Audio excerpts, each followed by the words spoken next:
People like that are unfair.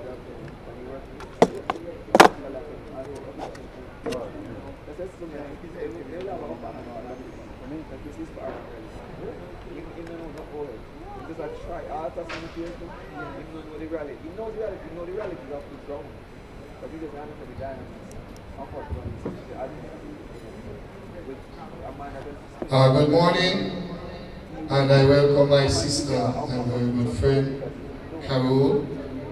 Good morning, officials. Good morning, athletes that may have entered the arena.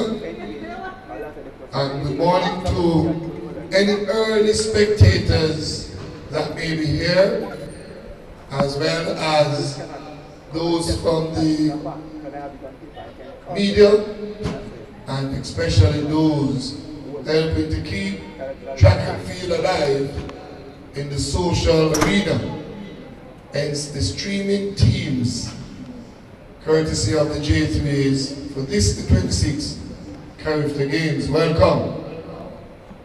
It is very important to begin the day acknowledging the power of the Lord. And so, on today being a Saturday, and those who worship on whichever of the days, I know you can easily share the moment with us. And so, I call on one of our fellow technical officials to lead us in a little devotion and prayer.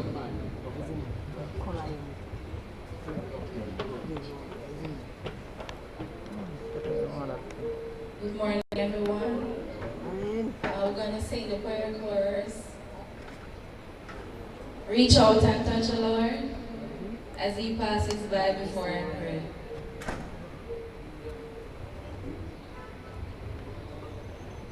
As He passes by, you'll find Him not too busy to hear your heart's cry.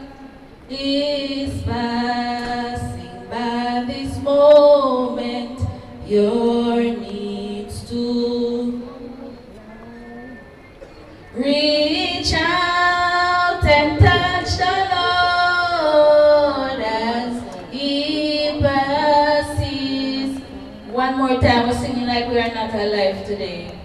Reach out and touch the Lord as He passes. You will find He's not too busy to hear your heart cry.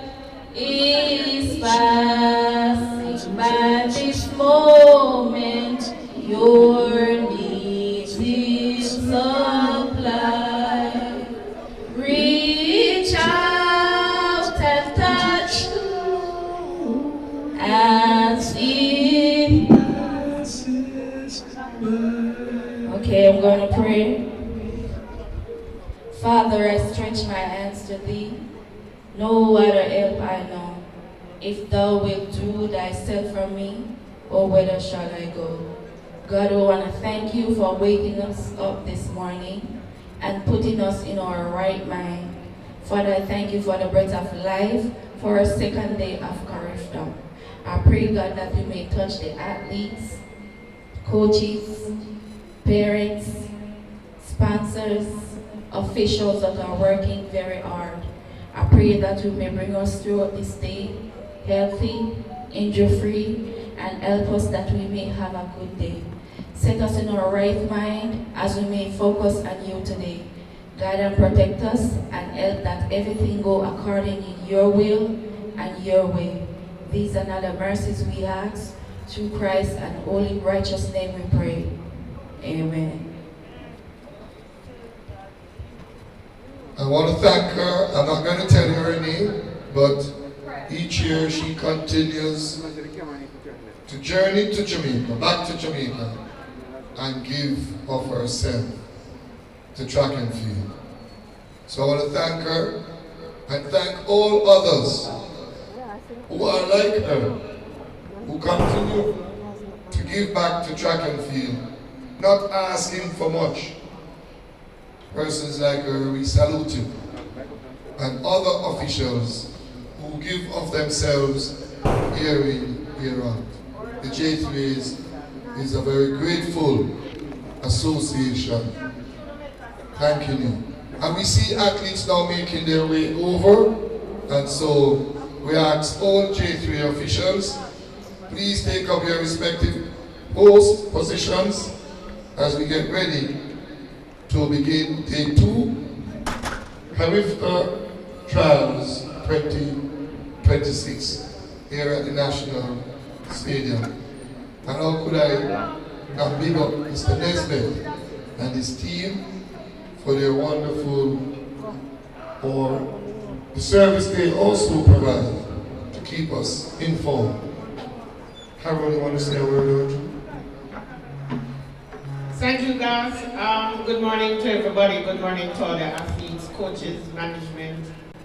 Yesterday was a thrilling performance by a number of athletes, a few surprises, and of course, Grenada on the weekend of Easter this year will be ready and waiting for the men Jamaicans. Of course, I couldn't not mention the performances of the 100 meters under 20 boys and girls. A young man from Excelsior, Rekenheim Reed, and of course, Miss Shania Douglas. Her name is all over the globe. Every website had her information on this morning. So we look forward to great performances from the rest of the athletes, and may everybody complete days 2 and 3 injury-free. Thank you, and I see members of the executive arriving. I want to thank them also. And so we now hand over the control of the system, the announcement and so forth to the officials who are responsible. Or could we leave out the medical team? Apologies, members of the medical team and students of GC Foster College. Really and truly apologize if we didn't recognize you. So you are important part of the officiating team, but I think it is in good stead that we also recognize you. Thank you very much.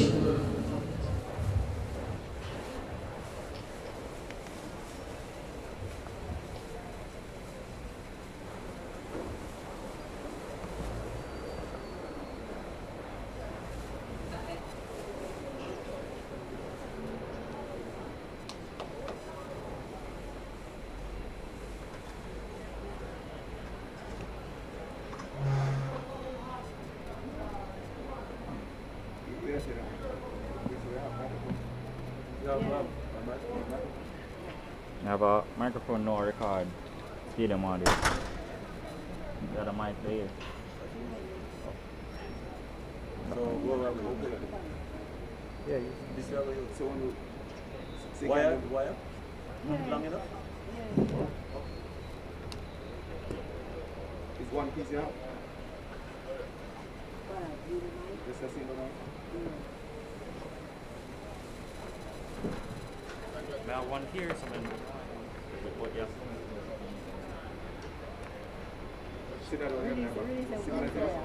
No, I just want. No, my yes, one.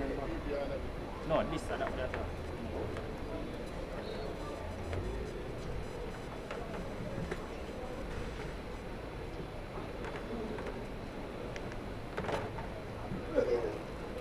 Let's see. Yeah.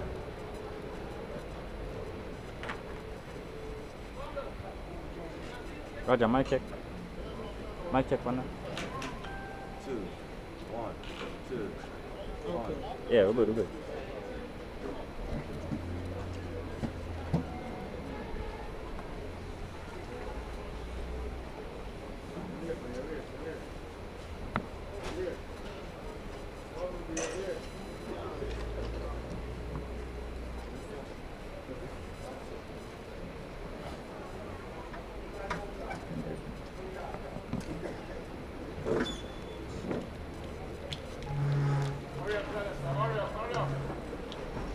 You couldn't tell us if it's not street weather?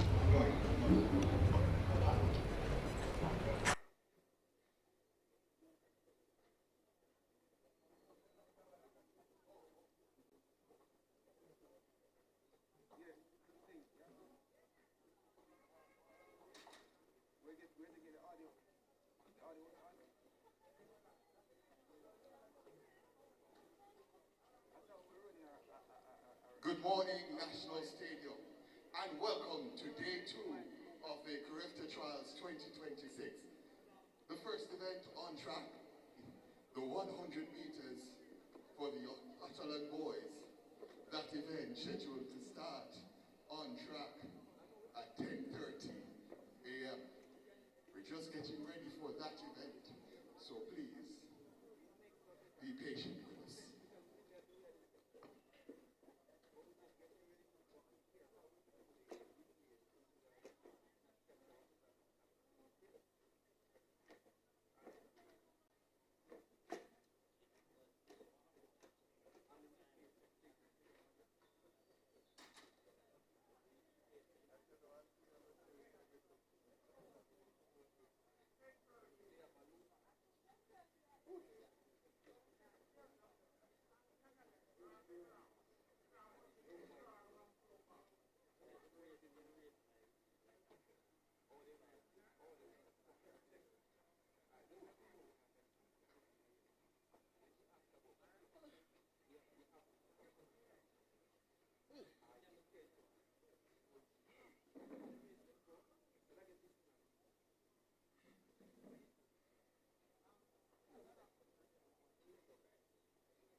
Mr. Reese, could you please check by the 100-meter start? Says Mr. Reese, could you check by the 100-meter start area? Thank you.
With RBX Global Logistics, it's easy. Choose a pre-sorted barrel or shop or create a list online from anywhere in the world. We shop, pack, and ship your barrels, boxes, and more to Jamaica, Trinidad and Tobago, and across the Caribbean. We're fast, reliable, and economical, getting your loved ones the goods and care they deserve. Call or WhatsApp us at 954-663-2605 or 718-506-200 or email us at shopandship@rbxgloballogistics.com today. RBX Global, the best way to the Caribbean. Tired of hassle of shopping and shipping to the Caribbean? With RBX Global Logistics, it's easy.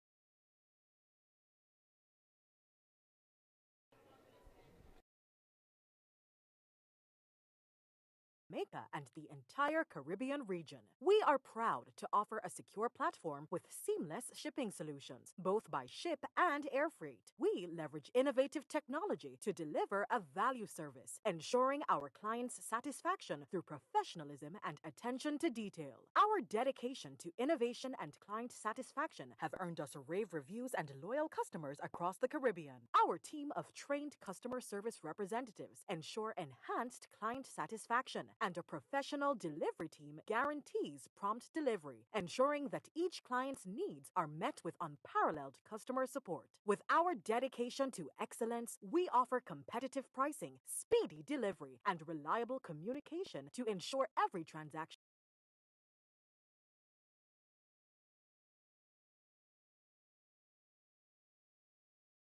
It's day 2 action of the CARIFTA trials here. And the Jamaican athletes are gearing up or trying to make the Jamaica team for the upcoming CARIFTA Games. I am Roger Haspel, and today also we have Dr. Shane Hudson, and in between we'll be having our track and field analyst Raymond Casey Graham. And I want to say good morning, gentlemen, and welcome. Yeah, man. Good morning, Roger, and good morning to the listeners as well. It's really a pleasure to be here, as you said before. CARIFTA trial is really, that's where the excitement starts, as we look forward to what's going to happen over the Easter weekend. And this is almost a prelude to champs, even though most of the athletes will not necessarily be matching, facing each other in the same classes. Based on our different classes, we have our champs. But it's exciting to see our youngsters already in somewhat of a tip-top shape, if you ask me, because those times and those distances are really telling for the first day. Yes, certainly. And yesterday we would have had the exciting 100 meters finals for under 17 boys and girls. And to recap, help us recap yesterday's event, we have the man himself, Raymond Casey Graham, on morning. So how you doing? Good morning, Roger and company, and to the entire Jamaica.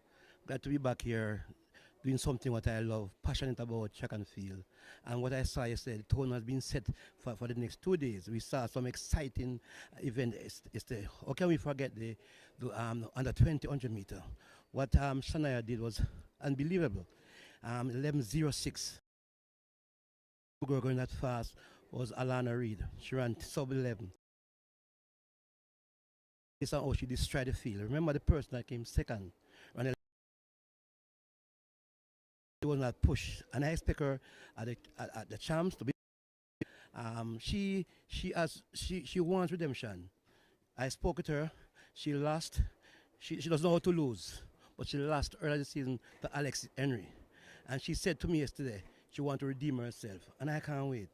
The boys, it's gonna be one of the most competitive 100 meters ever for a long while at champs. We saw the Excelsior boys doing very well.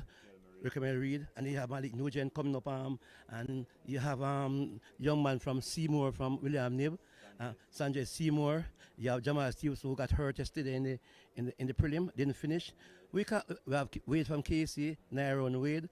We can't wait. This year, trust me, something special. And I like the 1500 yesterday. There's a young lady. We saw for the first time I saw her running 1500 meter. Young lady from Trinidad. But she won't be at CARIFTA. I mean, at Boys and Girls Champs. Unfortunately, or fortunately, I must say, she ran 4:38.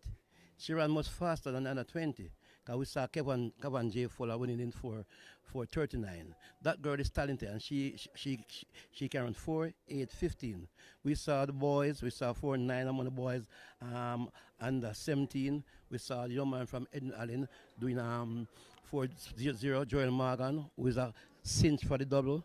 So all around in the sprints and in the middle distance, we are seeing some extraordinary results. And on the field, we saw a big upset in the under 20 boys shot put, where JC Salman was relegated to third by the Monroe and Calabar from Monroe. And then we saw Michael Edwards in the long jump. He's also a favorite. And that's where Casey needs some points. We saw Amanda Phillips and company falling down 8. So it's going to be it's interesting on the boys and the girls side in both field event and long jump. We saw Xavier and Bernard of Idle winning the under 20 long jump. So yesterday, all around on the field, in the field and on the track, we had some very good results, which we can't wait for the next 2 days to unfurl. Yeah, man, interesting. We also need to speak about the under 17 100 meters, where we saw Kelly, first year class 2, coming up and winning a win-aided time, still fast. And also we had Scott winning the under 17 girls. Yeah, let me talk about the under 17 girl. I see we are at school by the name of Confident of Mercy Alpha. Scott was a favorite, but she was pushed all the way by a young lady from Alpha. She just held on. It's 10:68 to 10:69. And about the boys under 17, what can we say about Kelly? He was way behind, and he just ran past everybody like nothing. So it's interesting. All right, this is the first event of the day, and this is the... So you're witnessing the Octathlon first heat. Well, actually, there's just one event in these, I think it's 7 events that is to come for the boys. 8 events, yeah, 8 events that is to come. So that the first event for these young men, that's the 100 meter just completed. And we saw with Damali Brown of Excelsior winning 11.50 into a minus 2.1 meters per second Edwin. And he finished ahead of Andros Malloy of Calabar, 11.62, and Ajani Williams of St. Jago rounds out the field, 12.13. So that's the first event there on day 2 of action. All right, the first track event today, and of course this will be 7 events for these boys, and only 3 competitors are Arim and Casey Graham, which means that we have a depleted field there. Yes, multi-events in Jamaica, not our bread and butter. So you find people not really, only at Boys and Girls Champ, you'll have school 1 point, they will send someone to go out there. But we're not doing well in this event, so people just, I think just enjoying themselves. Yeah, we're speaking about the 100 meters. Kelly, first year class 2, I mean, he looks a little special or very special. Which one? I would say very special. You saw, although it was win-aided, he was coming from behind, way behind, and he was flying at the end. That means we can't wait for champs to see him. But I think it was a good win because when they reached at 50, it was nowhere around in the mix. But the last 30 meters, somehow he found something extra, and although his time was win-aided, it was a good race for him. So let's see what he do at Boys and Girls Champs. And also look at Joshua Ricketts, Calabar, 2 in the race. He ran 10:50.44, Ricketts 10:49, and his teammate Clayton 10:51. So the gauntlet has been shown down from now. Yeah, on the girls' side, we saw Scott winning a very close race as well. Like I said to you, Scott, she's the overwhelming favorite, but she was pushed all the way to the line because everybody expected it was going to be an easy race for her, but not so. The young lady from Alpha. You see where Alpha doing very well this year. Azari Harris, 11:68 to 11:69, good race. Yeah, certainly, and Daniela Clark, Eden Allen, she was 3rd. So all in all, yesterday was a very good day. Let us examine a little of Samaya Douglas, though. I mean, 11:06, and you mentioned that it appears that she is in sub-11 shape. She is indeed, because when you look on the way I didn't think she pressed. She just didn't have to win, because when you look behind her, 11:53, 11:58, far distance. Possibility if there was an Alex entering that race, should have gone sub 11 seconds.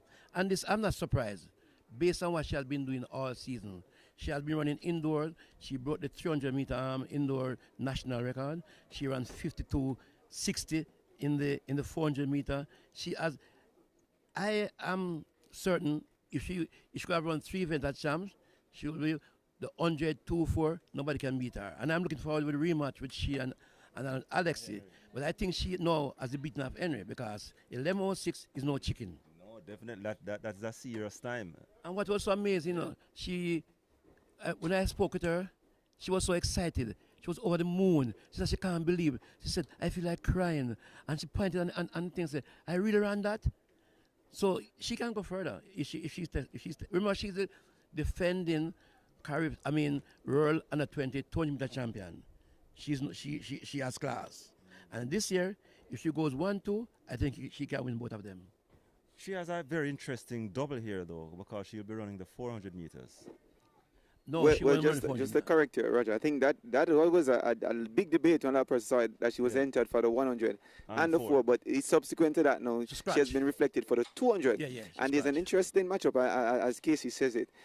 We saw where Tierney Terrelong was down for the 100, and she was actually scratched from that event. But interestingly, she's on for the 200 meters. What? She jumped into the fire from the path into the fire because I don't think nobody in Jamaica can beat Shania as a junior. Over 200 meters. I think she's in tip-top shape. I think Jordan Dale is also in the 200. She's also there. So I was going to say to you that there are some names in that 200 meters that a lot of people will have a lot of time for. Right. But I think because Shania has been doing the business much earlier in the season, I mean, I don't know what thoughts you share, because some people are saying that she has been running a lot. She has been running locally and abroad, and she has been doing both all the sprints, because the 400 meters is considered a sprint. What do you make of that, though? Yeah, I said to someone this morning, I don't like how she's running that too many races. But the person to me said, no, she's winning easily. The only time she ran hard was when she ran the 400 meter I think it was the last meet when she came. She was at the Gibson race. She was amongst the invitational ladies. She ran 53, but she has gone 52. But that was her only hard race so far. But is she winning? She's winning. She's not being pushed. So, and the coach must know what he's doing because he has been conditioning her for years and she has been successful. So the coach must know what he's doing. So I don't have a problem with that. I mean, World Juniors is in sight. Do you think that really and truly the focus should be World Juniors as opposed to CARIFTA? Because we're going to say that she has been to CARIFTA and has dominated, as I said before, defending champion. But at the World Juniors, she got a bronze in the 200 meters. A lot of people are saying that was when she was not yet the Shania Douglas we're seeing now. That the coach should probably focus all his energies with her on that event. I don't know what you make of that. I think this is just a side step to World Under 20. She's just using the progress to move on. And she's a defending champion. You know, last year she won the double. And as a matter of fact, she won 4 gold medals. She was a part of the 4x1 and 4x4. So why not? You know, take advantage of the situation. Because you are winning, you're not being pushed. I think this will prepare her good for the World Under 20. So I have no problem with that either. I mean, there's some talks on the street that this year with the likes of Tierney, again, permit us to call her name because she's now campaigning as a professional athlete. And it might be an interesting setup when it gets down to that time at World Juniors, because I understand her focus is on that event. Do you think that it will help our case to have 2 world class, and we say world class because they are probably now amongst the entire world is looking on now to see what Jamaica will produce? Do you think these 2 young ladies will be the X factors going in with the likes of a Maxwell? There's a Maxwell pair from US. Do you think how will we likely match up against those when we get to World Juniors? I can't speak much about Terry Lang now.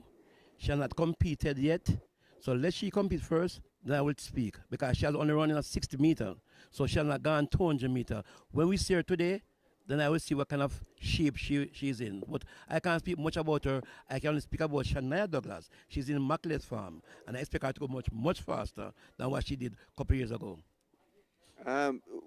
Just one more for me. We see some other youngsters who were campaigning in the NCAA system, we know they have gone on to the university and they're not yet into their outdoor season. That's true. And we see a few of them, including JAAA Lloyd, coming back for trials. And I was a little surprised because I'm not sure if this is the only trials they might have. I think probably at the senior trials, the juniors might get another chance to show their mettle to just get a chance to qualify. But with the likelihood and the possibility of many of those NCAA campaigners coming back for junior trials, do you think that the coach will have to be very strategic? And I say this because a lot of people are still saying Shania is probably a 2-4 runner. But again, after last night, I think there's no debate about it. What do you make about the event that he might have to choose when that time comes around? He must choose because I can't run 3 events. So, what I think, she's so talented. If he chooses 2-4, 1-4, or 1-2, Shania, based on what I've not seen and do not eat for this long, I'm in this sport for a long while, and she's the most talented I've seen for a long while. Because when you run a year, you're not being tested and running 11.06, trust me, and the coach must know what he's doing because only he alone can tell you. She knows what kind of shape she's in.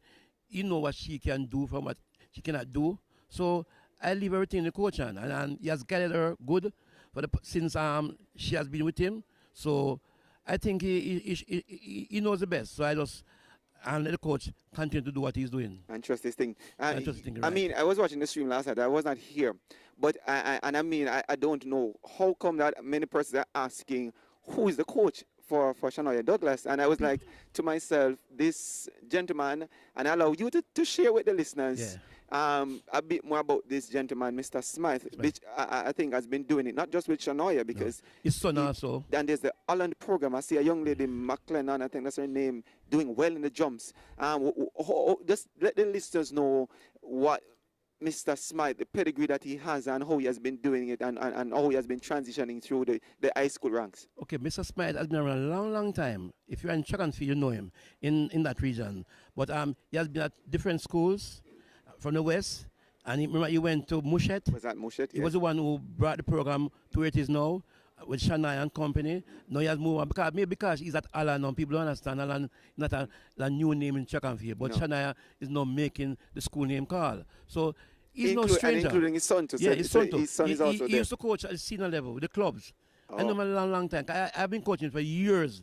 And he has been around while I was around. So he knows it. He knows the trade. So people who in track and field, they should know Smythe. God Smythe has been around a very long time. But his focus then was at the senior level. But now he's spending more time now with the juniors, and he's paying dividends.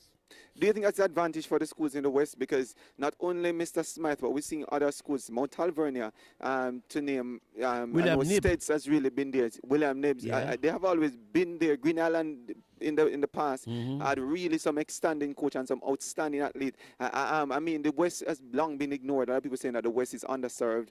Do you think now with the kind of coaches and the options that are available to the athletes from that geography, do you think now it makes for schools like Holland and other schools to really keep producing these stars, probably not in the huge numbers, but I mean they're going to be mega and world beaters? And here I have to give credit to GC Foster Sports College. They are the one who has been churning out these coaches. When you look at all the coaches that have been, they went through the system. I went through that system too. And once you attend GC Foster College, it gives you that edge. And I'm glad that GC Foster is here to help.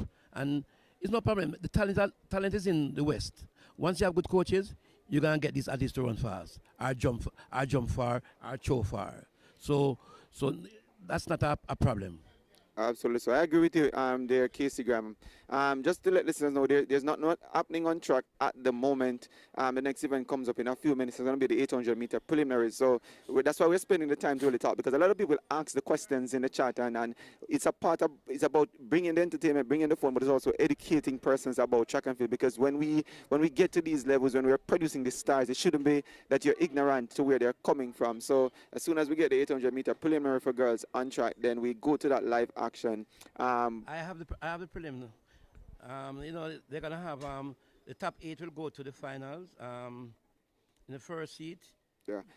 Let's But while you're pulling that up, there's a young lady, you mentioned it on here, and again, this is something that I found interesting. There are two Abigails, I think they're both Abigails that is from US, that's competing here, one in the senior category, yeah. and one in the junior, but Abigail Clue, we saw last night, she's here 400 meter. coming from high school in US. What do you make of that? I mean, having their parentage lineage here and coming back from all the way from US to compete at CARIFTA. A lot of people say CARIFTA trials don't make no sense in Jamaica, but what does that say to you when you see somebody can pack up the entire family and come to a CARIFTA trials at this time of the year? Because you know what? The USA team is hard to make. And this is an avenue of making a team. Although we are strongest, but it's easier to come here and make a mark here because there's no CARIFTA game in the USA. So this is a stepping stone for them. And I see no problem with that. But it's good that it's a pity that JAAA, the young lady, got fast start yesterday in that 100 meter. That I lied, I expect much from her. But coming to the CARIFTA trials and bringing them here is good for the sport. One of the questions, Raymond Casey, Graham, that people might ask, in the past, we kind of understand why the J Trade don't use champs as the trials for CARIFTA. No, you can't do that. Remember, you have class 2 athletes competing both under 17 and under 20. So it's kind of difficult. So you have to give them these athletes a chance to compete. Because it's just two categories for trials, under 17, under 19. So you really class have 3 girls now, for example.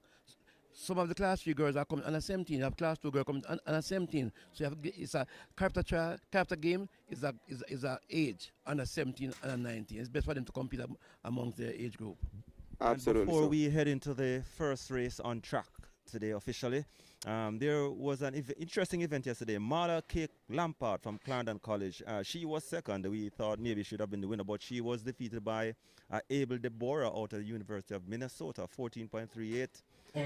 Lampard 13.40. What do you make of that in terms of this athlete coming from University of Minnesota to top our top shot putter here? And also in the Discus under 20 later, we're gonna see Chantalo from USA too. The Jamaican that I did last year. She's come. Malake, since last year she got hurt. She's not at 100%. The coach, I thought the coach would have rested her. She's not at her best. So I was surprised that she was even entered because she has nothing to prove. She's on her way to university this year. So I think if she's at her best, when you look at the distance that won, she's better than this. But she's not 100% fit. I saw her at the doctor last week when I took some boys there. All right, Raymond Casey, Graham. So we have the first track event here officially. Well, we had the multi-event a short while ago, and the first track event this morning, the girls 800 meters. The first section. And we have the likes of Shania Palmer, St. Jago, Felicia Compass, Homewood, Danoya Scott Alpha, Anika Lowe, Edwin Allen. We have Abigail Clue, Long Island, and Natalia Robinson, St. Elizabeth Technical, along with Gabriel Francis from St. Catherine High. So, race well and truly on the way. And the athlete from Stets having the lead at the first 200 meters. Scott of Alpha now into the lead. And behind her, there's a group. Abigail Clue closing in as well. We have the athlete Compass from Homer Technical. So it's still a tightly knit bunch as they will approach the bell lap. And the youngster from Homewood takes charge. Felicia Compass. Following her is Anika Lowe from Edwin Allen. Behind her, Scott from Alpha. Those are the top three for the moment. Then in fourth place, we have the youngster from St. Catherine, Gabriel Francis, as they go down the back straight for the final time in this first section. Moving in front now, Anika Lowe from Edwin Allen. Compass just behind her. There's a group that is some distance behind, although it appears that the group is closing. And included in that group is the youngster from St. Elizabeth Technical, Natovia Robinson. She steps forward. Low. Eden Allen still. Clue in front. Clue from Long Island. Compass trying to make a comeback. But Low holds on for Eden Allen and extends. Compass stays with her. Low drives home over the line to take the win ahead of Compass. And Scott to 18:00 to 18:04 officially for Anika Low. Compass second to 18:43. Raymond Casey Graham, Anika Low held on and looked good in that event. Yeah, we saw the Central Championship recently. These two athletes had a battle, and Low went on to win. It's the same thing now. Both of them battled to the line at the Central Champ. Now, she is a better kicker, Low, so she showed her class in the last 30 meters, and like she did at Central Champs, she repeated the same thing here. Yeah, man, so that was a good final kick. We saw Compass not really yielding in the final 80 meters or so. So it appears that these two have a fair measure of each other. Right, and Low know that she can beat her, because she beat her at Central Champ. So Low is coming with a psychological advantage in turning her back in the final at Central Champ. Right. But I expect a Clue to be more in it. I don't know what, because when I saw her in the 15 yesterday, maybe she's a better 15 than a half miler. Right. So she wasn't with those two entirely. Well, for the moment, she is in the bubble. And that we're talking about Clue there, 2:19.24. So we await the second section now to see, because the top 8 will overall qualify and not necessarily the top 4 from each section. No, it's the top 2 plus next 4. Right. So top 2 plus next 4. It's two. There are two heat. So it's top 2 plus next 4. So 8 will go. 8 will advance. 4 All right. and 4. So we await the second heat. And so one will include Romeo and Gray of Eden Allen. Romeo and Gray of Eden Allen. All right. So Eden Allen looks to be very strong in this event, because among the competitors here we have Ashara Campbell from Oberlin. We have Kamaya Graham, Sydney Pagam STEM Academy. We have Ashley Shepard from Homer Technical. Romeen Gray, Raymond Casey Graham spoke about her. Eden Allen, O'Shea Cummings, Heidel. And we might have a couple of scratches here. We see... You have all of Clarendon College. Right. Alex Jordan Hall. And Rashada Richards from... But Cummings should win this race Technical. Easily. And off they go. And Hall from Clarendon at the top for the moment. Behind her, it is Gray from Eden Allen as they go down the back straight for the first time. Hall from Clarendon looks to have taken the lead. And Alex Jordan Hall from Clarendon opens up a little space between her and the rest. Coming around at the top bend for the first time. And she has leadership of this race as it stands. And this looks now to be Cummings, is it? Yes, Cummings from Heidel. Jordan Hall trying to stay with her. Then the youngster from Oberlin in third, Ashara Campbell, on the bed lap. And leading, the youngster from Heidel in front. Cummings still has daylight between herself and Hall as they go down the back straight for the last time. Cummings hold on by about 5 meters. Hall tries to close. In fact, it's Graham from Sydney Pagam. Yes, Sydney Pagan's STEM Academy. Kimaya Graham. 200 meters to come. Cummings extends. Gray, left back for Eden Allen. Can she make a late surge? But it's all about Ashay Cummings. Hit the straight in front. Kimaya Graham in second. And Cummings opens up a bigger distance between herself and Graham from Sydney Pagan. And she is moving towards the line. We see Gray now coming into the picture, but she will be settling for third place. Cummings with the win. Kamaya Graham second.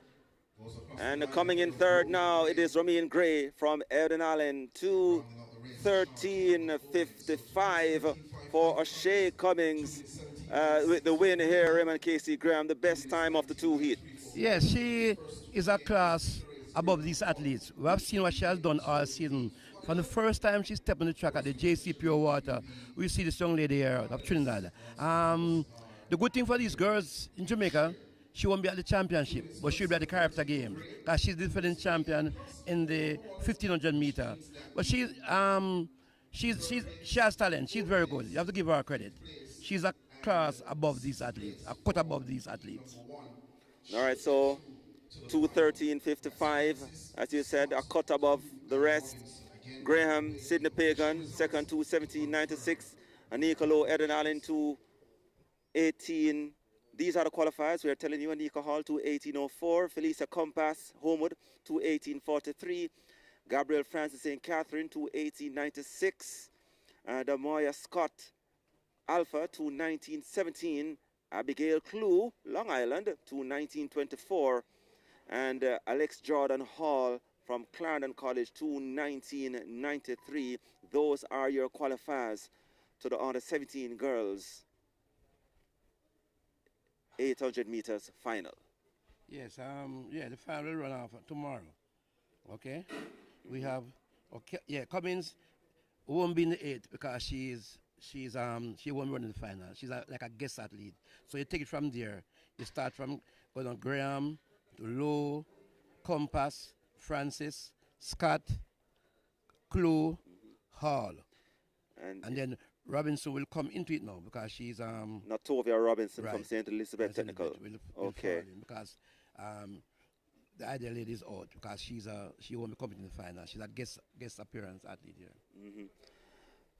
Sometimes a lot of people might want to say we don't give much attention to what is happening on the field as well. We have some field events currently on the way, and right now there are 3 events on the way. The girls under 17 discus event. We have the girls long jump event for under 17 and the girls high jump under 20 events. For the discus event, the marks registered so far is Enola Myers from Excelsior, 36.92, right? Dejane Rudolph from Homewood, second so far, 36.49. Swaysian Black from Vere, 33.04. Kian Jackson, 31.22. And Zoyan Plummer Excelsior, 30.06. Those are the top competitors so far in the under 17 girls discus event. We'll go back to that shortly. And in the long jump, right now we have Stevanka Henry. She won the high jump yesterday for Campion. Right, she's leading the long jump, 5.29. From Sienna Wilson of Alpha, 5.17. And Shamoy Thomas of Titfield, those 3 are over the 5 meters barrier. So we saw the 2 Campion athletes, Stevanka Henry and the other youngster, I'll tell you his name shortly. They won both the under 17 high jump title, boys and girls, yesterday. So it appears that Campion, they are having a good high jump program up there. They do. I think the young lady, I forget her name, she coaches at OLA, the Angel. She has been doing this for years. She's very good when it comes to the jumps. And I think she coaches also at Campion. So I think they are benefiting on her skills. She's good. I forget her name, but she used to be at I know she coaches at the prep school, but she's very good. Yeah, Joshua Parchment from Campion, he also won the under 17 boys. So Campion College Grace producing. Bora. Grace Bora. Grace Bora. Yes, She's a coach there. Yes. So Joshua Parchment, he won the high jump under 17 boys from Campion, and Stevanka Henry from Campion within the girls under 17, and she's now leading so far in the long jump under 17 girls. Another event is on the way. It is the high jump under 20, and Akelia Brown, she is out front with 1.55 meters. Up now we have Shakira Marquez, Happy Grove. And she goes over the bar. Akelia Brown. Or rather, Marquez. Brown has been at clear 150, 155, no fault. Right. Xavier Bernard, who won the long jump, she's in third. She cleared 155 too. And Strawn of Buff Bay. I see Buff Bay, they have some good jumpers over the years. Strawn is in second now because she has cleared both height twice. So your leaders here, Kelia Brown, and that's Kishana Francis St. Catherine knocking down the bar. At 155. And I think this is Treasure from St. Catherine up next. Gabriela Treasure. Here she comes. And it's good. Gabriela Treasure from St. Catherine, looking to be among the automatic qualifiers in this under 17, under 20 girls high jump event. This is Kentish from Woolmer's girls, Ashley Kentish. And she is good as well at 155.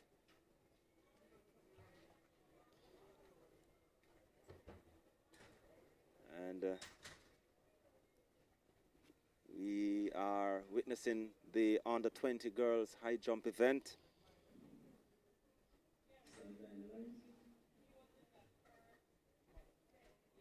As we get ready for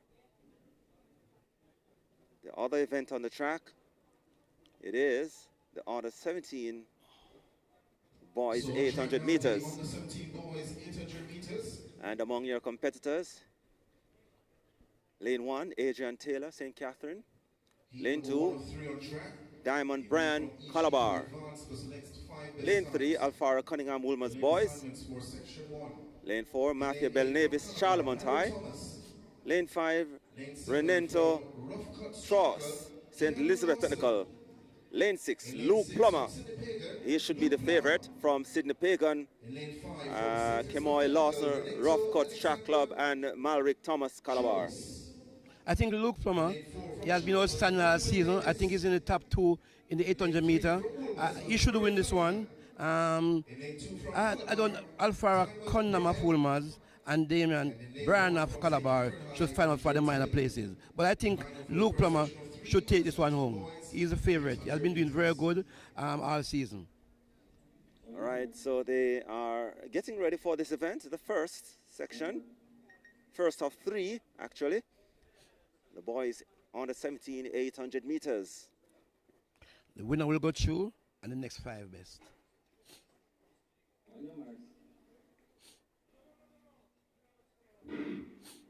And off they go. And Taylor from St. Catherine trying to race into a good position, but Plummer comes over now in front. And the group follows. Included in the group, we have Brian, Calabar, Cunningham, Woolmer's, Belnavis, Charlemont, Tross, St. Elizabeth Technical. So Luke Plummer sits comfortably in front as he comes off the first bend in front for the first time. The group follows him. Cunningham, Woolmer's, Tross from Stets, The rest of the field just behind him. Plummer still holds them at bay. There's the youngster from Charlemont, Bill Navis. The Calabar pair So just about 57 at the back, Thomas. 400 meters. And Luke Plummer And leads the man from Brian Charlemont. Plummer looks as if he wants to take the race from gun to tape. And he opens up 2-3 meters on the pack, stepping in second place right now. It is the man from Stets, Renminto Choice. Choice follows him. Plummer at the 200 meters mark, looking as if he is not even breaking a sweat. The man from Woolmers now steps up into second. Alfara Cunningham in the straight for the final time. Luke Plummer comfortably in front. Cunningham Woolmers second. Choice sets in third. But Luke Plummer is cruising to take the win. 1:59.54 for the man from Sydney Pagan, Luke Plummer. 1:59.59 for Luke Plummer. Cunningham second, 1:59.76. Renenta Choice from St. Elizabeth Technical, 2:00.53. No surprise there. As I said, Luke Plummer would have won. He has been the most consistent in Class 2 all season. 1:59.59. He was cruising. He didn't take part in the 15 last night, 100. He was waiting for this one. And Cunningham of Fulmers came second. No surprise here. I think the best two finished 1-2. Certainly. So that was the first of three. And just to remind you that the high jump is still on the way for under 20 girls preliminaries as we get ready for the second of three heats. The under 20. Under 17. Under 17, I beg your pardon, 800 meters for boys.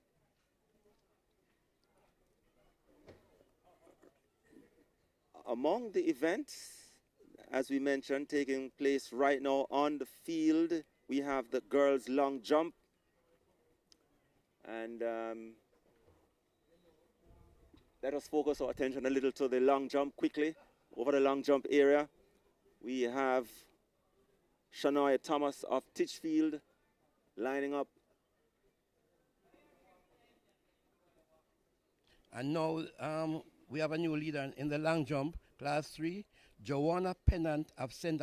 Andrew High.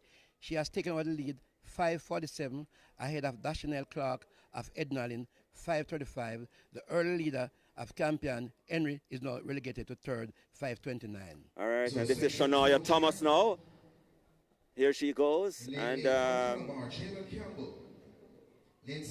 she gets the white flag, and we'll await her mark.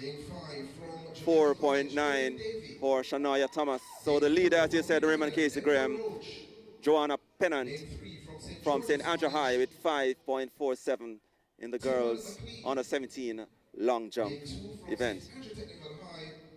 So section 2 coming up. Kenny Ferguson Oberlin, Nilmar Martin St. Andrew Technical, Timon McLean St. George's, Denville Roach Green Island, Bevin Davis Jamaica College, Markland Williams Denby, Cameron Brown from Campion, and Jalen Campbell from Calabar. And Markland Williams, you know something about this youngster, Raymond Casey. I do, but I don't want to say much on here. All right, so we have the man from Oberlin, Francis Ferguson, has the early lead. Then coming over now is the youngster, two youngsters in light blues, one from St. George's, one from Denby, Markland Williams from Denby, and then stepping up the challenge now, the man from Jamaica College, Bevin Davey, into the straight, Davey, just in front. Then on the outside, the man from St. Andrew Technical, Nilmar Martin. Davey from Jamaica College sticks his nose out in front at the bell lap. first 400 meters. Davy. So it's a tight group. The winner will come from this group. Tucking in between the group now is Williams from Denby. Davy from Jamaica College holds on. Williams steps between himself and the man from St. Andrew Technical. Davy leads. Markland Williams just on the shoulder. That's Davy and Williams. And Markland Williams now steps on the shoulder of Davy from Jamaica College. They are going at it shoulder to shoulder. And Williams hits the front. Steps away from Davy from Jamaica College. He'll have a battle for second between himself and McLean from St. George's. But it's all about the man from Denby in Clarendon. Markland Williams comes through. 1:58.98 is the time on the clock. Officially, it's 1:59.09 for Markland Williams. McLean, he comes through and takes that second place for St. George's College, 1:59.78. And third is Bevan Davy, 2:00.24. Nimar Martin, St. Technical, 2:02.61. Markland Williams, Denby, the winner here. Raymond Casey Graham in heat number 2. No surprise. This young man, a lot of people are not. Luke Plummer, I think he is the favorite. To say that. He has been very consistent. He ran the 1500 meter last night, the second time this season, and he came 5th, so he was pumped up for today. And I think he, along with Plummer, should fight out the finish. He's very talented, and I'm not surprised the way he controls this race. As I said before, I have something to do with him. I know. Certainly. Integral in his overall development so far. And also we have some events going on over by the Discus area. And let us do a quick thing over by the Discus area. Just to jump over there, the girls Discus. We have Swaysian Black next in the cage as leading Raymond Casey Graham in the Discus event on the 17 girls is Dejanay Rudolph from Homo Technical with a mark of, our best mark of 44.73. Homo Technical, this is one of their strong events, throwing. They do have a strong throwing team, and if they want to make an impression at championship, this is an event they need to control. And I'm not surprised here. They have some very good coaches in that event. All right, so back on track, the third and final section in the 800 meters under 17 boys. We have Herwin Gourier, Jamaica College, Orrin Lyle, Marcus Garvey Technical, Jelani Brown, Kingston College, Ricardo Lee, Jamaica College. We have Retia Walters, Titchfield, Kami Campbell, St. Jago, Owen Barrett, Jamaica College, and Rajiv Allison, Calabar. So race well and truly underway. It's Walters, looks to be the leader from Titchfield. Then there is the man from Kingston College currently in second, Jelani Brown, as they come into the straight for the first time.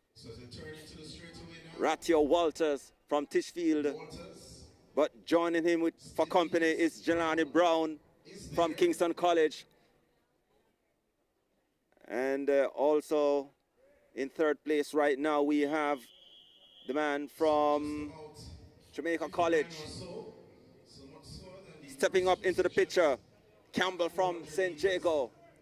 But the race now is between the man from Titchfield in the east and Kingston College in central Kingston. Walters opens up again. Jelani Brown stays with him for Kingston College. Stepping into the picture now, Kimi Campbell from St. Jago at the 200 meters mark. Walters, Titchfield, hold on. Brown from Kingston College stays with him. Campbell from St. Jago comes into the picture. Into the straight for the final time. Jelani Brown has the lead again, but here comes Campbell from St. Jago who surges to the front. Walters trying to join him again. Walters currently in second, but Keamy Campbell for St. Jacob comes through with the win. Second. 2:01.61. This is the slowest of the 3 8 Roger. So the person who's coming behind, you know, the winner will go through, but the person coming behind, they could be in problem because this will have a very slow heat. Certainly. So let us tell you what is happening in terms of that, in terms of the qualifiers. So Markland Williams, he is the leader heading into the final. The top 8, Markland Williams Denby, 159.09. Luke Plummer, 159.59. Keamy Campbell St. Jago, 201.61. Alfara Cunningham, Wolmer's Boys, 159.76. Timon McLean, St. George's, 159.78. Bevan Daly, Jamaica College, 200.24. Remento Choice from St. Elizabeth Technical, 200.53. And Ratio Walters, he squeezes in the top 8, 201.94 for Tishfield, and he eliminates Jelani Brown from Kingston College out of the top 8. So yeah, Markland Williams there with the leading time, Raymond Casey Graham. Yeah, as I said to you, this third, it was very slow. The only person, if it was the 8th fastest, Cam would have been in problem. And 201, anybody coming behind will have been out. The first 2 heat, especially the second heat with Markland Williams, was a bit quicker. So I'm not surprised that only one qualifier came out of E3. All right. So the next event will be the under 20 girls, 800 meters. Yeah. And the field will include the under 15 champion yesterday, the tall and lanky Kevanjo Fowler. And this is her stronger event. She won the 15 yesterday, and this is her stronger event. Right. Also in this event, we have the youngster from Alphonsus Davis. They have been putting up some good 800 meters runners as well, Tabriel Williams.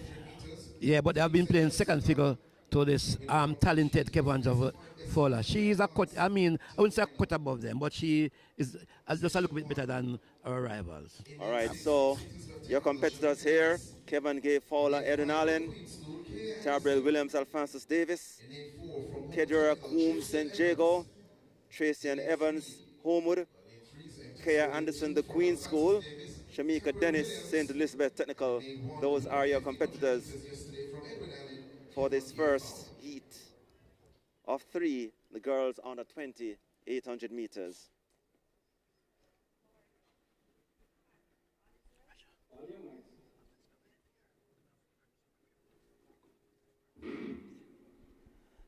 All right, so off and running. And Anderson from the Queens, but Fowler from Edwin Allen looks to take charge quite early with Williams staying with her. So Kevin Gay Fowler.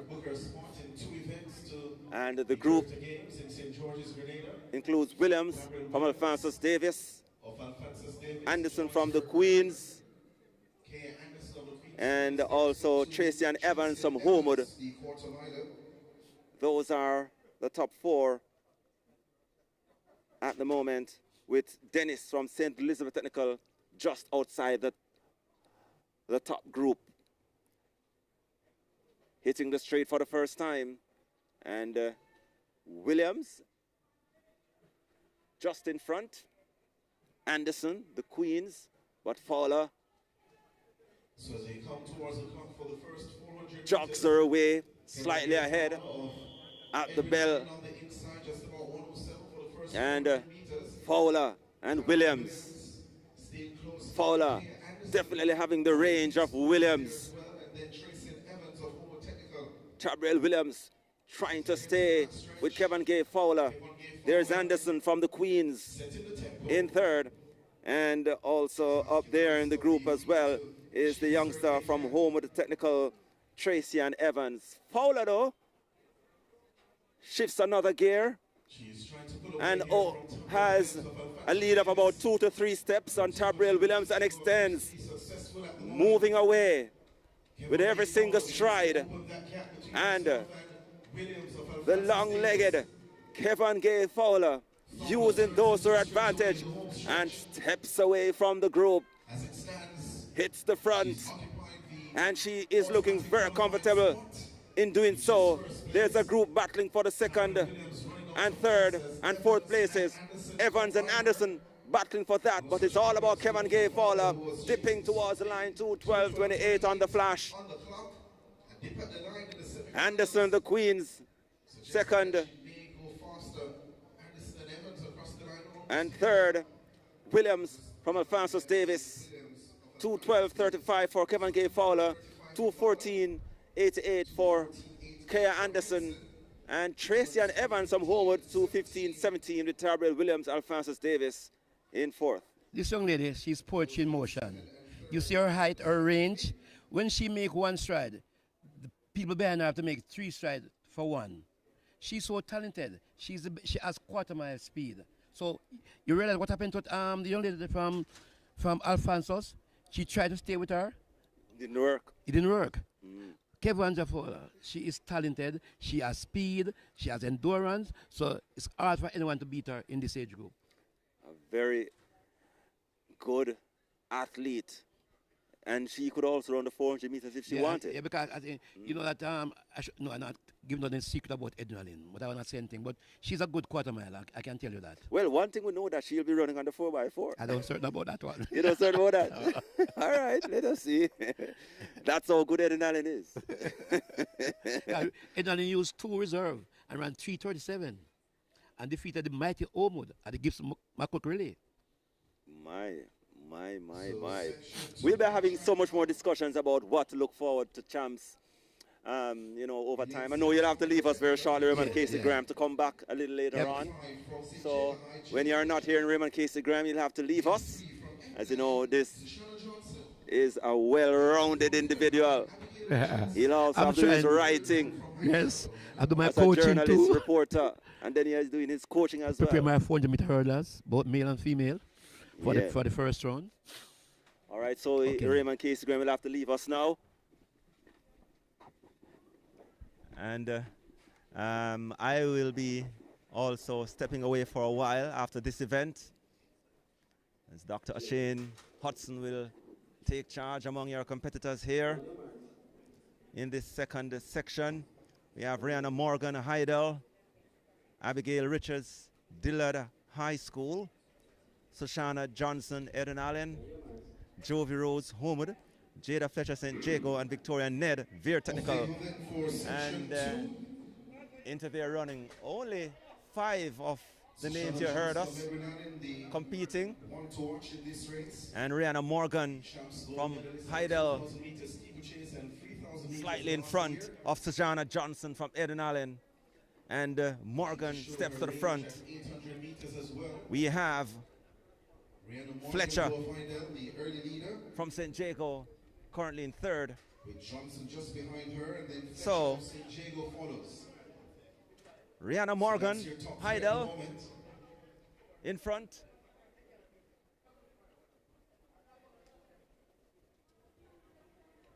And behind her, Susanna Johnson, Eden Allen, and Fletcher. Those are your leaders in this first, this second of 3 sections actually in the girls under 20 high jump. We are here at CARIFTA Trials, live on Stride Vision TV. Morgan Heidel kicks to the front. And Johnson currently in second. Fletcher just outside the shoulders of Johnson. And hitting her stride, Rihanna Morgan Heidel opens up daylight between herself and Johnson. Fletcher challenges Sushana Johnson at the 200 meters mark for second. But Rihanna Morgan from Heidel continues to set the pace. And she come around the top bend. Fletcher and Johnson battling for that second spot.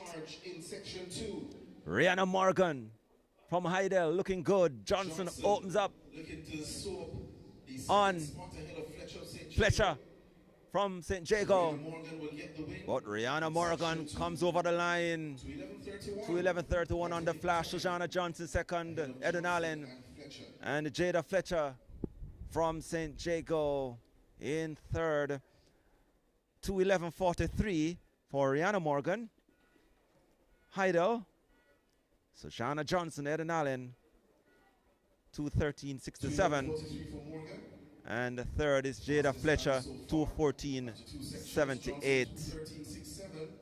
And they right now will have to beat Kevin Gay Fowler from Eden Allen. But I think it's going to make an interesting matchup, though, Raja, because one thing for certain, and a lot of persons have been watching carefully the Ideal program, especially when it comes down to the middle distance. I think they're really stocked this year. I think Morgan is going to make a difference for them, significant difference. And I think it's going to be a case of Kevin Gill trying to beat her because she has been running sparingly all season. But I think Morgan trains with the likes of Cummings. I think they have really put together a stocked middle distance or long distance group. And I think that is where it might make a significant difference for Ideal. As you said, the third heat comes up on track. It's 2 of 3. The winners, they're sure to advance. The others are trying to make that top 8. The bubble time as it stands on is 2 minutes 16.19. As we see the ladies on track for the third one, we'll tell you momentarily the names of those athletes who have all showed. And for some persons who are asking where the likes of Jovi Rose, she was obviously absent from that heat that just completed. So we're going to be watching carefully as the rest of the season goes on to see what will happen. So heat 3 on track, and we're going to tell you the names of those athletes momentarily.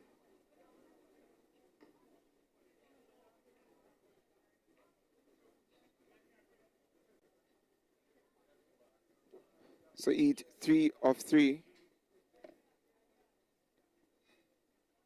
And we're having from lane 1, that looks to be Dickinson from Immaculate, Alike Reynolds from Alphonsus Davis in 2. In 3, that's a young lady there from Ideal. Her name is Dahlia Fairweather, formerly of St. Mary, now at Ideal. Should be in 4, that should have been Nafamba, Florence Nafamba from Omen Technical, also missing. In 5, that's Latoya Williams of the Queens. And in 6, that's Vanisha Pummels of Manchester. So 5 facing the start, and already they are off and running. Early battle there between Dickinson from Immaculate and Reynolds from Alphonsus Davis. Another good, outstanding athlete for Alphonsus Davis. She moves to the front with just over 200 meters covered in this 800 meters. Moving with her is Fairweather from Ideal. And just rounding out that pack, well, virtually everybody is bunched together, and this should make for an interesting last 400 meters. But your leader for the moment is Reynolds of Alphonsus Davis. Right on her heel, that's Fairweather from Ideal. The chasing pack includes Williams from Queens, Pummels from Manchester, and of course, Dickinson from Immaculate. So now just about 400 meters covered in a minute 03 there on the clock as Reynolds sets sails and tries to stamp her class on this one. She likes to leave it late and make it an interesting last 100. Let's see what she'll do here, because the likes of Fairweather is very strong. So too Dickinson, they're very strong, and they can make a good sprint of this one as they move down the backstretch. It's all Reynolds from Dickinson, from Fairweather. The other two, Williams and Pummels, left a touch back with just over 220 meters to complete this 800 meters. Now we watch as Dickinson moves to the front. So Dickinson now takes the lead ahead of Reynolds. Fairweather still there. Those three, nice little bunch as they look to come off that final bend. It's all about Dickinson from Immaculate, the corporate era champion. Will want to steal this one from Reynolds, but Reynolds is watching carefully. Now looks to Fairweather on the outside, Dickinson on the inside, sandwich in the middle. That's Reynolds. As they begin to step, Dickinson makes an early move. Reynolds unable to respond, but Fairweather goes with her. So Fairweather and Dickinson to the line, stride to stride, coming together. Dickinson inside might have gotten it. 2 minutes 13.79 ahead of Fairweather, with Reynolds there looking a little bit discomforted, fading into third. So the official time, 2 minutes 13.83 for Dickinson. That's Devin Dickinson of Immaculate, ahead of Dahlia Fairweather, 2 minutes 13.87. She's from Idle, and Reynolds finishing third, which might be good enough to see her through based on the times done here. 2 minutes 15 for Reynolds. So that might be a good time. Well, let's tell you exactly what's going to happen, because as we're seeing it and as we're looking on, yeah, so unfortunately, Reynolds, she is out. So the qualifiers for the class are the under 20 girls, 800 meters. Rihanna Morgan, fastest of all, 2 minutes 11.43. Kevin Gay, follow of Edwin Allen, is there also. Davin Dickinson, she's also qualified into that event.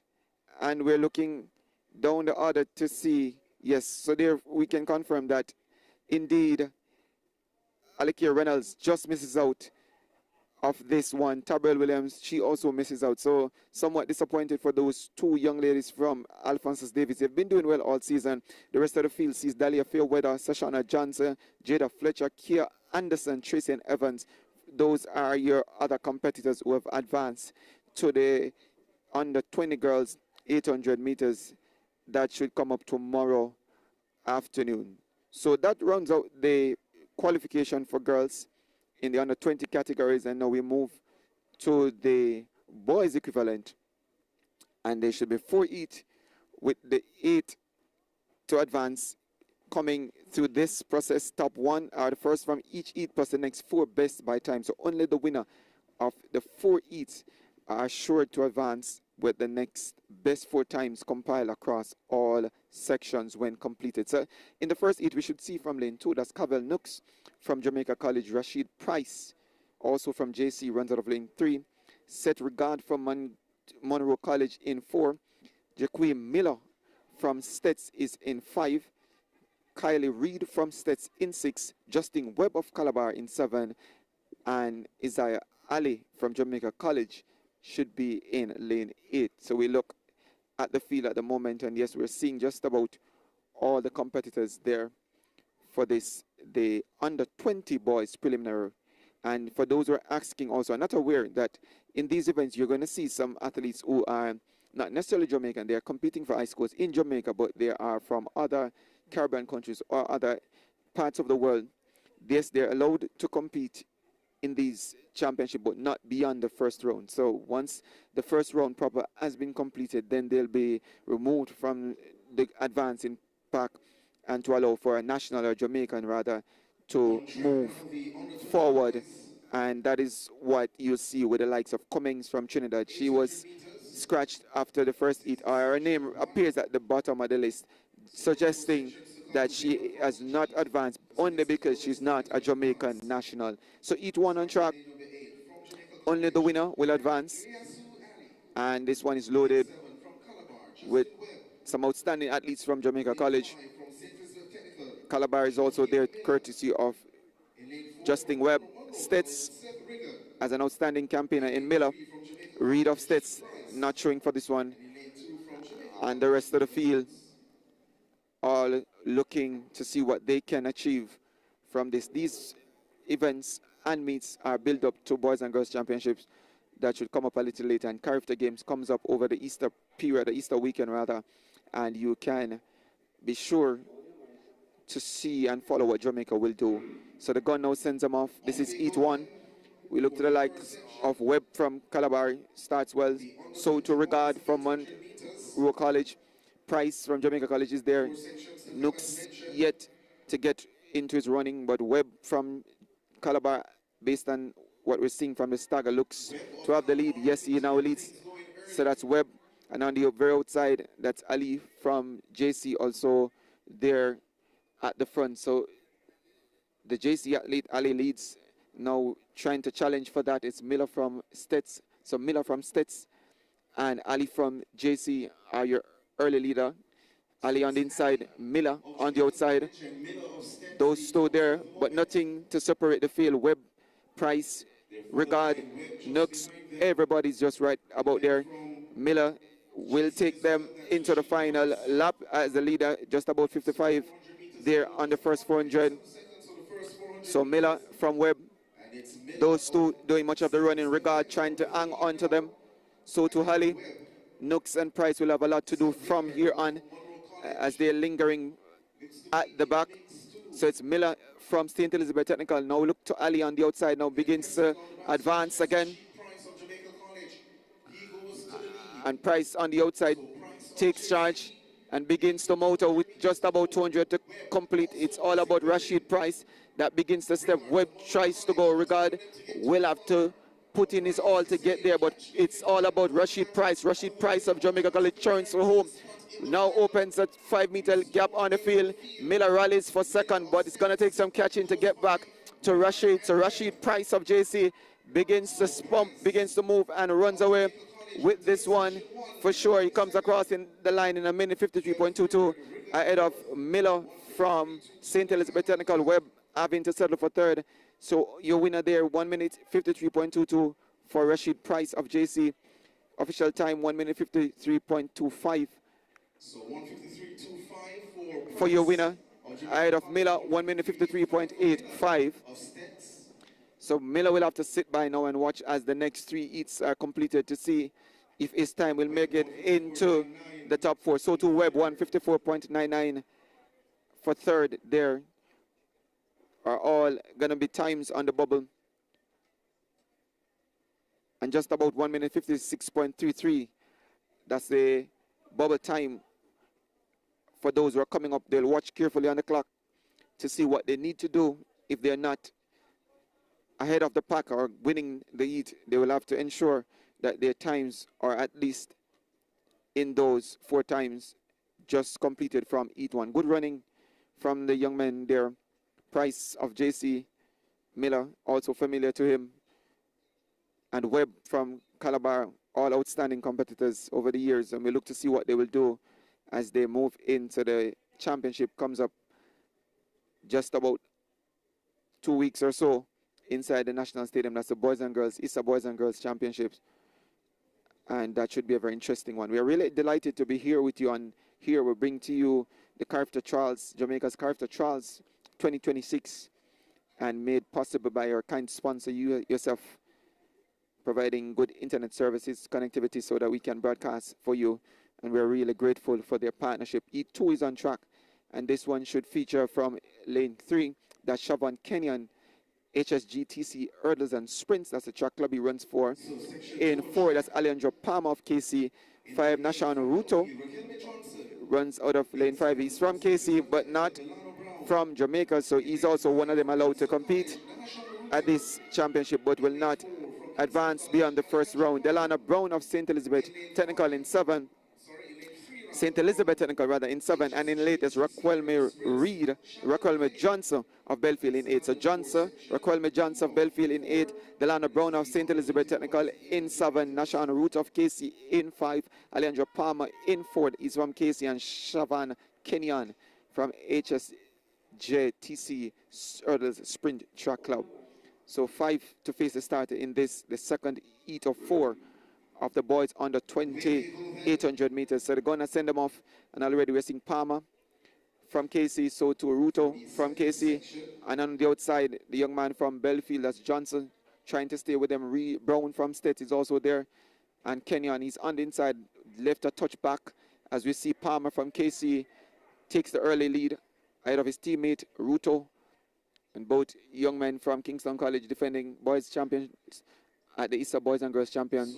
Ruto now moves to the front ahead of Palmer as they look to turn in the home stretch for the first time. It's Ruto from KC. Palmer is there with him. Brown, all running in a straight line, is there.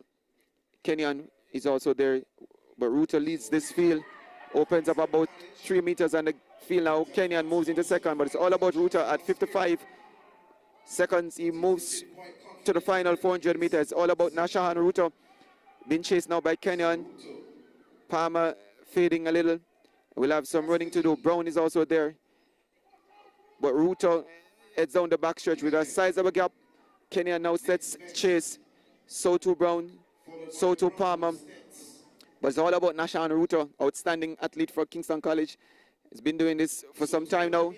Very dominant. Just about 200 to complete. Begins to step, begins to widen that gap. As he usually does in his races, dominate at just about this point. Starts to move. Nobody can go with him. And as it stands now, the winner is really coming from the pack behind him. Ruto will be credited with the time and the victory on principle, but it's all about Brown and Kenyan. They're running as it stands now because they know either of them that wins this battle in second will advance to the final. 1 minute 53.43. That's Ruto's time for the winner unofficially. And it looks to be Kenyan that gets it in second. And the young man from St. Elizabeth Technical, we want to see his time to see if he has secured one of those non-automatic qualification spots. So Nashan Ruto 1 minute 53.50, your winner for this section. As we look for the results of the others, 1:54.90 for Kenyan. So he can be assured of a spot into the final. Delan Brown 1 minute 54.95. I think that time should be good enough to get him into the top four. Alejandro Palmer, his time as well might not be good enough, but he finishes fourth, 1 minute 56.06. And Raquel Johnson finishes in fifth, 2 minutes 90 seconds. So those are your results for the E2. As it stands there, still 2 more heats to be completed, so there's a lot of running to be done. And these young men that are waiting in the heats to come will be anxiously looking at the clock as they run to see what time they'll get if they're not able to win. 1 minute 54.99, that's a bubble time for those who aren't credited with victory. E3 comes up next. E3 features from lane 2, Tyrese White from Port Antonio, Malik Anderson from Edmonton in 3, Javon Robinson from KC in 4, Kevon Richards from Calabar in 5, Ryan Palmer from Alphonsus Davis in 6, Simon Bailey from Charlemont in 7, and Love Joseph from Kingston College, he is in lane 8. So the field there, 7 facing the start already. They're off and running. You see the young man from Calabar. That's Richards from Calabar. Steps to the front. Anderson from Edwin goes with him. The man from KC, Robinson, is also there. So Robinson from KC now assumes the early lead ahead of Richards from Calabar. At just about 200 meters completed in this one, it's already a gap for Robinson from KC. 2-3 meters on the field already for the young man Robinson. The others nicely bunched behind, not too far back, but they'll want to ensure that he's in touching distance. Joseph's in second. So they move now down the stretch. So based on this numbering, it's actually Joseph's, Love Joseph's, that's ahead of Richards. So less than 400 to complete. It's Love Joseph that begins to motor, begins to step, takes the early lead and doesn't want to relinquish that lead as he steps down the backstretch. That's Joseph of Kingston College ahead of Richards from Calabar. And the others behind him include Palmer from Belfield, Robinson from KC, fading a little. Anderson trying to rally. The gap is closing, but it's still Joseph from KC with less than 200 to run. It's all about Joseph. Now the young man Palmer from Alphonsus Davis begins to close, begins to motor, and he rallies himself into second. And Edwin Allen's athlete Anderson now starts to pump, and he has gotten beyond the leader Joseph. Palmer challenged Joseph as well, but it's all about Anderson from Edwin Allen to wins this one ahead of Palmer from Sydney Pagan. So 1 minute 54.99, the unofficial time for Anderson from Edwin Allen. We saw them very dominant on the female side, but yes, they do have outstanding athletes on the male side. 1 minute 55.07 for Anderson from Edwin Allen there. Your winner, Malik Anderson, ahead of Ryan Palmer from Alphonsus Davis, 1 minute 55.46. Those are your top two for sure. The early leader, Joseph, 1 minute 55.52, fades into third, and that time might not be good enough as the bubble time. And this is seemingly one of the slowest of all the heats completed. So Palmer, it's time we look to see if it's good enough. And I think as it stands now, he is in 8th spot. So Joseph, with that time of 1:55.52, misses out. And Raheem Palmer moves into the 8th and final qualification spot, with the others being Justin Webb. Well, I think that based on what will happen for Ruto, Joseph might be in with a chance, because Ruto will be moved from that list when it's compiled. So Joseph, with his 1:55.52, might be with a shot of making that final. The 4th and final heat comes up on track, and it features the 1500-meter champion from yesterday. Let's quickly tell you who the athletes are. From lane 2 is Najee Thompson of St. Elizabeth Technical. In 3, that's Tywin Sterling from William Neb. Ron Monroe Moore from Mount University, one of the overseas campaigners. Shamar Green from JC in 5. Joel Morgan of Edwin in 6. Chandra Downer from Ed Omad in 7. And Anthony Dillon from Port Antonio runs out of lane 8. And they are off and running 7, facing the starter there. Makes for an interesting matchup. Already starts the move is Morgan from Edwin Allen. Sterling there from William Nib on the inside. So too Downer from Omad Technical. So Morgan as the early lead ahead of Downer. So those two at the front at the moment, but nothing to separate them as we see the young man there from Omad Technical, that's Downer, as a slight lead ahead of Morgan from Edwin Allen, and Sterling from William Neb is there. The others include Dylan from Port Antonio, who put himself into 3rd. Soto Green from JC. So Morgan leads them at the bell, 56 on the clock for Joel Morgan. Young man there, Downer on his outside. Sterling is also there. So too Green from JC. So all those are in with a shot. Dylan from Port Antonio now being separated from that chasing pack. But as it stands, as they move down the backstretch, it's all about Joel Morgan from Sterling. Green is in 3rd.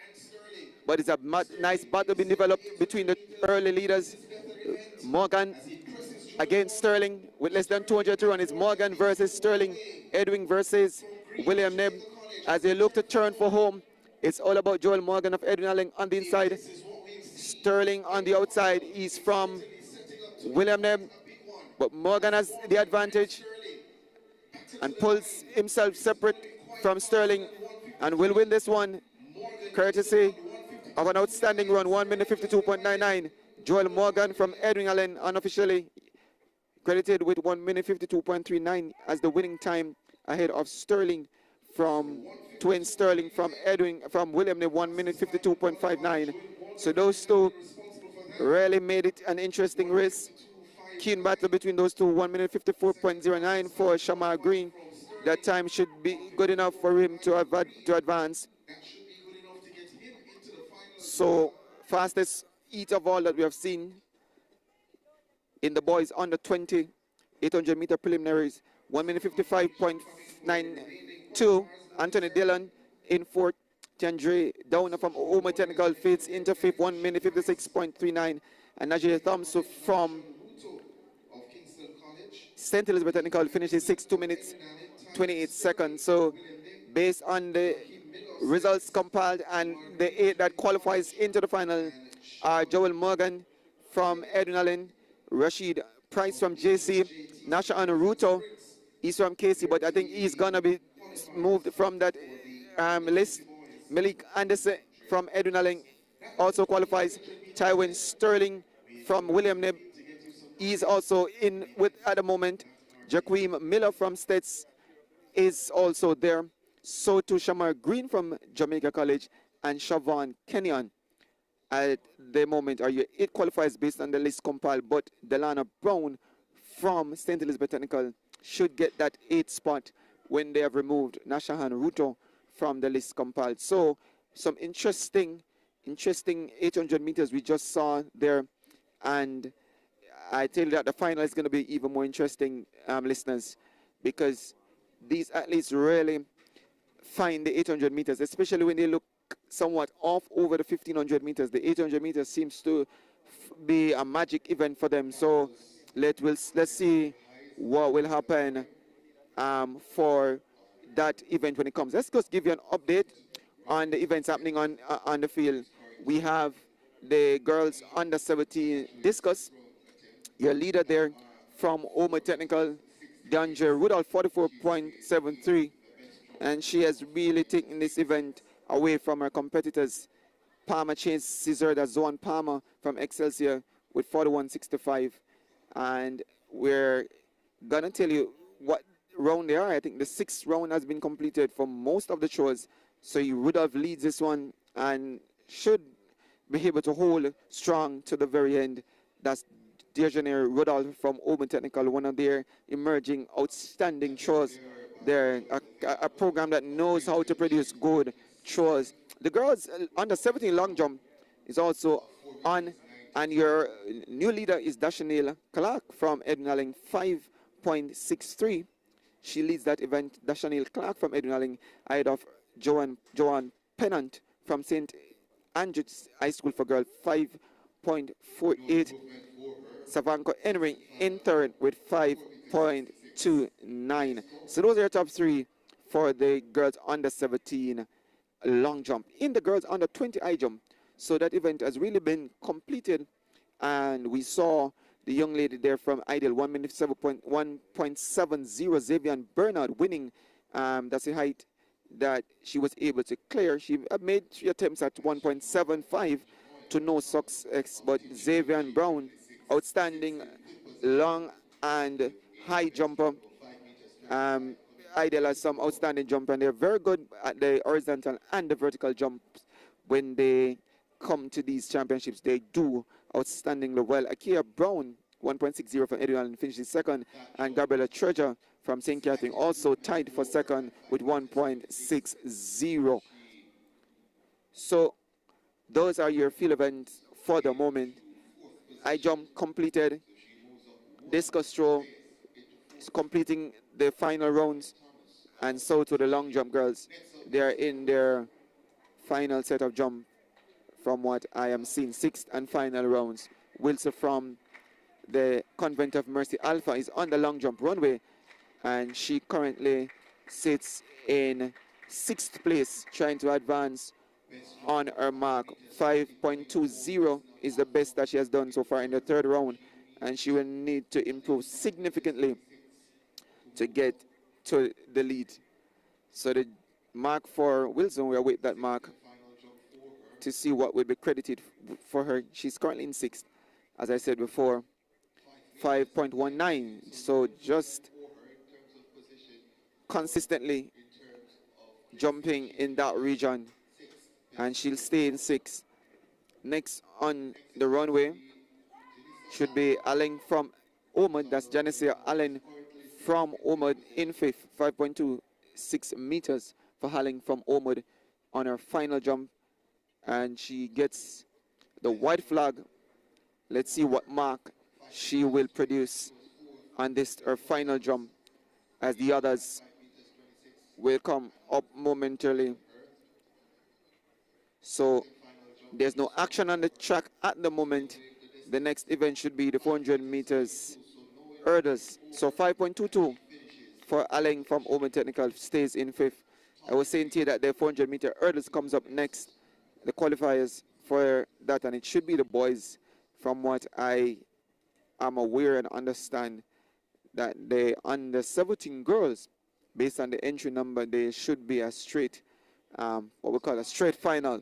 That's the expression we use, straight final. So the boys under 17 will have their preliminaries. So to the girls under 20 and the boys under 20 over 400 meter hurdles. So those qualifications, or preliminary rounds as we say, will come up shortly. You're listening to coverage of the CARIFTA Trials 2026 happening inside the National Stadium and been broadcast to you here on Stride Vision as a part of our continued track and field offering and series for 2026.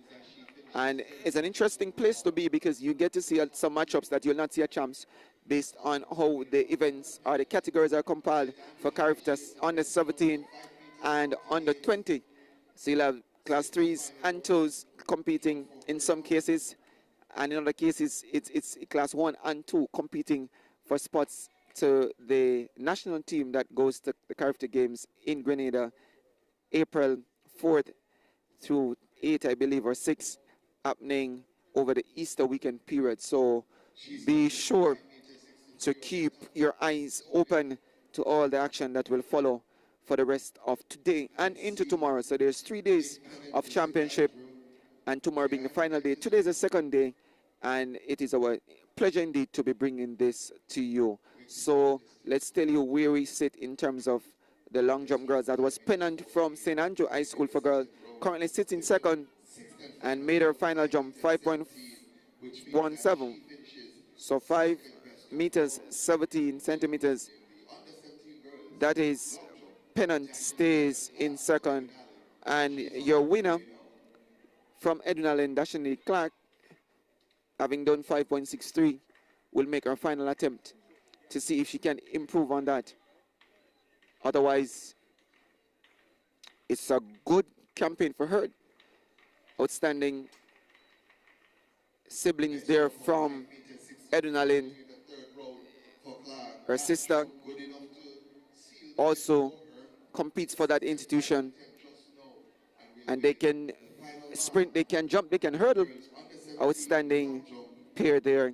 And it's an interesting thing to see that usually when you have siblings or twins, in many cases they are multi-talented. 5.67 wins this event with an improved mark, 5.67 meters. That's Dashaniel Clark of Edwin Allen winning the under 17 girls long jump. And Pennant, Joanne Pennant of St. Andrews High School for Girls is your top 2. Let's go over to the Discus girls and see what we can gather there for you, because that event is also drawing to its close. Your winner still remains Dejanay Rudolph from Omer Technical, having gone out to 44.73. Outstanding, as I said before, one to watch. Zoan Palm of Excelsior is in second with 43.02. Enola Myri of Excelsior is in third, 39.38 meters. Alia Dennis of Clarendon College is in fourth, 37.32. And Swayze Black, 35.11 from there, is in fifth. Savannah McKenzie of St. Jago in 6:33.98. Katia Christie of Vere in 7:32.77.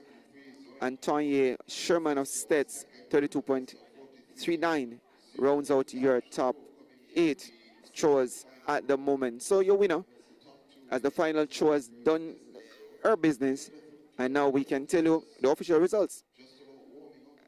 Sees Dejanay Rudolph of Auburn Technical, 44.73, winning the event. So credits to Rudolph there from Auburn Technical, and she's going to be one to watch when championship comes around in class 3, that is in. So the next event on track is going to be the 400-meter hurdles qualification for under 17 boys. Then that will be followed by the under 20 girls, and rounding out that qualification will be the under 20 boys. Those events not yet on track, and we'll tell you as soon as they are on track. But just to give our listeners an idea, for those who aren't aware, that there's still the 200 meters to come a little later, so to the finals, and that's really where things will come to a close. That's a final for the 400 meters, and it starts a little bit later down in the program. So just about at the closure of the 200 meters, we'll take a break because there's going to be almost a 3-hour gap to wait for the next event that comes up at 5:40, and that's going to be the 400 meters all the way to the close of the program, and that's the program for day 2. And those 400 meters should be very interesting, as we saw last evening the qualifications, And we have the lineups, and we can quickly share those lineups with you of the athletes who will competing, because I think of all the years that I've seen 400 meters competing at trials, this year might be one of a very close battle between some schools from the west, some schools from the central region, and the corporate area schools. So you don't want to miss those events, and we'll be here to bring those alive to you as you continue to stay tuned, and to also share the link with your friends and those locally and in the diaspora. They need to see what's happening here at CARIFTA Trials. They have vested interest, and so are we here at Trials Vision. So let's quickly tell you, the under-17 final should feature the likes of Imani Lowe. She's from the Convent of Mercy. Twana Maston from Knox College, outstanding athlete for them. Sajir Davis from the Alpha School, Convent of Mercy, that is it. Chantilly Brown from Clarendon College. Daniela Dixon, one to keep an eye out for from William Neb. Shamika McLean from Fogar Road. Perhaps your favorite, perhaps my favorite from Fogar Road. Trisha Lee Sutherland from Clarendon College. And Courtney Eccleston from William Nib. So William Nib well represented here. So too Clarendon College, they are represented, and Convent of Mercy, with the other two teams being Knox and Fogar Road, and they should all be battling for spots. 2 spots are given to each individual competitors for the CARIFTA Games, but the rest will also be in the relay pool. The boys' final should feature Malik Thompson from Camperdown, Rasheen Howard from Kingston College, Nicholas Jones from Macovia, Teen Barrett from Recees, Dwayne Sharp from Calabar, Jason Peter from Casey, and Rajiv Allison from Calabar. So the matchup between Dwayne Sharp and Jason Peter from Casey is going to be happening, listeners and viewers. So you want to see that event when it comes up a little later. The boys event is also on, and the girls event. And once we are able to tell you the compilation for the boys event, that's not yet posted. I think they're sorting out some things, but the girls under 20 final should feature Tracy and Evans from Oakwood, Madison Campbell from Oakwood, Casey and Swell from Immaculate, Shanika Lindsay from Alphonsus Davis, Brianna Brown from Excelsior, Anastasia All from Oakwood, and Devin Dickinson from Immaculate, and so to Kalilia Satchwell from Edwin Allen. So those are your 8 competitors. We saw the likes of Dickinson and Evans running this morning in the 800 meters. Let's see if they'll make it back sufficiently recovered to compete over 400 meters, which comes up at about 6:04 thereabout. I think it's the final event or the penultimate event on the program.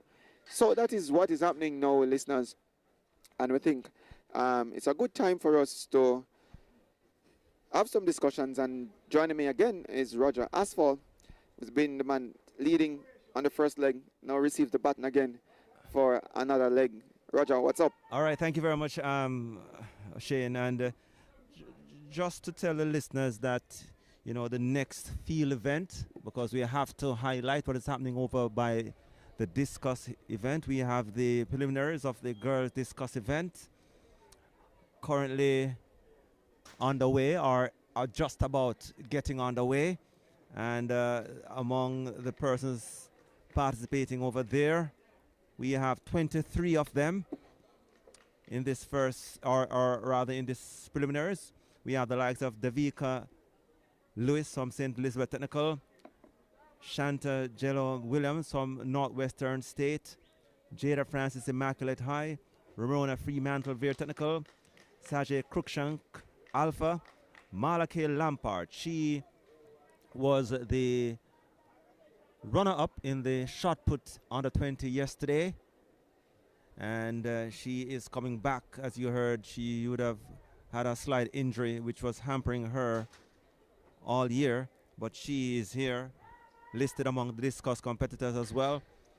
We have Brandon Malcolm Heidel, Jamie Lee Tuller Immaculate, Gabriel Merchant Veer, Zoel Jamil Immaculate, Fabiana Perry Eden Allen, Drisa Dowse Bridgeport, Jillian Gordon Alpha, Abel Deborah University of Minnesota. She would have won the shot put last night ahead of Malake Lampard. Abel Deborah, that is, from the University of Minnesota. We have Jada Clark, St. Elizabeth Technical, Palanja James Godfrey Stewart, Sandra Brown, Edinallen, Nalia Peterson, Clarendon College, Deonja Shaw, Edinallen, Leonie Marat, Clarendon College, Lakayla Flemings, Veer, Jamila Young, Clarendon, and Abigail Bennett, Merle Grove, your competitors in the preliminaries of the Under 20 Girls Discus event. Among the other field events to come today, coming up shortly, will be the Boys Discus. Well, that event get on the way at about 2 o'clock. Then after that, we'll be having the Boys Long Jump. Well, that also takes place at 2 o'clock on the 17. The Boys High Jump on the 20 comes up at 3 o'clock. The Boys on the 20 Discus will come up at 3:15. And those are the field events today here at Day 2 action of the CARIFTA trials at the National Stadium. Just a quick recap as to some of the events that would have gone on the way this morning. The leading qualifier among the girls under 17 are the finalists for the girls under 17 800 meters. Kemaya Graham, Sydney Pagan, 2:17.96. Anika Lowe Edinallen, 2:18.04. Felicia Compass Homewood, 2:18.43. Ramin Gray Edinallen, 2:27.13. Gabrielle Francis St. Catherine, 2:18.96. Denoya Scott Convent of Mercy, 2:19.17. Abigail Clue, Long Island Lutheran High School, 2 minutes 19.24. And Tovia Robinson from St. Elizabeth Technical, 2:20.47. Those are your leading or your qualifiers for the under 17 800 meters for girls. The qualifiers for the under 17 boys final, 800 meters final, are as follows: Markland Williams, Denby, 1:59.09. Luke Plummer, Sydney Pagan, 1:59.59. Keemy Campbell, St. Jago, 2:01.61. Alfaria Cunningham Wolmer's boys, 1:59.76. And Tian McLean from St. George's, 1:59.78. Those are the athletes that dipped under 2 minutes. And the other qualifiers: Bevin Davy, Jamaica College, 6th fastest, 2:00.24. Renento Choice from St. Elizabeth Technical, 2:00.53. And Ratia Walters, Titchfield, 2:01.94. Your qualifiers for the under 17 boys 800 meters. For the girls, the qualifiers are as follows: Rihanna Morgan, Heidel, 2:11.43. The leading qualifier, Kevin Gay Fowler, Edinallen, 2:12.35. Davin Dickinson from Immaculate, 2:13.83. Soshana Johnson, Edinallen, 2 minutes 13.67. Dela Fairweather, Heidel, 2 minutes 13.87. Jada Fletcher, St. Jago, 2:14.78. Kea Anderson, the Queens, 2:14.88. And those are your qualifiers for the girls under 20 800 meters to the final. And the boys qualifiers: Joel Morgan, fastest, 1:52.39. Rashid Price, Jamaica College, 1:53.25. Shavan Kenyan, high school track, hurdles and sprints, 1:54.90. Malik Anderson Edinallen, 1:55.07. Tywin Sterling William Nib, 1:52.59. Joaquin Miller, 1:53.85. And those are your qualifiers, along with Shamar Green from Jamaica College, 1:54.09. Your qualifiers for the boys under 20 800 meters. So just a pointer, Roger. If you're probably looking at results, you see they're listing 7 athletes as qualified, but it's actually 8 athletes that qualifies into the final. So the likes of Tracy Evans from the under 20 girls is into the final. So to Delana Brown from Stets is into this final. And also, if you're following carefully early on when we were doing the commentary, we were saying that the likes of Ruto and Joseph, they'll be extracted from the result because they are not Jamaican nationals. And we saw it with Cummings also from Idel. So they're just competing here to get some race in, but once the result is compiled. So that is what happens for those who might just be tuning in and seeing the video and saying, oh, KC won there and KC won here, why they're not into the finals. They're not allowed to compete beyond the preliminaries. So those other athletes, once they're Jamaican, they'll move up the pecking order. So that is why Delana Brown, Tracy Evans, they're all into that 800 meters final. Certainly. And the next event on the track will come up at 12:40. That's in another 80 minutes. And that will be the preliminaries of the boys under 17 400 meters hurdles.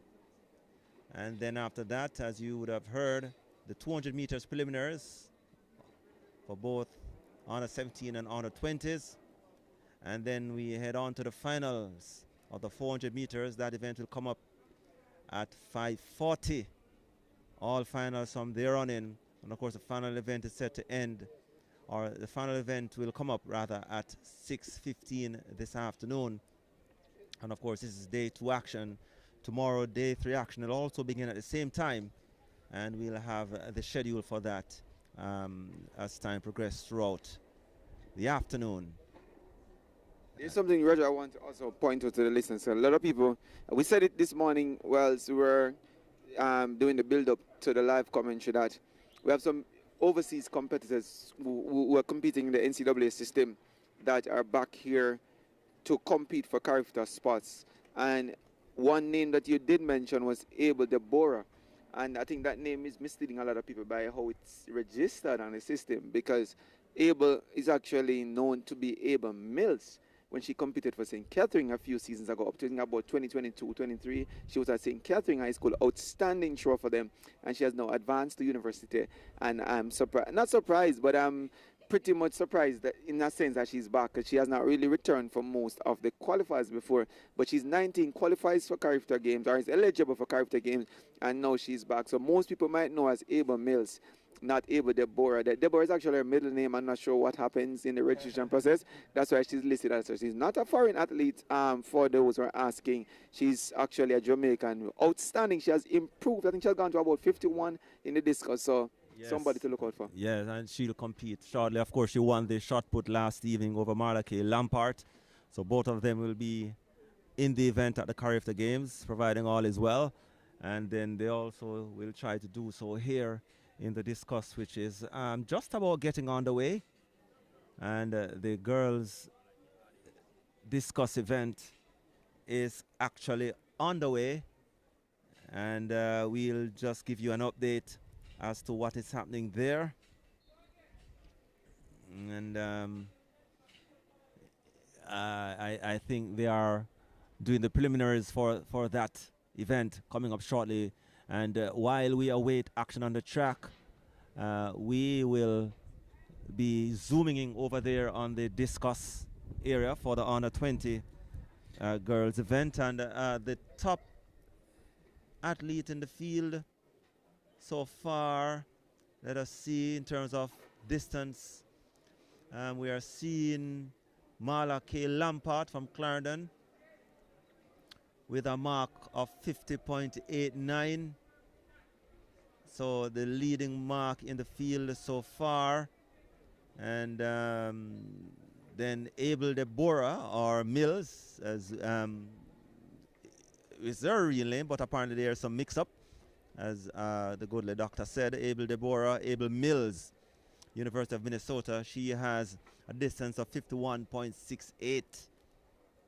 And those are the only two competitors in the field over the 50-meter mark. So we expect that. So it makes an interesting matchup.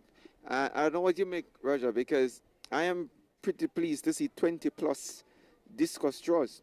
Gone are the days when we could hardly find a full field of 8 or 12 competitors in a discus event, much more to have 23. And it's 23, I'd say 23 quality. They're just of different categories and different developmental stages in the career. But when you look at, say, the top 3 here, just about any of them can go on to become world beaters. I'm not sure how you assess that.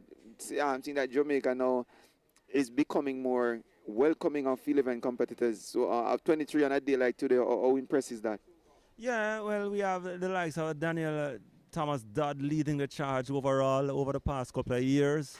And then we had quite a few of them following in her footsteps. And then we are seeing the younger generation, the newer generation coming up.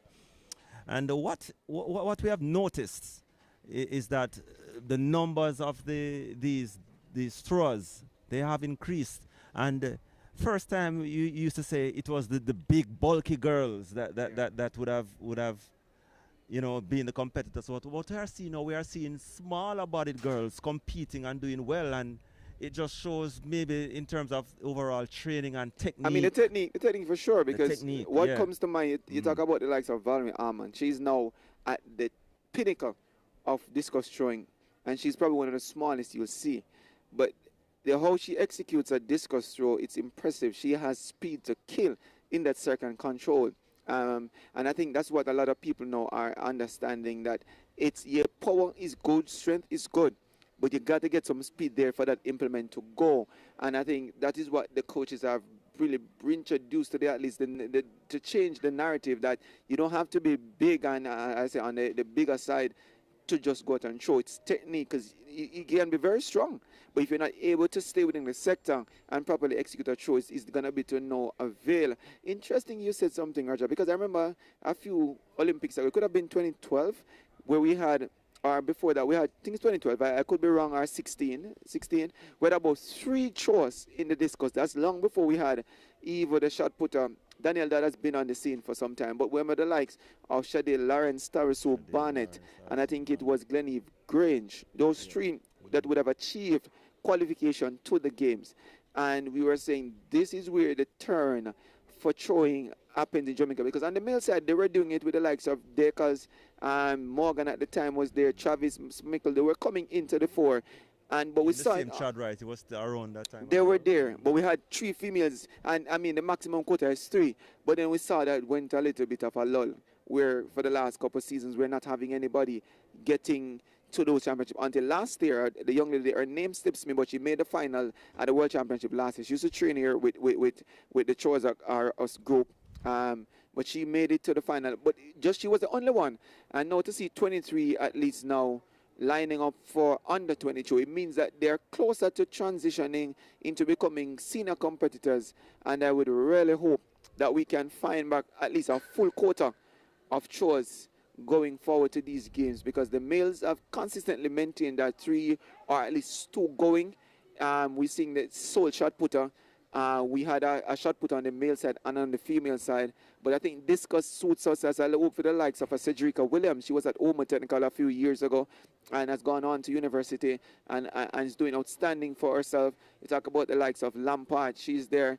There's some other young ones coming up. Rudolph from Omer Technical. I understand she is farther in her development than Cedrica was, and we know what Cedrica did in her days at Omer Technical. So she's also one to look forward to.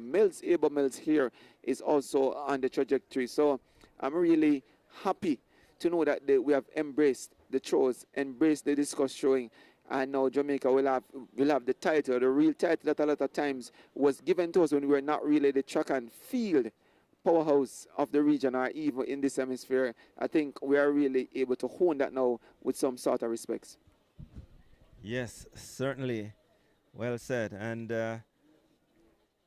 just to tell you that the long jump, well, maybe you'd have heard already, just a quick update as to the winners so far today. Overall winners, we have Dejane Rudolph from Homewood winning the under 17 girls discus with a throw of 44.73 meters. And she finished ahead of the Excelsior pair of Zoyan Plummer, 41.65, and Enola Mars, 39.38.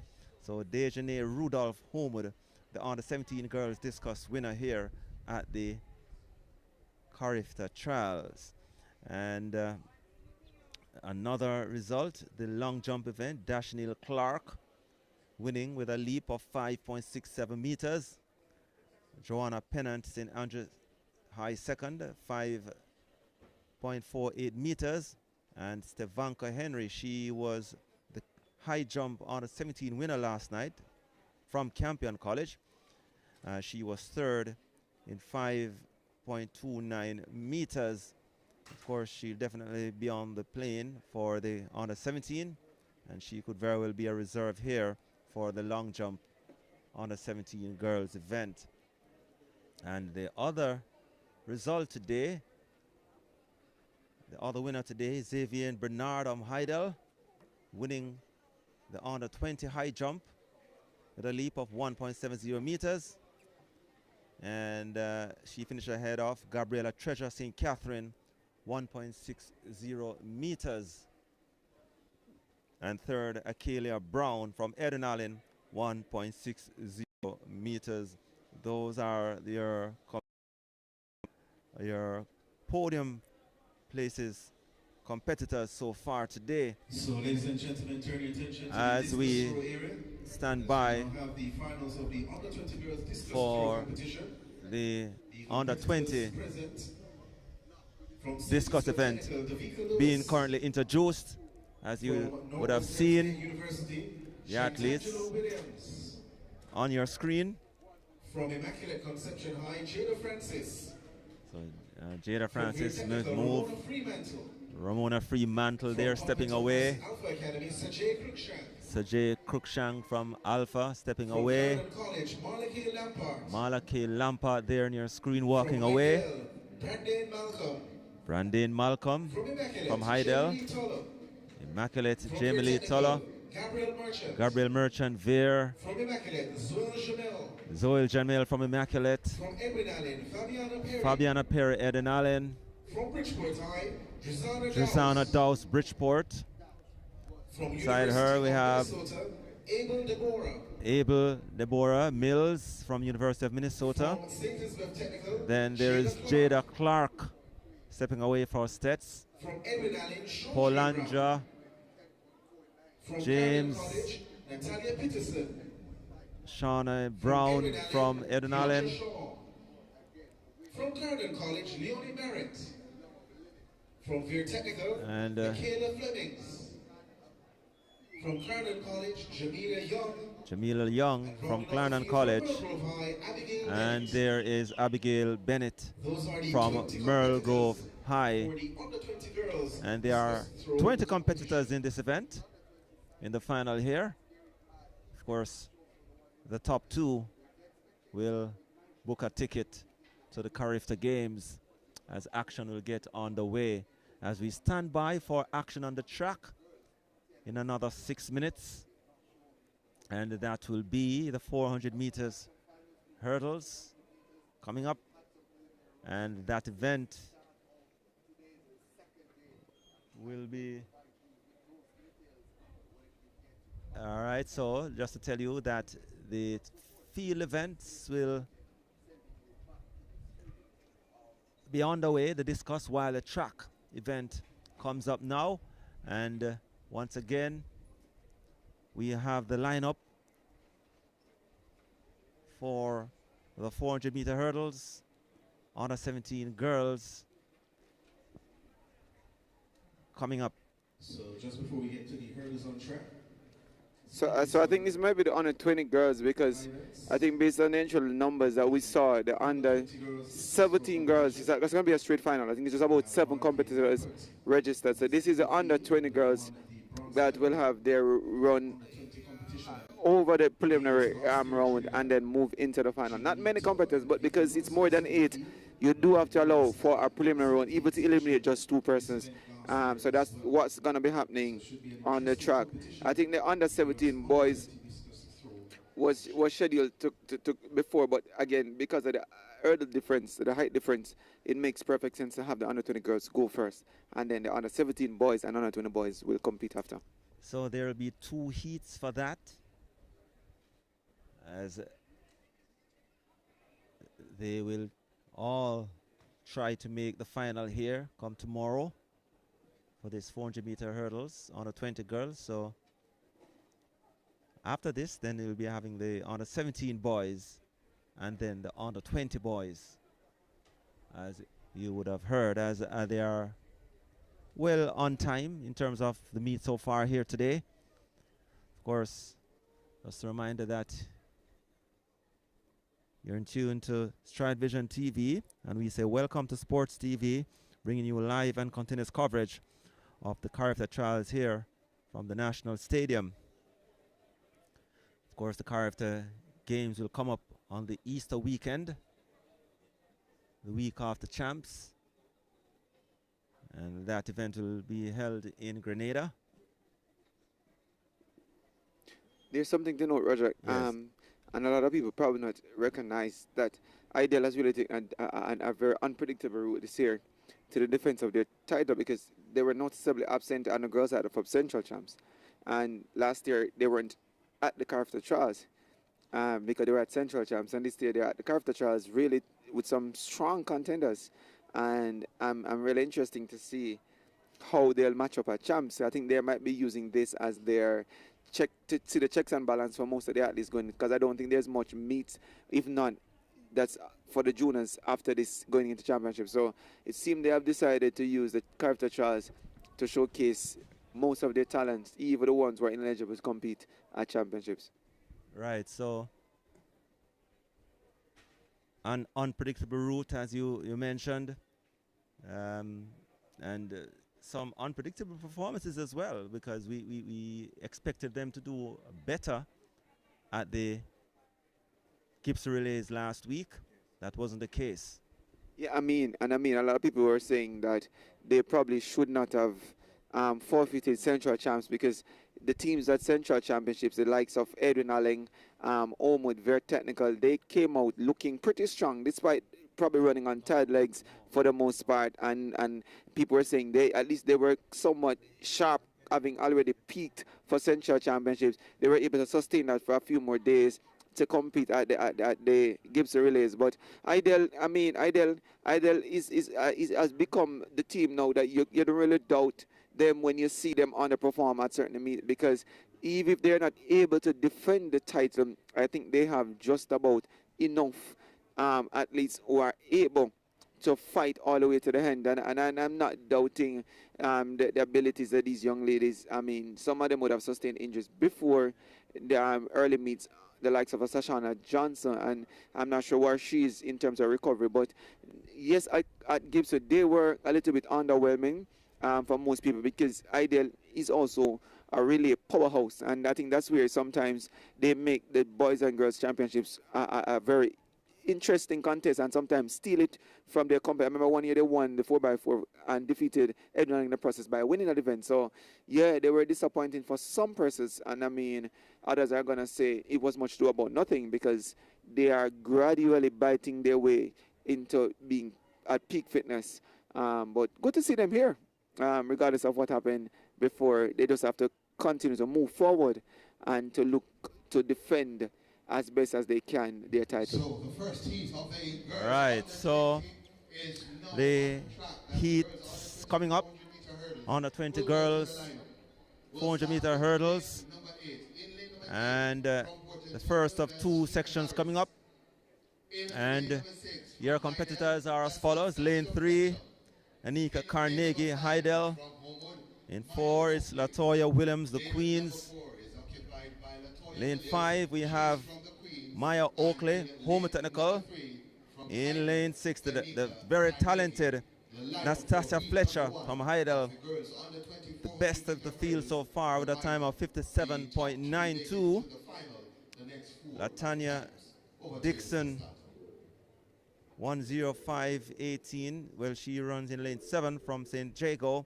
And in lane 8, we have Shanicia Harris from Port Antonio.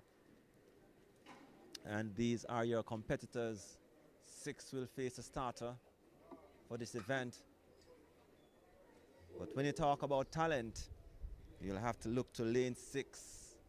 Nastasia Fletcher, Heidel. Brilliant 4x400 meters relay runner 2. She was overwhelmed at Gibson, but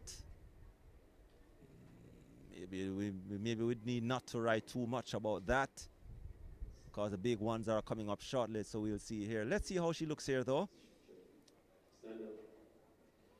And just to add, Roger, Yes. that this event at the ISA Championships is contested as an open event. And I think it's only at the CARIFTA trials and at the CARIFTA games that you'll see the younger ones who are 17 and younger running by themselves versus the ones under 20. So I'm hoping that ISA in the future will probably, because some of them are developing in the hurdles while others are pretty much more because proficient. that's how they started with the boys for years. And they still have class. Well, they had class one until they recognized an open recognized event, and then they, a couple this years party. ago, they brought in both class 2 and class 1. So maybe it's just a matter of time before ISA will also do the same with the girls in terms of the 4 hurdles, where you have your under 17. What I think they at the CARIFTA game, I remember long ago, the under 17 was 300 meters. Yes, so that's where it started. So just like the sprint hurdles, where the distances for the younger girls are shorter, until they get to class 2, they go to the full 100 meters. The same thing used to happen at CARIFTA games, where these young ladies, because they're developing, and as I'm not sure what thought went into ISA having them learning it's a very difficult event, might I add, but still having them as young as 15 and 14, I see, doing this event, going all the way over 400. All right, so there were 2 breaks at the start. Let's see if they'll, in fact, we are seeing an athlete out. I think they're all there. I think one was not hearing the gun, from what I'm hearing. St. Jago's Dixon is not there from lane 7, but off and running. And it's now 5. Not certain what happened. We'll know in a short while what happened to the youngster from St. Jago. But it's a level break at the moment with Carnegie from Heidel. Looks to have a slight lead on her teammate Fletcher, who is still not yet hitting any gear, as Carnegie from Heidel, and out there in lane 8, Harris from Port Antonio. On the top bend, they going on. Nastasia Fletcher now moves into gear, and she has 3 flights remaining ahead of her. Gets by her teammate Anika Carnegie into the straight. Carnegie and Harris from Port Antonio, but Nastasia Fletcher now takes charge, and she's rolling. Here she comes to the final hurdle, clears it smoothly, and is moving towards the line in a comfortable way. 59.65 on the flash for Nastasia Fletcher Heidel, and books her automatic spot to tomorrow's final. We'll confirm the time in just a second. But your winner there, Nastasia Fletcher, 59.72. The only one below the minute mark in this event. Harris second, 1:00.93. And third, Anika Carnegie Heidel, 1:04.13. Latoya Williams, the Queens, 1:06.42. And Maya Oakley, home with a 1:07.33. And they will await. I mean, Fletcher has not been running this event a lot this season. I think most of the outstanding runners have been coming from Edwin Alling, and you'll see, you're not going to see her here. Kelly from Edwin Alling, she's not here. You see the likes of Casanova and Crossfield. Those are outstanding, are developing hurdlers for them. But I just anticipate the matchup that's going to be between Fletcher and Kelly, because once they get in, they're probably the only 2 for now who will automatically get below a minute once they run their hurdles on any day, any given day. And I'm waiting to see where Kelly will match up against more experience, of course, than Fletcher. But I think Fletcher is going to be hard not to crack come championships. Yeah, certainly. So she would have been the Class 2 champion. And we now await the second of 2 sections. For the girls' 400-meter hurdles, under 20 event, and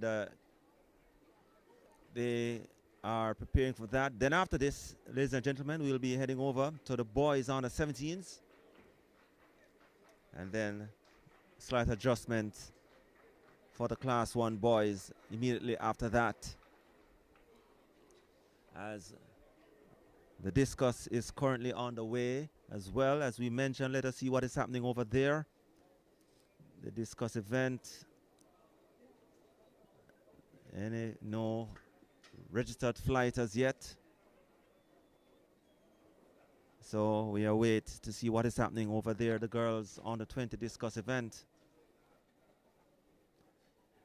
As we prepare now for this second section.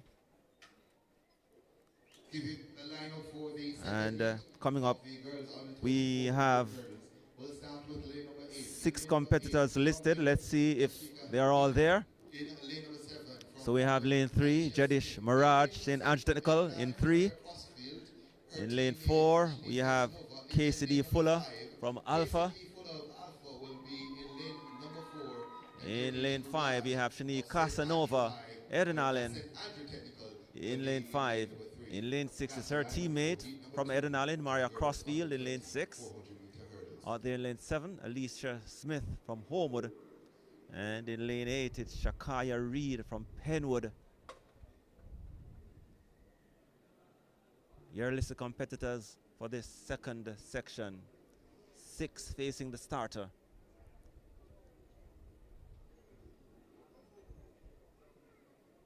Only the winner guaranteed a place in the final.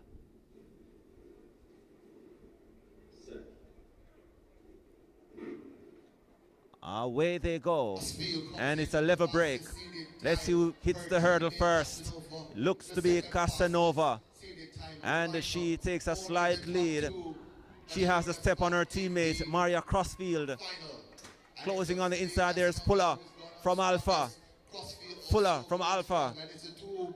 Crossfield and Casanova. Fuller from Alpha hurdling very well and appears to have a lead based on what is happening courtesy of the saga. But Casanova and Crossfield joins Fuller. The top 3 hits the straight. 2 flights remaining. Anything will happen from here on. Crossfield hits the front. Casanova follows her. Could be a dash to the finish. But Crossfield will hold on. Drives towards the line. Ahead of Casanova and KCD Fuller from Alpha. On the flash is 100.73.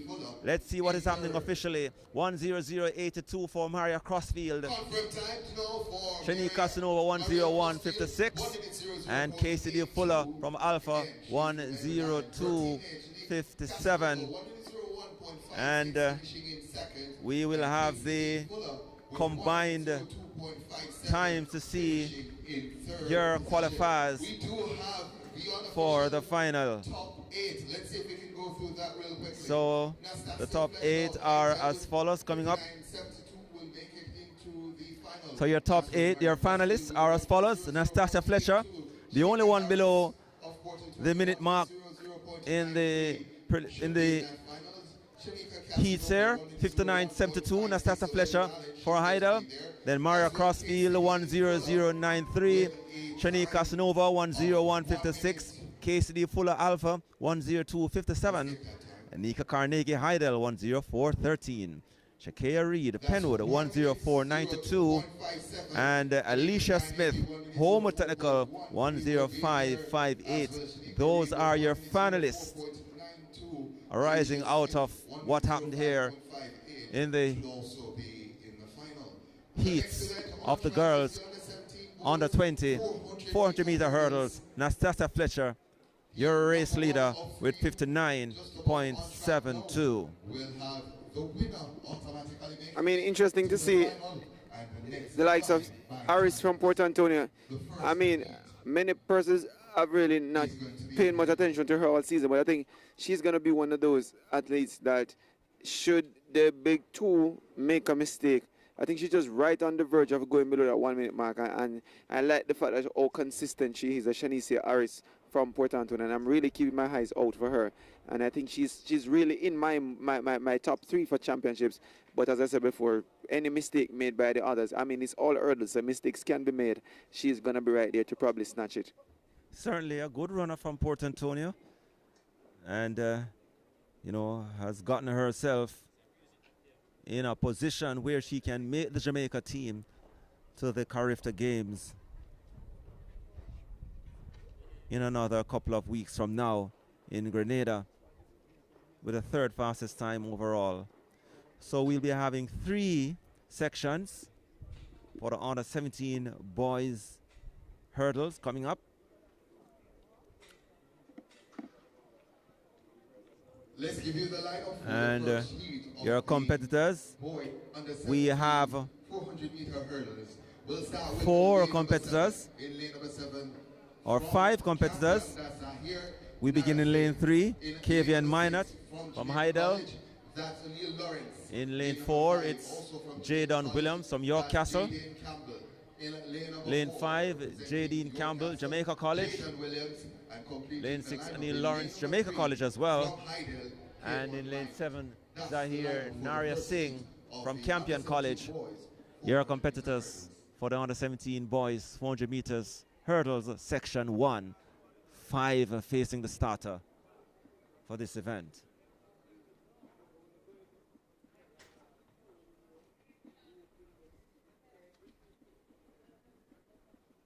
Just to remind you that if you have just joined us, welcome. And we are here at the CARIFTA Charles 2026 at the National Stadium. Jamaica prepares to name its team arising out of what happens here this weekend for the CARIFTA Games to be held in Grenada in a couple of weeks' time. Action is also on the way, as we said earlier, as you would have seen as well on the screen, the finalists for the under 20 girls discus event. And we're still awaiting some registered marks to inform you what is happening over there as the athletes stand behind their blocks for this first section. 400-meter hurdles, under 17 boys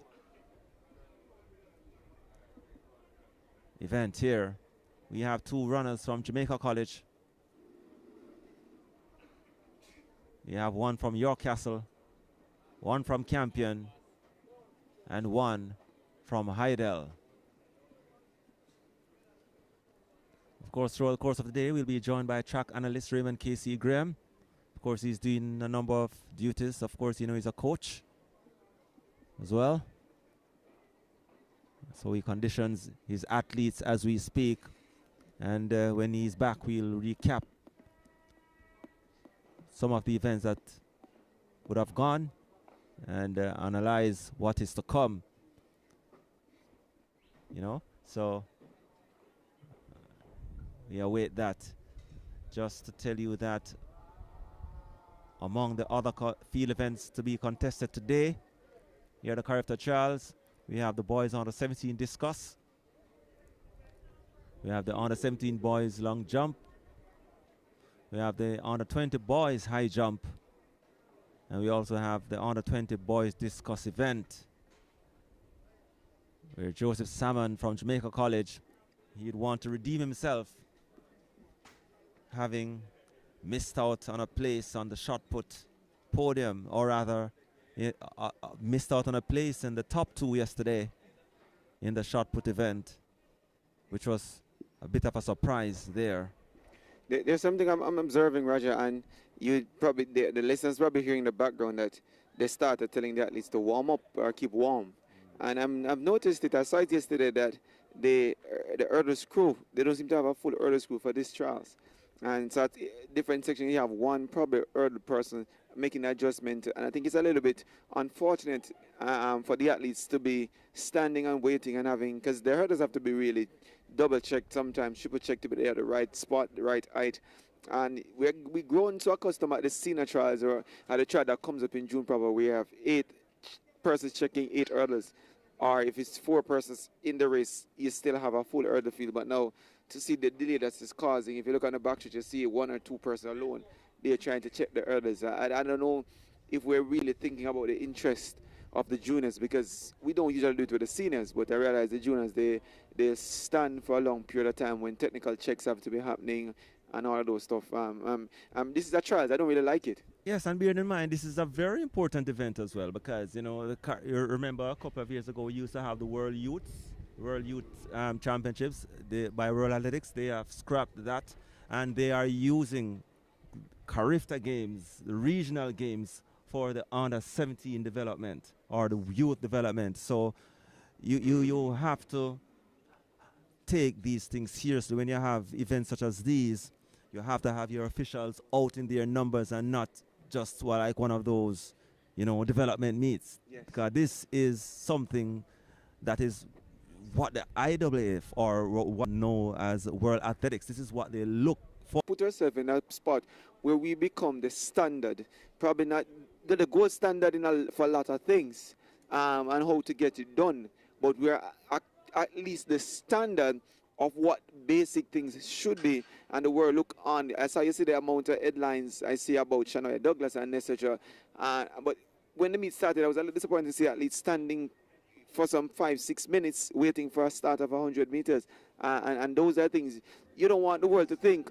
That's how we do it here, because we know how to get it done. And I hope this doesn't repeat itself, because the athletes needs to be properly dealt with, especially at this time of the day. Sometimes it could be an oversight in terms of maybe, informing or it takes plan. I think planning is critical and crucial, and we just have to, anything that we set our standard at or we try to do once, we have to be able to replicate it, because consistency is key. All right, so I think we are ready to go now for this first section of 3 on the 17 boys 400-meter hurdles. The winner guaranteed a place in the final. 5 facing the starter. We have Minot Heidel, Jaden Williams, York Castle, Jadine Campbell, Jamaica College, O'Neill Lawrence, Jamaica College, and Zahir Narsingh, Campion, well and truly into their running. And let's see who makes the first flight. Looks to be the Jamaica College pair of Campbell and Lawrence. And they go down the back straight now. Making his move is Minot from Heidel, and he surges and looks to have the lead now. Minot from Heidel. And at the 200 meters mark, Kavian Minot, he leads. The Jamaica College pair tries to stay with him. So too the man from Campion, Narsingh, hitting the straight at 3 flights to come. Kavian Minot, he extends his lead on the field. The others trying to close. Jamaica College pair. Will the momentum take them past Minot? Let us see. Minot is holding on. Lawrence from Jamaica College comes through for second. And Campbell, Jamaica College third. Kavian Minot on the flash, 52.87. We await the official time, 52.92. Kavian Minot, Heidel with the win. He books his spot in the final automatically. Second, O'Neill Lawrence, Jamaica College, 53.33. And third, Jaden Campbell, also of Jamaica College, 53.48, with Zahir Narsingh, Campion, 54.91. They await the others in terms of sections to see where they stand, but we know for now that Kavian Minot is a sure qualifier for the boys on the 17 final here in the 400-meter hurdles on the 17 boys. Yeah, I mean, Roger, and the thought has been circulating that our Idol came onto the scene as a girls' team. They gradually creeped up on us. It's a good way to put it. Coming with small numbers, and I remember one year they came with about less than a dozen girls and made a huge dent. Quality. And people are saying already that they think that Idol on the male side is going to give us a little bit of that shock. And people are already saying that Idol might be rustling for top 5 on the boys' side, and I find that rather strange. We have the likes of Excelsior, St. Jago, KC, JC, Calabar. It's kind of, how do you make of the program that's happening out there for Idol? I can't say Idol top 5 this year, or maybe even next year. But I am seeing them gradually, because what we are seeing, maybe they are taking the path of Eden Allen, because if you notice the boys' side of the Eden Allen program has been getting stronger and stronger with each passing year. And we know with the support that they have, maybe it's just a matter of time before that Eden Allen boys team break into a top 5. And the program is actually attracting a lot of overseas competitors. Exactly. I find usually KC and Calabar, JC gets those kind of attraction, but Edwin Allen is getting it. Certainly on the boys' side. So if anybody's to break into the top 5 between the two on the boys' side, between Edinal and Heidel, I think Edinal could be hitting that zone possibly as early as next year. Yeah, I hear the talk, but I don't share the view. I just think that they'll have some outstanding talents. They'll have some winners for sure, or medalists at championship, but they're going to need a wider team because you have to have Troll's all-round team. Yes. But as I say, it's a good place to start because Idle are gone in the days when I remember 1 year was only Bennett's son, Zico, I think his name was Zico, was competing at champs. And now to know that they'll have good scoring opportunities is really good for Idle. And he spoke about Idle creeping us as a girls' powerhouse. Must also remember that prior to that, they were the dominant school at the prep champs for a number of years. They won like about 14, 15 years straight, the prep champs. So it was from and a lot of those girls would have gone on to other schools like St. Jago, and people were wondering why is it that they have a nice school section and allowing so much of their girls to go to other schools. Yes, and then they move. They are not doing that well in prep champs these days. But they are attracting outstanding talents. All their energies and resources towards the high school program now. But definitely. We have Quayne Brown Excelsior in 2, Ajani Williams St. Jago in 3, Malik Cunningham St. George's in 4, Nathaniel Ivy Veer Technical in 5, Brandon Bennett Kingston College in 6, and Justin McCoy Calabar in 7. 6 competitors. And hitting the hurdle first is a man from KC, Brandon Bennett. Malik Cunningham tries to stay with him, but Bennett shows the way on the back straight. Ajani Williams from St. Jago, he tumbles out of the race, and tough luck for him. Brandon Barnett for Kingston College, Malik Cunningham, St. George's. Then we have Ivy from Vere. Brandon Bennett continues to show the way for North Street. His North Street rival from St. George's in 2nd. Ivy with the momentum, catching up on Cunningham. But Brandon Bennett still battle for the runner-up spot. Malik Cunningham apparently holding off Ivy for that spot. So it's the North Street duo, Kingston College and St. George's College. Your top 2 in that event. Brandon Bennett, Kingston College, 53-23 for Kingston College. Cunningham, Malik Cunningham, St. George's, 54 flat.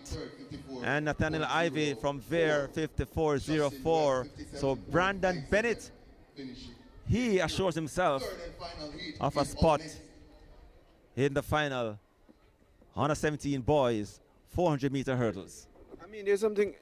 I mean, I hate to feel controversial a lot of time, but I mean, it has to be discussed because I recognize in Jamaica, because sometimes the quality of the talent is between most of the athletes. You have the ones that are really good and the ones who are still learning. You find a lot of athletes who they run these events, they are pretty much running cruise control, not being pressed. And I find in somehow when they transition to the senior standard, where even like the 400-meter hurdles is an all-out sprint, you find that they find it hard to have that kind of approach to the event. And I think I'm waiting to see where the athletes will learn.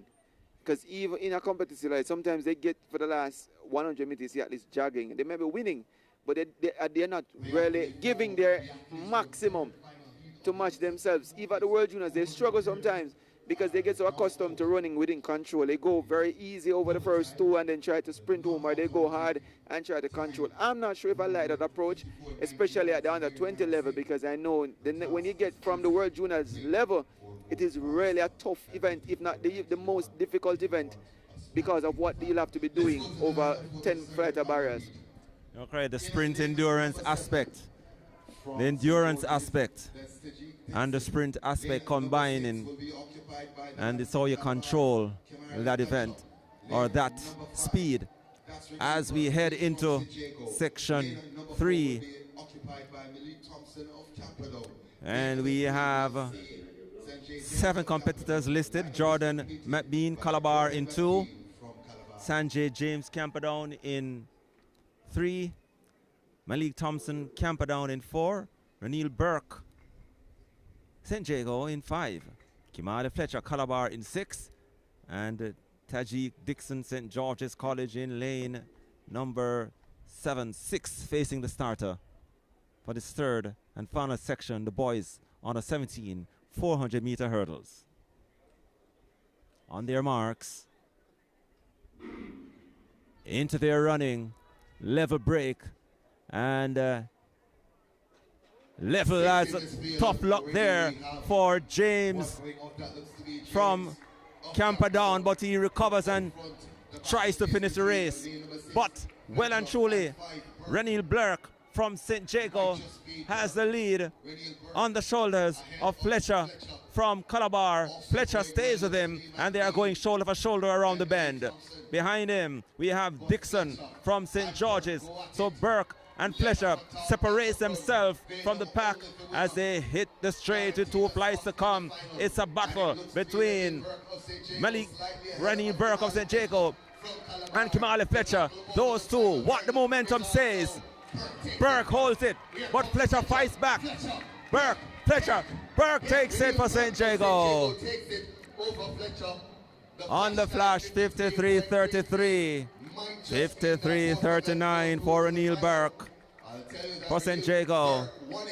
And Kimali Fletcher second, 53-47 after a fierce battle down the straight after that final hurdle. And Burke takes the win, 53-39. Malik Thompson, 54-95. And Tajik Dixon from St. George's College, 55-38. So we have now the finalists. Just to give you the finalists now, and your finalists for the event are as follows: Renil Burke, St. Jago the fastest, 53-39. Kimali, in fact, your leading qualifier is Kavian Minor from Heidel, 52-92. Brandon Bennett, Kingston College, 53-23. Renil Burke, St. Jago, 53-39. O'Neill Lawrence, Jamaica College, 53-33. Kimali Fletcher, Calabar, 53-47. Jadine Campbell, Jamaica College, 53-48. Malik Cunningham, St. George's, 54 seconds flat. And Nathaniel Ivey from Vere, he is the 8th and last qualifier. Nathaniel Ivey with a time of 54.04. Your finalists for the boys on the 17 400-meter hurdles as we stand by for the under 20 boys event as the hurdles currently being adjusted. That's Raheem McKenzie. Lane number 7 will be occupied by the man from Edwin Island, Orlando Pine. In lane number 6, and then we have 3 events coming up for the under 20 boys. And the first event will come up shortly. Let's see if we have any mark distances yet on the discus girls. And no registered markers yet on the girls discus side. So we still await that as we head into section 1 of the boys 400-meter hurdles under 20 boys. Your competitors are as follows. We have a loaded field here. We have in lane 1 Tamani Stewart Oberlin, lane 2 Oberlin, or rather lane 2 is O'Neill Brown Monroe, lane 3 Daniel Saunders Wolmer's boys, lane 4 Tyler Ferguson Jamaica College.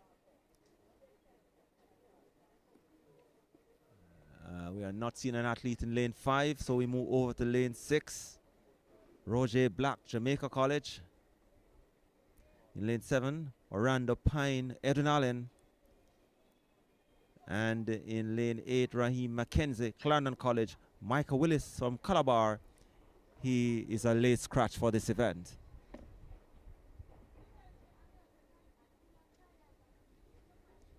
This is the CARIFTA Games trials here at Kingston's National Stadium. So that's what we're speaking about, Raja. If you look at the top the top end of the 200 meters start line, that's where they're trying to sort the hurdles out. So thankfully somebody picked up and recognized that the hurdles probably are not in the right lane or at the right height, because we're seeing some adjustment made. But I'm wondering if that would have been something that happened in the previous one, because not many of the hurdles should have been adjusting now. They probably should be putting back in their right place in terms of position, but not on height. So I hope that there was at least run in those lanes were not allowed to go over the lesser height. And that would affect their performance, especially if they did what they thought was probably a personal best time, or they got an unfair advantage. So that is being sorted out. But good on the officials to pick up that needs to have been sorted out.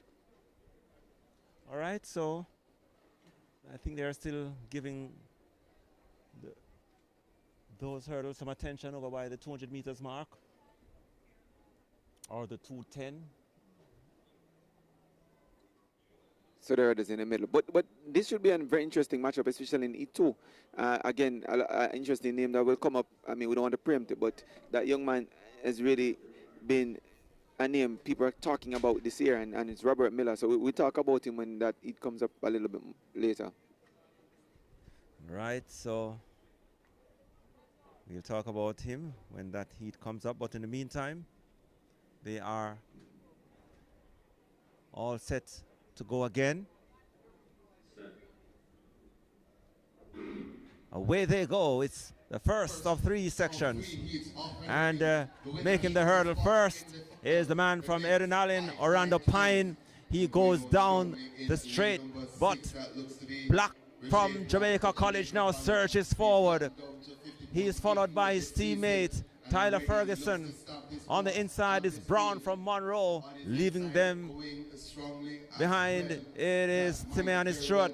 So going around is Roger Black, Jamaica College. His teammate Tyler Ferguson stays with him. They are trying to separate themselves from the field. We have Woolmer's boys, Daniel Saunders, trying to battle for second, but Roger Black has a flight to go. He clears it, and down the straight they come, and Roger Black takes a battle for second, but Ferguson might have hold on. So it's a Jamaica College Quinella there. On the flash is 53.08. We await the official time. It's 53.11 officially for Roger Black, Jamaica College, in taking section 1 of the boys on the 20 400-meter hurdles. He is surely into the final already. Surely the only guaranteed qualifier so far for the under 20 boys 400-meter hurdles. Tyler Ferguson second, 53.63. So Black does look good from JC. I think he has really developed over the season. We have been watching him over the last few seasons. I think he has really found an event that might make good for him. That's Roger Black. So JC should have some interesting time at champs with this young man. And he also has a good chance at making the CARIFTA team.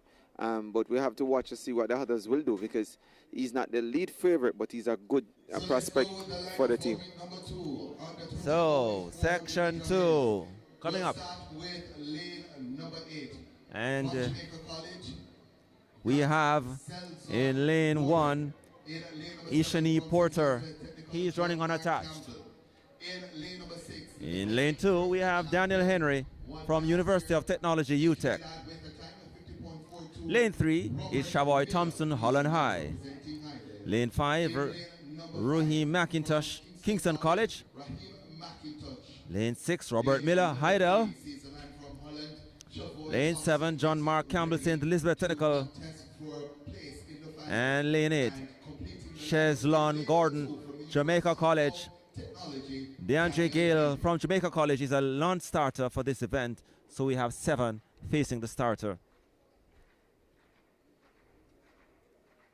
So we have the likes of Daniel Henry of UTech and Porter, he's unattached, all gunning to try to make this CARIFTA Games team.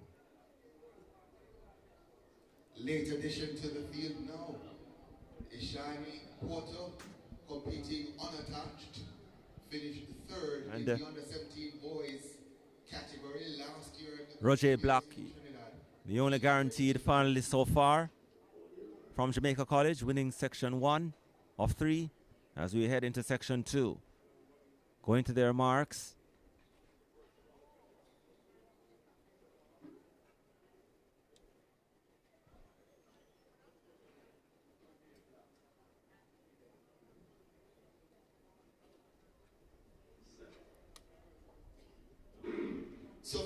Off they go.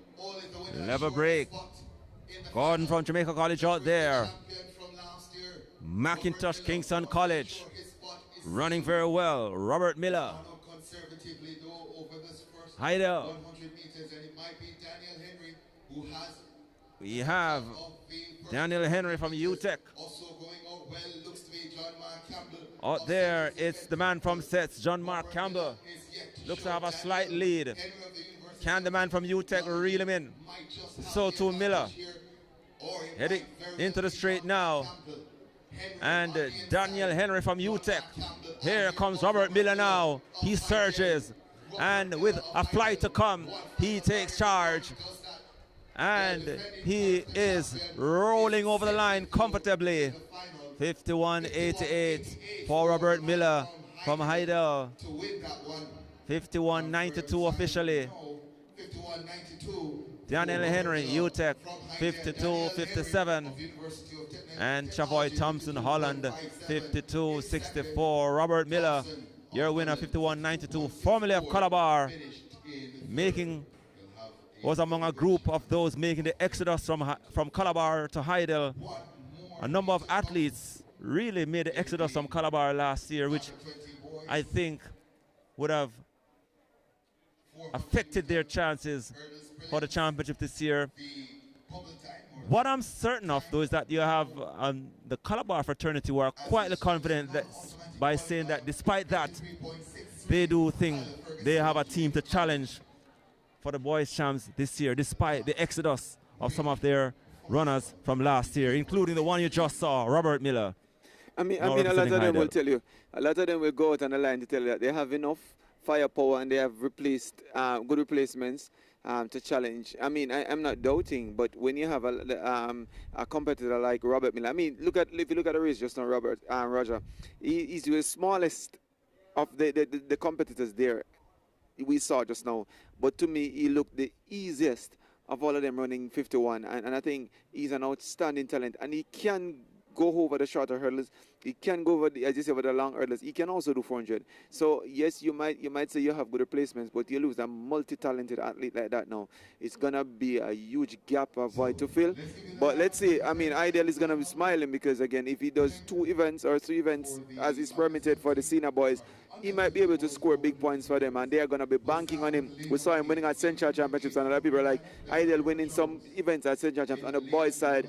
Never happened in a few years to go, but I'm saying this is where it starts now with Robert Miller leading the charge. So the third and final section coming up. So your only guaranteed qualifiers so far, Roger Black from Jamaica College and Robert Miller from Heidel. We head into the third and final section. Richard Farrier, St. Elizabeth Technical, is in lane 1. Lane 2, Take 1 Cummings, Eden Allen. In 3, Ethan Neil Brown running unattached.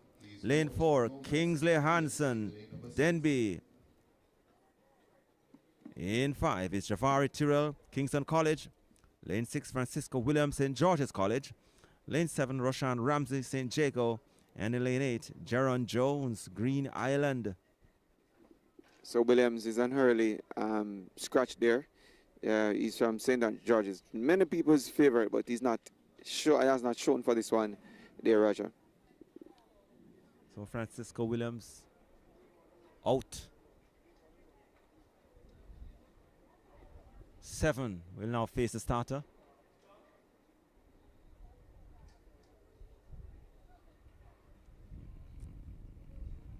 Kingsley Hansen and Tyrrell from Kingston College. Those are the ones to watch. And it's a level break. And making the running right now is Ramsey from St. Jago. Surging forward now, Giovanni Tyrrell, Kingston College. Just behind him, Kingsley Hansen, Denby, 200 meters to come. Tyrrell now takes charge for Kingston College and leads them on the bend. Closing on the inside now is Hansen, Denby. Those are your top two. On the outside is Jones, Green Island. Into the straight they come. Giovanni Tyrrell from Kingston College leads them.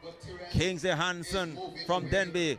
Closing inside of Hansen is Ethan Hill Brown. And Hansen finds something and pulls away, but taking them over the line, the man from Kingston College, Giovanni Tyrrell, 53.42. Kingsley Hansen, Denby second, 54.08. Third, Richard Farrier, St. Elizabeth Technical, 55.77.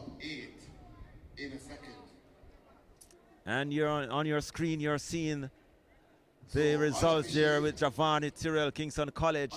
So let us see who are the qualifiers for the under 20 boys 400-meter hurdles. So well, yeah, Roger, the spirit thought for the young man there, Brown, who wasn't able to navigate that last hurdle. Looks to be a little winded, looks to be a little distressed.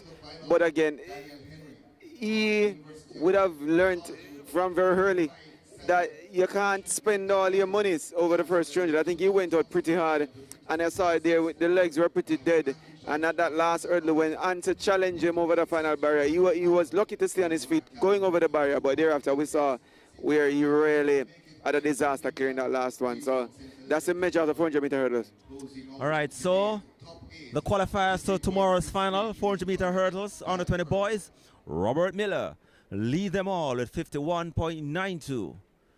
Roger Black, Jamaica College, 53.11. Giovanni Tyrrell, Kingston College, 53.42. Daniel Henry, University of Technology, UTech, 52.57.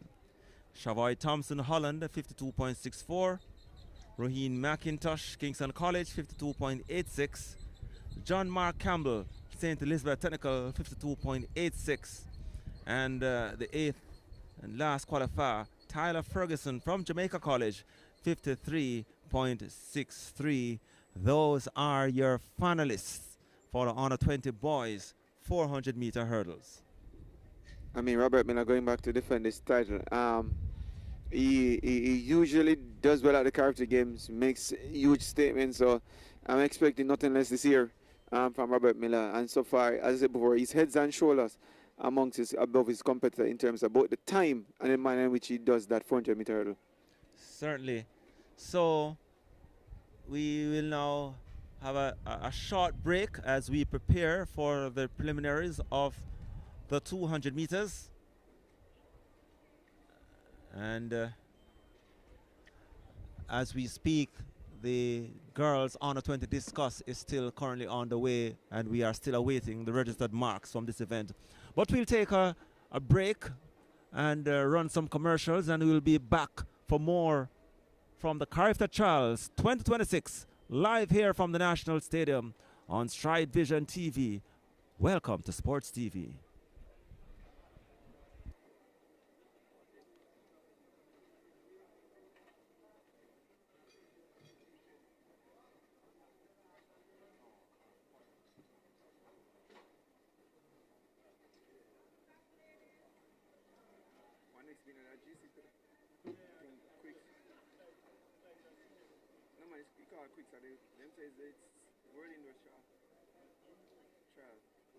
I don't know how factual that is, but it is the name alone tells us is a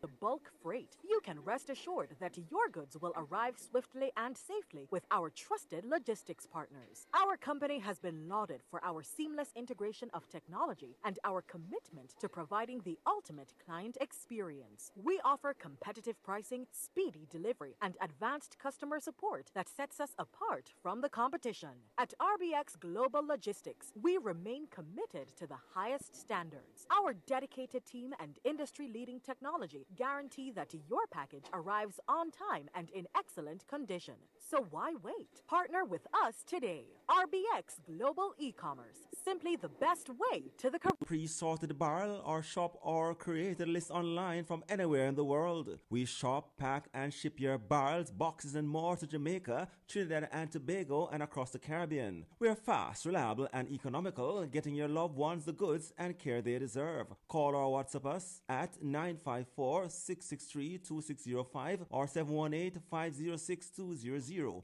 or email us at shopandship@rbxgloballogistics.com today. RBX Global, the best way to the Caribbean. Tired of Jamaica now with Catch a Vibe jerk sauce. Our signature jerk sauce is a bold blend of sweet heat, Jamaican herbs. How that jerk sauce taste, Charlie? Alright, man. yeah. Catch a Vibe sauce. This is Dan Boy. I'm going to represent the Catch a Vibe. A whole heap of sauce out there.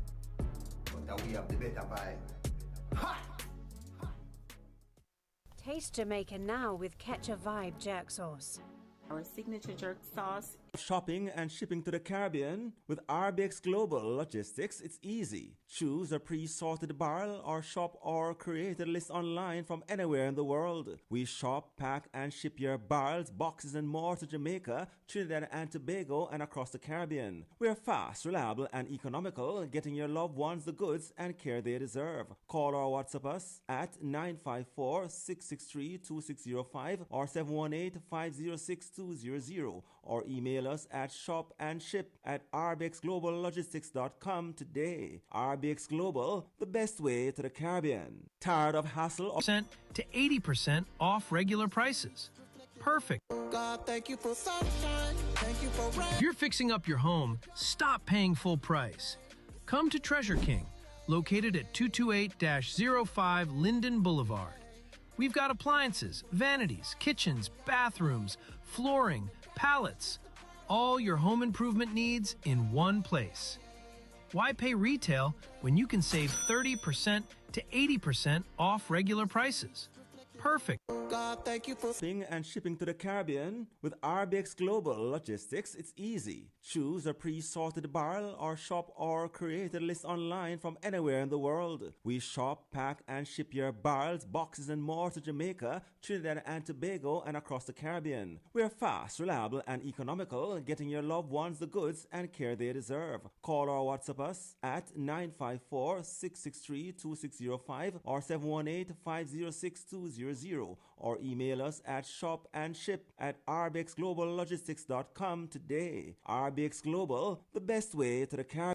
RBX Global E-Commerce is a leading provider of shipping, e-commerce, and FAK services to Jamaica and the entire Caribbean region. We are proud to offer a secure platform with seamless shipping solutions, both by ship and air freight. We leverage innovative technology to deliver a value service, ensuring our clients' satisfaction through professionalism and attention to detail. Our dedication to innovation and client satisfaction have earned us rave reviews and loyal customers across the Caribbean. Our team of trained customer service representatives ensure enhanced client satisfaction, and a professional delivery team guarantees prompt delivery, ensuring that each client's needs are met with unparalleled customer support. With our dedication to excellence, we offer competitive pricing, speedy delivery, and reliable communication to ensure every transaction goes smoothly. RBX Global E-Commerce has been praised for its unprecedented growth and exceptional service.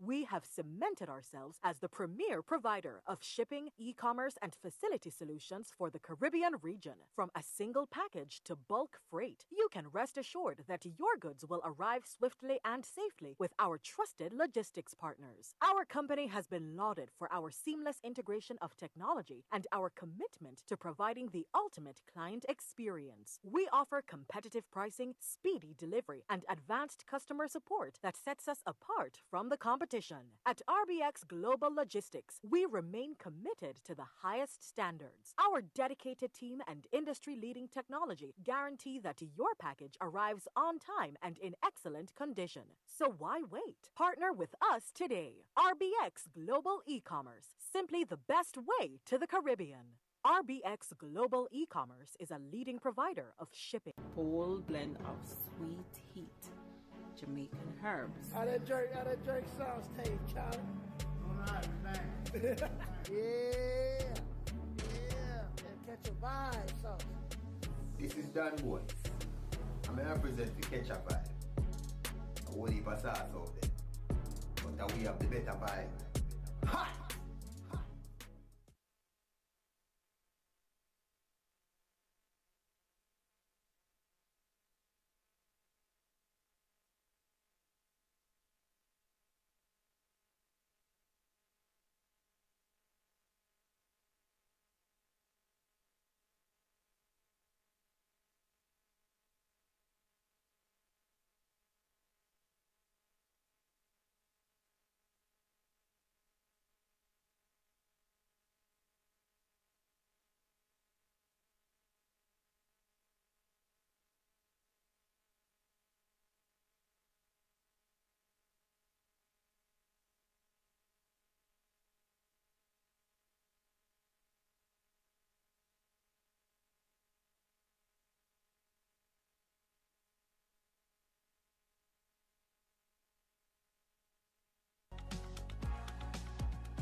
Commerce and FAK services to Jamaica and the entire Caribbean region. We are proud to offer a secure platform with seamless shipping solutions, both by ship and air freight. We leverage innovative technology to deliver a value service, ensuring our clients' satisfaction through professionalism and attention to detail. Our dedication to innovation and client satisfaction have earned us rave reviews and loyal customers across the Caribbean. Our team of trained customer service representatives ensure enhanced client satisfaction, and a professional delivery team guarantees prompt delivery, ensuring that each client's needs are met with unparalleled customer support. With our dedication to excellence, we offer competitive pricing, speedy delivery, and reliable communication to ensure every transaction goes smoothly. RBX Global E-commerce has been praised for its unprecedented growth and exceptional service. We have cemented ourselves as the premier provider of shipping, e-commerce, and facility solutions for the Caribbean region. From a single package to bulk freight, you can rest assured that your goods will arrive swiftly and safely with our trusted logistics partners. Our company has been lauded for our seamless integration of technology and our commitment to providing the ultimate client experience. We offer competitive pricing, speedy delivery, and advanced customer support that sets us apart from the competition. At RBX Global Logistics, we remain committed to the highest standards. Our dedicated team and industry-leading technology guarantee that your package arrives on time and in excellent condition. So why wait? If you're fixing up your home, stop paying full price. Come to Treasure King, located at 228-05 Linden Boulevard. We've got appliances, vanities, kitchens, bathrooms, flooring, pallets, all your home improvement needs in one place. Why pay retail when you can save 30% to 80%? Jamaica now with Catch a Vibe jerk sauce. Our signature jerk sauce is a bold blend of sweet heat, Jamaican herbs. How that jerk sauce taste, Charlie? Alright, man. Yeah. Catch a vibe sauce. This is Dan Boys. I'm going to present the ketchup vibe. A whole heap of sauce out there. But now we have the better vibe. Hot!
So welcome back, viewers, listeners.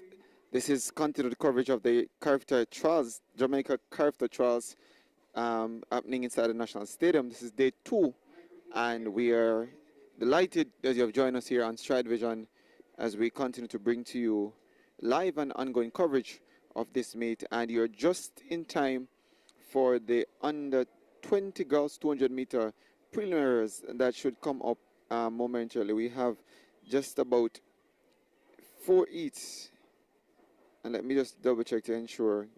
Last time I saw 4 heats, yes, that is it. And just the winner plus the next 4 best by times will advance to the finals. So these are young ladies. You'd have seen some of them last night in the 100 meters. It includes the likes of Rihanna Scott and others from the school of downtown. I think it's in downtown here. It could be Crossroad. That's a Convent of Mercy, Azera Aris. Those people, they were very outstanding last night. So we're going to see them re-engaging over 200 meters this afternoon. So the first heat should feature a full field, and let me tell you who those are. In lane 1, it should be Danae Jackson of St. Catherine. Sashana Doss of Mona Track and Field Academy runs out of lane 2. Shanoy Hines from the Convent of Mercy is in 3. Alizia Allen of St. Andrew High School for Girls in 4. Trisha Lee Sutherland from Clarendon College in 5. In 6, that's Daniela Clark. That's the sister for Dashani Clark that we saw this morning in the long jump. She runs out of lane 6. And Timonia Scott from Veer in 7. And Gabrielle Williamson from St. Andrew High School for Girls in lane 8. So all those young ladies are listed, but I'm not sure if all have returned or reported. We're seeing athlete there in lane 1. So that's Jackson from St. Catherine. So to Dawson from Mona. So those are there. Seem to be an occupant in lane 3. That's Hines Allen in 4. I'm trying to see if she's there. She might be missing. Sutherland from Clarendon College is there. Clark from Edwin Allen is also there. So to Scott from Ver. So it seems that the pair from St. Andrew High School for Girls, as Allen and Williamson, are 2 late non-starters. This is each one of 4 in the under 17 girls 200 meters. Only the winner assured a spot in the finals. All the others will have to hope that their times are amongst the best 4 times when it's compiled a little later. So the 200 meters will take us into the 400 meters thereafter. And then that's how we'll round out the day's coverage and get set for the final day, which comes up tomorrow.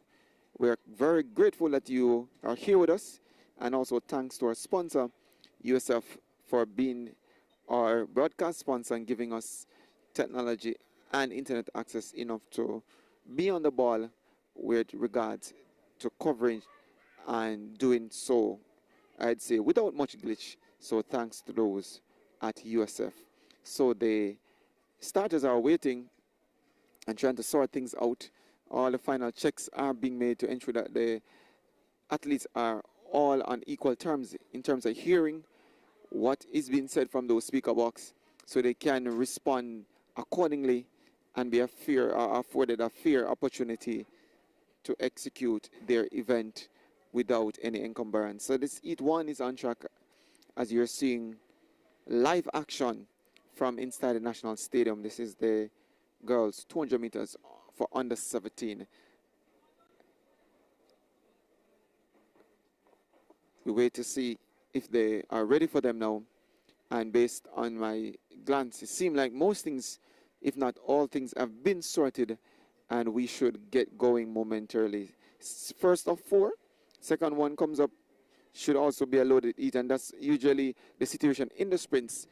They are usually packed heat from the very start, if not at minimum 6 or 7 competitors contesting these heats. So they are being instructed to assume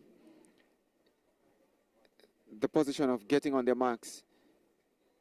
Heat 1 of 4 class, or under 17 girls rather, 200 meters, Jackson, Dawson, Hines, Sutherland, Clark, Scott. Those are your competitors there. Only the winner assured a spot in the final. The gun sends them off. Sutherland off. Clarendon College gets going, but look to Clark. Clark of Edwin Allen takes much of the running, and she's already taking an advantage on the field as she turns her home. She's running an excellent curve. That's Clark of Edwin Allen. Sutherland tries to go with her, but it's going to take some catching. Clark of Edwin Allen is motoring away from Sutherland of Clarendon College, and Clark will win this one handsomely, 24.59. That's the flash time for Clark from Edwin Allen. Daniela Clark winning into a minus 3.8 meters per second. So the win now is going to be working its magic against them. 24.62, that's the winning time for Clark. Sutherland 24.98 and Scott 25.74. Dawson finishes fourth, 27.22. This is Heat 1 winner there, Daniela Clark. She's into the final. Strong running from young Clark there, despite the heavy counter win that she had to battle. Outstanding curve. I think she ran it well from the blocks and managed to run a very tight curve. And you saw her transitioning into the home stretch looking very well. E2 comes up next. That should feature from lane 1, Dashanique Campbell. She represents St. Elizabeth Technical. In 2, that's Ariel Baxter from Meadowbrook. In 3, Scaly Johnson from Merle 4, Tawana Maston from Knox College. In 5 is going to be Trishan Grant of St. Jago. 7, Chantelly Brown from Clarendon College. 8 is Latanya Brown from St. Catherine High School. So those are your 8 competitors listed. We're not sure if all have reported, but I'm sure that Campbell from St. Elizabeth Technical is there. So too Maston from Knox, Baker from Merle Johnson from Merle and Baker from Meadowbrook. Those are there. Trishan Grant from St. Jago, yes, she's there. Smith from St. Mary looks to be there in lane 6. In lane 7 should be Chantelly Brown from Clarendon College. Yes, she's there. It looks to be Latanya Brown from St. Catherine that has not reported for this one. So one less facing the starter, but this should be a very good matchup between Trishan Grant from St. Jacob, Maston from Knox, quality athletes, but Cheyenne Smith from St. Mary is also one to watch in this heat. Only the winner, as we said before, is assured a spot into the final. The others will have to run as best as they can to get a place into the final. So the starter gives them the instruction of assuming their marks. Second heat of 4 in this day class, under 17 girls rather, 200 meters. Let's see who will get this one. Grant is there from St. Jago, Soto Maston, Smith from St. Mary, Brown from Clarendon College, all quality competitors. Going to send them off. Already Grant from St. Jago looks good. So to Smith. So Smith from St. Mary High looks to be doing most of the running as she leads Grant coming into the home stretch. Maston from Knox is on so there, but it's all about Smith from St. Mary. As I said to you before, outstanding athlete from the east. Looking good, looking strong. Maston tries to rally now from Knox trying to push, but Smith from St. Mary High will roll to the line and come across the line in 25.33 to win this one. Maston and Grant finished there in a blanket at the finish. So into a minus 2.3 meters per second, 25.33 for Smith, the winner there. Maston 25.67 ahead of Trishan Grant, 25.68. Those are your top 3 for the moment. So your winner, Cheyenne Smith, she is into the final for sure. She joins Daniela Clark from the first heat. The others are waiting with bated breath to see if they will make it into that final that comes up tomorrow for the under 17 girls 200 meters action. Only 2 athletes are usually selected for the CARIFTA teams to compete in the individual event, but there's really spots, and these athletes are also using these events as a warm-up for boys and girls championship that comes up later this month. The CARIFTA games comes up over the Easter break, early April, and that is when you'll see Jamaica renew rivalry with other Caribbean countries. And usually Jamaica is the dominant force, but other countries are smiling and smarting at their chances of seeing how they can topple us or even get close to us in terms of quality performance and medals accumulated. E3 comes up next on track. This one should feature from lane 2, Tanisha Richards of Omo Technical. In 3, Cameron Smith from St. Catherine. In 4, Venetia Pottinger from Mount Alvernia runs out of lane 4. Daniela Dixon, one that I should inform you that she's one to watch. Daniela Dixon of William Neb is in 5. Sienna Wilson from Alpha in 6. She saw her this morning in the long jump. She's also a quality sprinter. Alia Ross, also of a Convent of Mercy, in 7. And Sharia Thorpe of Penwood runs out of lane 8. Let's see if all have reported for that start. Yes, Richards from Omen Technical is definitely in lane 2. We're not seeing the young lady there from St. Catherine. Well, yes, she's there. Or rather, St. Catherine has really forfeited this one. That's Cameron Smith from St. Catherine is not there. Pottinger from Mount Alvernia is there. So too Dixon from William Neb. Sienna Wilson is also there. Alia Ross, also from Convent, is there. And Thorpe from Penwood is also in this lineup. So this one should be an interesting matchup between Dixon and Wilson. Dixon from William Neb and Wilson from Convent of Mercy. Those two are your faster athletes based on their seeded time, based on what we know of. But let's see if they'll get the win. Only the winner is assured a spot in the final. This is the third of 4 heats. Third of 4 heats in the under 17 girls 200 meters. They're sent to their marks. And the gun sends them off. Clean break there for Ross from Alpha, so to Wilson from Alpha. But look at Dixon. Dixon already covers the field coming into the crowd. So it's Dixon that turns to the home with the advantage. Not too far behind is Wilson from Alpha. But it's all about Daniela Dixon. But look now to Pottinger from Mount Alvernia. Mount Alvernia's punches trying to rally. Dixon from William Neb will have to hold as Pottinger tries to rally. Daniel Dixon wins it 25.49 ahead of Pottinger. Fast finishing Pottinger on the inside into a minus 4.5 meters per second. So the win getting even stronger as an opposition for them. But nonetheless, the winner Dixon 25.53 your winning time. Pottinger 25.77. Wilson relegated to third 25.90 is your top 3 in this, the under 17 girls 200. So good run there from Daniel Dixon, as I said before, very outstanding athlete for William Neb. But the schools from the West are doing well, and the Western champions through Mount Alvernia are the new Western champions. Mount Alvernia on the girls' side have really showed their class and continues to show their class all season that they're going to be one strong contender for certain titles and medals at championships, and that is one athlete to watch, Venetia Pottinger from Mount Alvernia. So heat 4 comes up. That's going to be the final heat, and this one should feature from lane 2, Turnish Johnson. She represents St. Mary. In 3 is Azaria Harris from Convent of Mercy. In 4, that's Tanika Moulton from Clarendon College. In 5, that's Karen Jarrett from Magati. 6, 100-meter champion, that's Rihanna Scott. She runs for Ferncourt High. Courtney Eccleston of William Nib is in 7. And Latania Brisk of St. Andrews for girl should be in lane 8. So Rihanna Scott here from Ferncourt is your favorites based on her time and what we know she can do.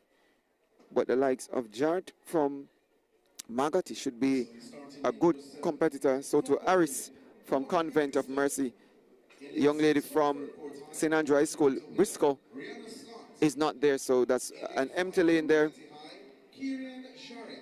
All the other lanes seem to be occupied. Johnson from St. Mary's there, yes. So to Harris from Convent, Moulton from Clarendon, Jarrett from Magati, Ferncourt, Scott in 6, and Eccleston from William Nib. This one is the final heat of 4 in the under 17 girls 200 meters. Only the winner is assured so far.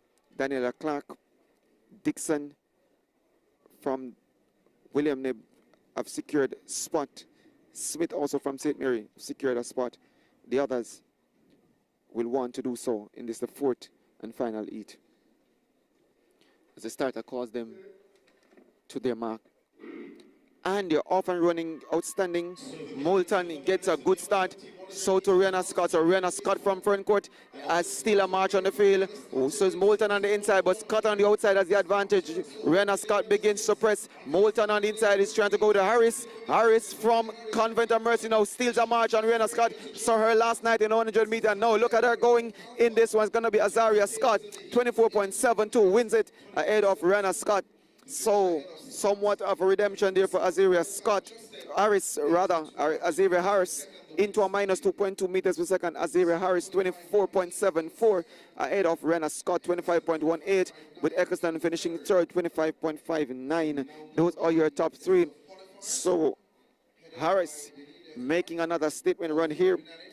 Most persons thought last night she came as a surprise, but you should not have been surprised because she did well at the corporate era championships and already shown that she's going to be one to beat come boys and girls championship. So those athletes there have already established themselves as strong contenders for this title, both at the CARIFTA games and at the trials here.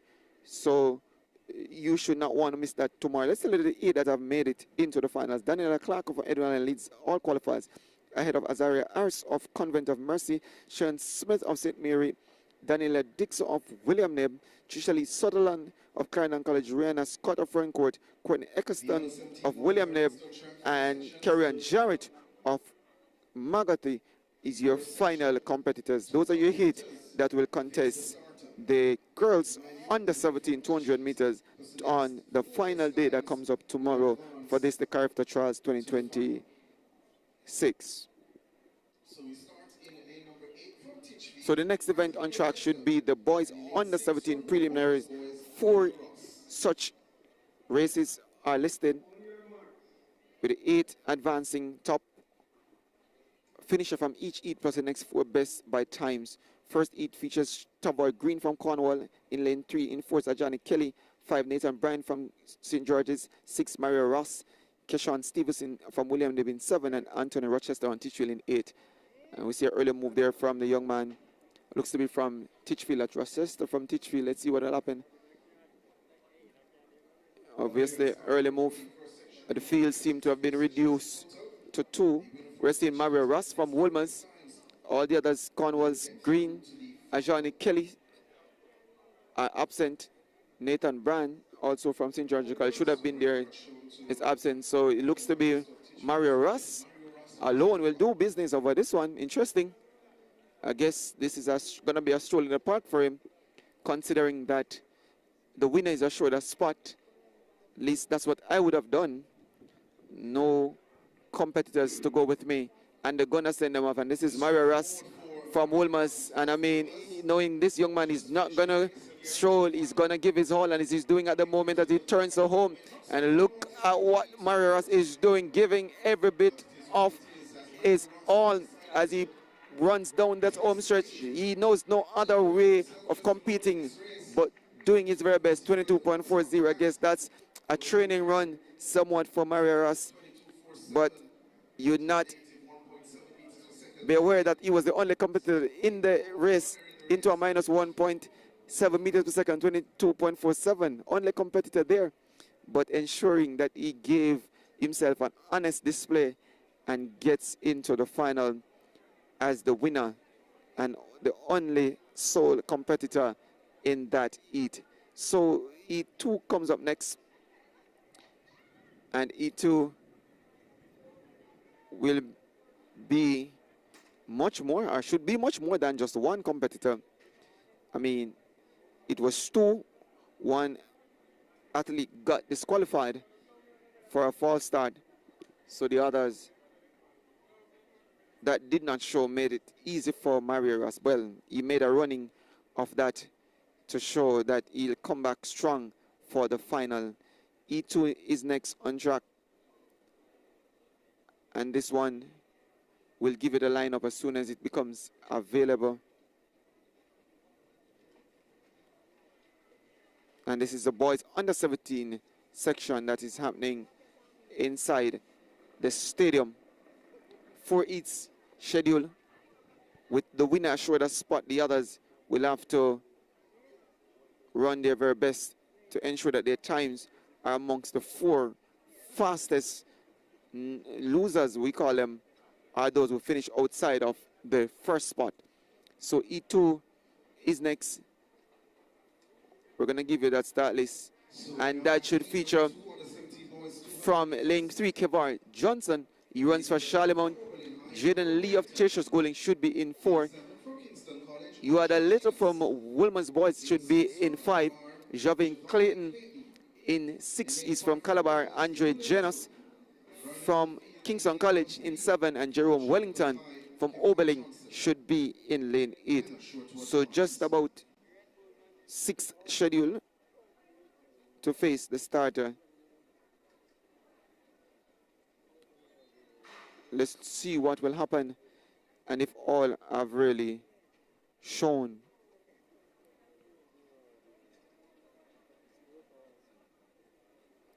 For this one, E2 Johnson is there. He's from Charlemont. We're not seeing the young man from Tertius Schooling. That's Jaden Lee.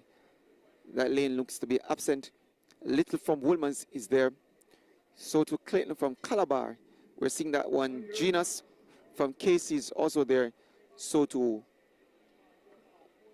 Wellington from Oberlin. So late on start there for Lee from Tertius Schooling. All the others have reported. This is E2 of 4 in the boys under 17 200 meters. Winner into the finals. All the others are strictly by time. So the gun sends him off, and already the young man Clayton from Calabar looks good. So to Wellington from Oberlin. Genus is also there from Casey. So all three close the match, but Clayton on the inside has the advantage. Now look to Genus from Casey. So Clayton leads. Genus challenges him, and on the inside is Little from Wolmers. So Little from Wolmers with Clayton, and Little from Wolmers will win it. 22.61. Just managing to nudge ahead of Clayton into a minus 2.8 meters per second. 22.63 for Jehuda Little. Wins that ahead of Genus. 22.73. So Andre Genus from Casey given second, and Clayton 22.73, credited with the same time, finishes in third. So your winner there, Little, makes it a quick 1-2, or what is a consecutive win for Woolmans. Mario Ras in the first, Little in the second. And let's see what will happen in E3. 3 of 4. In lane 2 should be Michael Napier from St. Catherine. In 3 is Emil Higgins from Kingston College. In 4, Nicholas Jones from Lacovia. In 5, Tyler Morgan from Jamaica College. 6, Joshua Ricketts from Calabar. 7, Darian Francis from Lacova. And 8, Daquan Dixon from Charlemont. So that's 7 personnel should be listed here. I'm not sure if all have shown are presented for the start. I see Napier from St. Catherine is there. So to Higgins from Casey, Jones from Lacovia, School of Sabrina Dockery, outstanding athlete in her time there. She's now gone on to the professional ranks. Morgan from Jamaica College is there as well. So to Joshua Ricketts. And in 7, that's another athlete from Lacovia, Darian Francis. And in lane 8, that's Daquan Dixon from Charlemont. So they have reported for this one. As listed, all have shown chasing a spot into the boys under 17 200 meters, which will guarantee them or give them a chance at trying to make the team for Jamaica. So the instructions are given as the athletes assume their position of getting on their marks. It's Napier, Higgins, Jones, Morgan, Ricketts, Francis, Dixon. Only the winner, Joshua Ricketts, one from Calabar, should be the man to beat in this one, but let's see what will happen. and they're off and running. Ricketts already looks good. He moves from the blocks pretty decent. So to Morgan from Jamaica College, but already Joshua Ricketts takes advantage of this one. Morgan on the inside presses, and he does get by Joshua Ricketts. So to the man Higgins from Kingston College. So Higgins from Kingston College steals a march on Morgan and will win this one from the inside. 22.04 for Emil Higgins from Kingston College. Ran an excellent second part of that rate into a minus 4.5. So Higgins, it should tell you that he's actually not a local athlete. So Morgan should be credited with the victory. But Emil Higgins is one of our Caribbean neighbors, and he wins that one but will not go on. Nonetheless, excellent run from the young man, 22.09 into a minus 4.5 meters per second. Morgan 22.17 and Ricketts 22.76. So Morgan is into the final. Ricketts from Calabar will have to sit and wait to see if his time is good enough, and I think that's going to be a close call for him in terms of the times we saw from the other heats that were contested. One heat to go in the boys under 17 200 meters, and this one should feature from lane 2 Kaim Bennett from St. Mary Technical. In 3, Rajan Romilly from St. Jago. In 4, Kieran Govin from Manchester. In 5, Teen Barrett from Racines. 6, Jason Peter from Kingston College. 7 should be Jordan Fenton from Ideal. And lane 8 should be Pierre Rodway from Jamaica College. So those are your competitors for this, the final heat of 4 in the under 17 boys, 200 meters. So the final section only the winner will go on to the final, and we must probably now put the caveat that only if they are Jamaicans, they're allowed to go on to the finals. All other nationalities will just get the luxury of running here to get race fitness and race sharpness and competitive action, but will not advance beyond the preliminary rounds for any of the events once they are not a local. So this one should be a very interesting matchup between Romilly from St. Jago, Soto Peter from Kingston College. Ideal has been doing well on the boys side of the championships, and we're seeing Fenton there from Ideal, Soto Barrett from Racines, all good competitors there, and the running should come from those particular lanes in terms of the early leaders, if not the winner for this, the final heat of 4 in the under 17 boys 200 meters preliminary round. Bennett, Romilly, Govin, Barrett, Peter, Fenton, Rodway, those are your competitors for this one. Starter calls them to their mark, and a early break there from Peter from Kingston College, and that might spell trouble for Jason Peter. And we'll wait to see what the officials will do, but that was an early move from Jason Peter, probably the favorite for this heat. Not sure what would have triggered that, but he made an obvious and early break, and he has been shown the red card. So Jason Peter disqualified from this one, now leaves this event wide open. Wide open. As the stadium announcer surmised that it might be deliberate, but nonetheless he'll have to consider himself a false starter for this one, as heat 4 is reassembled. Instructions given again. The athletes are on their marks. Final heat of 4 in the boys under 17 200 meters. So it's now Bennett, Romilly, Gavin, Barrett, Fenton, Rodway, and the gun sends them off, and already Romilly from St. Jago looks good. So to Barrett from Racines, Gavin from Manchester is there. Fenton on the outside is doing a good run too, but Romilly on the inside now takes up the running. Barrett tries to chase her. Romilly from St. Jago now is the man to beat as Barrett tries to chasing now, but Romilly from St. Jago will win this one. Win it looking pretty easy, 22.30 ahead of Barrett from Racines into a minus 4.8 meters per second, 22.35 ahead of Barrett, 22.48, and Gavin 22.80. Those are your top 3. So that completes the preliminary round event for the boys under 17, and we will tell you in a short moment who are your top qualifiers into the boys final based on the times done. So Romilly from St. Jago, he leads all qualifier ahead of Mario Ross. Yuda White from Wilmans is also there. Tyler Morgan from JC. Teen Barrett from Rusty's. Andre Janos from Kingston College. Jovan Clayton from Calabar. Yes, he gets a chance. And that makes Joshua Ricketts from Kingston College, who I said earlier might be in some trouble. He gets that 8th and final qualifying spot into the 200 meters final. He gains the overall winner in terms of time, but is not a national here, thus will not contest the final of that event or be allowed to contest the final of the event. Nonetheless, outstanding run by all the athletes, and already this event is going to be one of the close ones for tomorrow's final day of championships when that time comes around.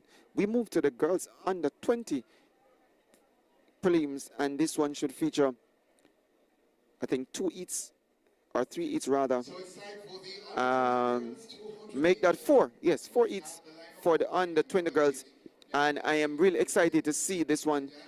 The likes of Shanoya Douglas, Tinali Terrelong, all those athletes have been listed. Kimberly Wright, Brian Brown, Jody and Daly, they're all listed to compete. And actually in the first heat, we have Tahani Bryce of Paping in 1, Keelan Smith of Holy Childhood in 2, Kimberly Wright of Immaculate should be in 3, 4 should feature Tianali Terrelong, 5 Brianna Brown from Excelsior, 6 Jody and Daly from Runs for Nike, Nia and Neela Mary Bledman from Convent of Mercy in 7, and Kenna Walker from St. Andrew High School for Girls is in lane 8. Only the winner will be assured a spot into the final, and the next 4 best times will join those winners of the respective heat. So this one is loaded, as they'll say. Terrelong is there against Daly. Both athletes, I understand, have stepped into the professional ranks, though they are still eligible to compete as juniors, and that is why they're here today trying to get themselves on the CARIFTA team for Jamaica 2026. So let's see what happens here. Will the high schoolers, seasoned high schoolers, match up or able to match up with Tinali Terrelong? She should be in 4. And I'm looking to see if she's there. And I might be afraid that she's not there. I see Brian Brown. So Brian Brown from Excelsior. I think she also has 400 meters duty a little later. That might mean she wants a early exit from this stadium to get warm and get ready for the 400 meters. That's Brian Brown of Excelsior. And I must say, listeners, there's no Terrelong for this one. So we saw her scratching from the 100 meters. She has also scratched from the 200 meters. I guess she has decided against competing at these trials. That leaves Jody and Daly, formerly of Ideal, now runs for Nike, to go head-to-head with Wright from Immaculate, where the bulk of the running should be at this time. So Daly is off and running. She looks strong, so too Wright, but it's all about Jody and Daly for Nike, and she already covers this field pretty easy. It's all about Jody and Daly. On the inside, that's Kimberly Wright from Immaculate, and already Immaculate Wright is challenging, and she gets the advantage on Jody and Daly. So it's all about Kimberly Wright of Immaculate. As I said before, most seasoned than is Jody and Daly. 25.03 comes across the line as your winner. Kimberly Wright, outstanding athlete for Immaculate, into a minus 3.5 meters per second. That's Kimberly Wright, wins this one 25.05, ahead of Jody and Daly 25.67, and Keelan Smith from Holy Charlie 26.07, with Blenman from Convent of Mercy in 5th, 26.77, and Bryce from Papin, might I had, in 4th, 26.32. So your winner there is Kimberly Wright from Immaculate, winning the first heat of 4. She's into the final. Jody and Daly with that time will have to sit by and wait to see if her time is good enough to qualify. Heat 2 comes up next, and this one should feature from lane 1, Madison Campbell from Oman Technical in 2, General Kans from St. Jago, 3, Shania Campbell, also from St. Jago. 4, Chevian Shim from Immaculate, one of the other outstanding competitor for Immaculate. Shoshana Johnson from Ideal, as we said earlier this morning, we did not see her after that last meet that she ran inside the stadium. I think it was at the Isaac Henry meet. She sustained an injury. Now she looks to be back to action. That's Shoshana Johnson of Ideal. Natrice East, who came second last night behind Shania Douglas, is in this one, runs out of lane 6. Priscilla Johnson from the Queen's School is in 7, and the field is rounded up by Shanicia Smith of Manchester in lane 8. So East against Johnson, that should be a very good matchup. And let's also be mindful that Shania Campbell and Chevian Shim are outstanding competitors for their schools in quality when it comes on to 200 meters. But Chevian Natrice East, might I add, has really impressed me this season. She has always looked the part of a true sprinter and somebody with immense potential. Let's see what will happen on this one. And in this particular heat, as East and Johnson from Ideal, and I look to see if Shoshana Johnson from Ideal is there. And it doesn't seem like Shoshana Johnson is there, so that field has been reduced to Shim versus East. So East already stepped off, so too Campbell from St. Jago is there, and Shim on the inside. So Shim is on her heels. East on the outside now begins to press, so East takes the advantage on Shim. So East now assumes the lead and begins to move away from the field. Looks strong, looks easy. That's Natrice East wins this one, 24.84. Almost a stroll there over the last 100 meters for Natrice East into a minus 0.9 meters per second, 24.88. Priscilla Johnson credited with second, 25-second flat. And Shim finishes third. And I think we'll have some rearrangement of those placings because it looks to be Shim that had finished second. But the winner, no doubt, there is Natrice East of Woolman's, winning and winning confidently, and now sets up a rematch with some of the competitors she saw in the 100 meters. And I should tell you, if Shania Douglas is able to navigate her prelim, it's going to be an excellent rematch. But let's look to the third heat of 4 that comes up next, and this one should feature some outstanding name. Running up lane 1 should be Angel Stewart, runs for Holy Childhood. In 2, Jada Blake from Queens. 3, that's Kevin Bourne from Ideal, formerly of Port Antonio. She's an outstanding athlete for them. Let's see what will happen with her. She goes up against Renicia Edwards from Edwin Allen, finished third. Close matchup with East in the 100 meters, but just missed out. Will want to get a chance at making a team. Cassian Swell from Immaculate should be in 5. Alex Henry from Trinidad in 6. 7 should feature Kristen Herbert from Omad, and Ashika Azan from Clarendon College should be in lane 8. So just to let you know, listeners, that Alex Henry in 6 will just be running this round. She's a Trinidadian, and therefore she will not go beyond the preliminary rounds, and she should win this one comfortable.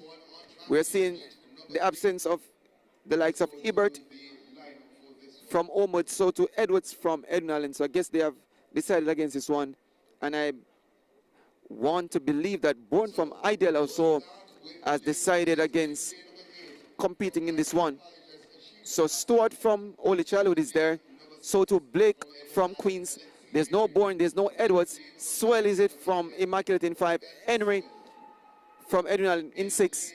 And in lane 8, that looks to be Azan, Ashika Azan from Clarendon College.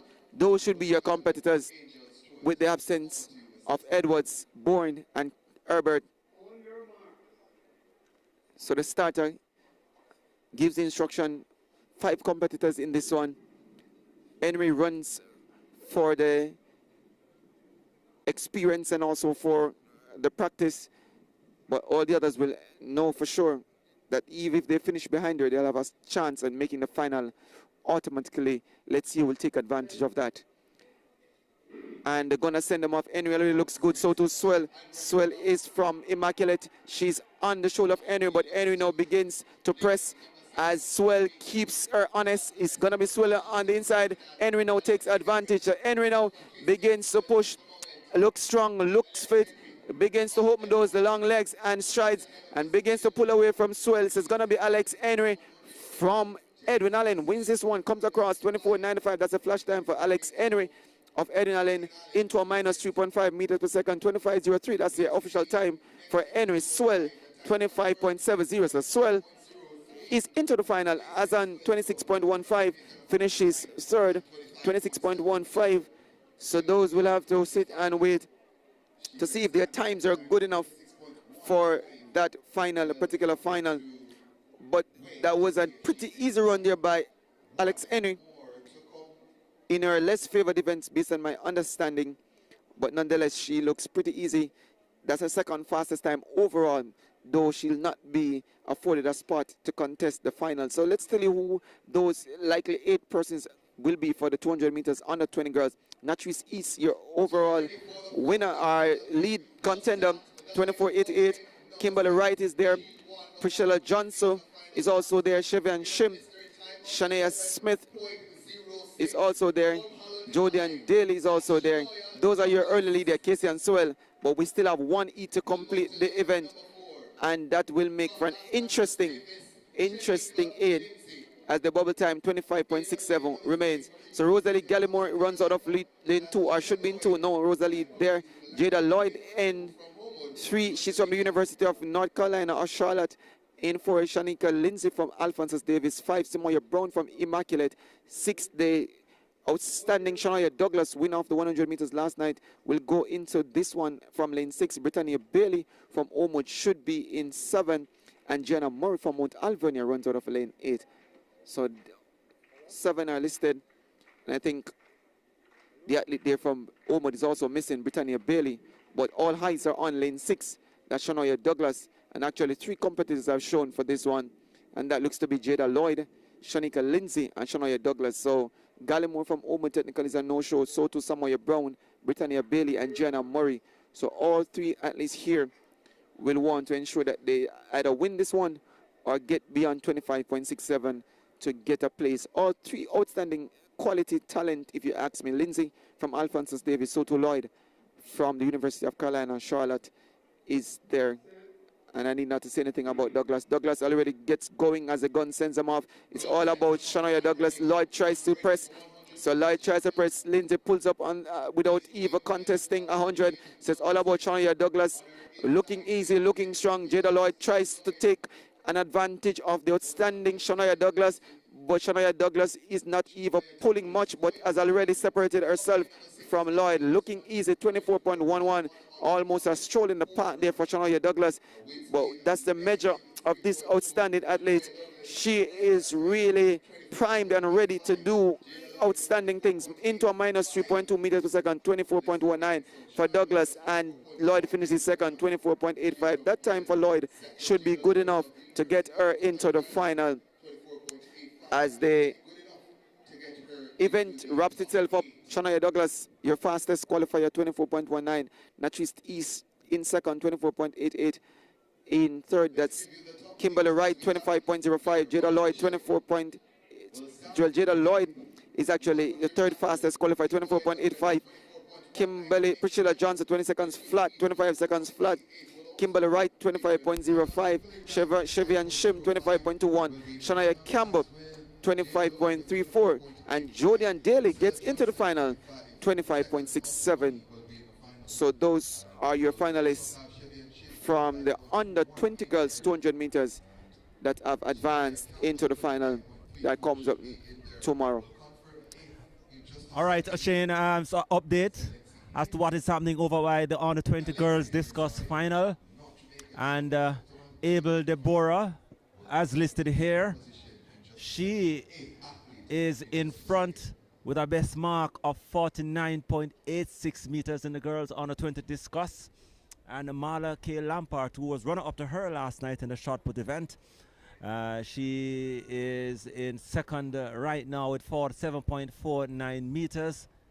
And she has just produced an effort of 44.27 on her third attempt, so her best attempt so far. On her second throw of 47.49, and Abel Deborah as listed here with a best effort of 49.86, and she had a foul throw on her third attempt, so it would appear that Abel Deborah, as we have it here, will secure the throws double on the under 20 girls side, having won the shot put last evening and now well on the way to securing the top spot here in the girls under 20 discus event.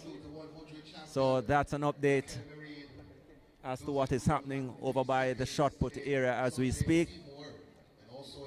And next event on the track will be the under 20 boys 200 meters. So you just heard the completion of the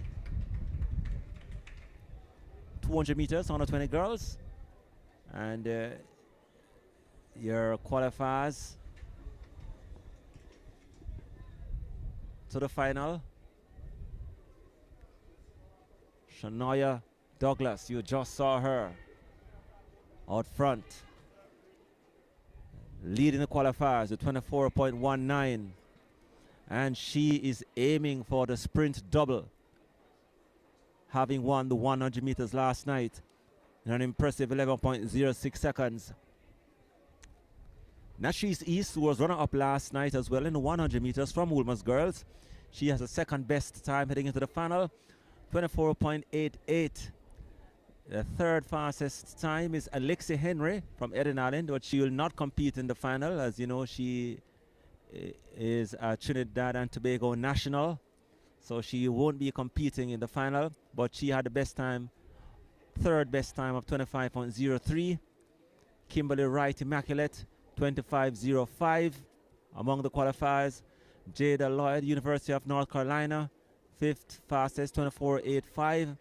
Priscilla Johnson, the Queen's School, 25 seconds flat.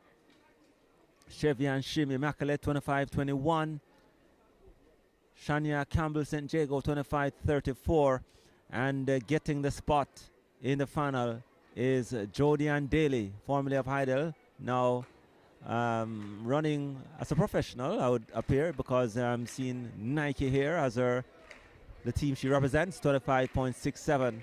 So she has gotten herself in the final of the 200 meters, 200 meters girls. So a lot of people were asking where were Jodianne Daly when they realized that this season, though eligible, she has not returned to Idle. And now this answers a lot of the question as to where she. We're not sure what club she trains with, but for sure we heard it that she might have gone pro, and well, it's now no longer a secret.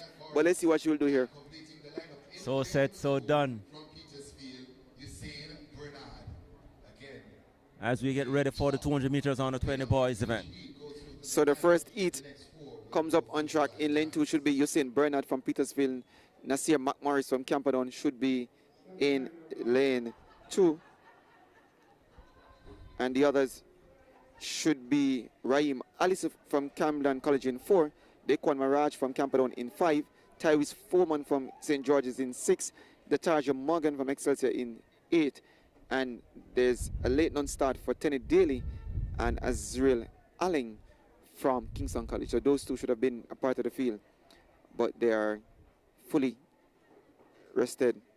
And somebody just said to me that Daly's not been conditioned by one Andre Wellington, and we know who that is. But let's turn our attention to the first heat of 4 for the class, the under 20 boys 200. Only the winner will advance for sure. The next 4 are based on times done. Bernard from Petersfield, McMorris Campion, Alice Clarendon College, McGraw from Camperdown, Foreman St. George's, Morgan, Excelsior. Those are your competitors for this one. As the starter calls them to their marks. Let's see what will happen. The winner will get through what the others will do. Foreman gets to a good start. So to the young man there, Morgan from Excelsior. Bernard on the inside. So to Alice from Clarendon College. So Alice from Clarendon College on the inside begins to press, takes advantage, and it looks very good. Looks stronger than the rest. Foreman can't stay with him. So it's going to be Mirage from Camperdown that will press to the front and wins this one, 21.49, ahead of Alistair from Clarendon College, and Foreman relegated to third into a minus 4.8 meters second. Mirage winning there, 21.51, Alistair 21.72, and Foreman 21.82. So those two will have to wait to see where their time matches up. But for now, Daquan Mirage from Camperdown is into the final, winning the first heat into a strong minus 4.8 meters per second. Nonetheless, his job is done. Heat 1 of 4 in the boys class under 20, 200 meters. Just the preliminary round. The final comes up tomorrow. Thank you very much. And then the long jump under 17 boys is currently on the way. And on the runway, leading the pack right now with 7.20 meters is Tayshawn Edwards from Calabar. Line in second right now, it is Zai Hugh Witter from Cornwall College, 6.91 meters.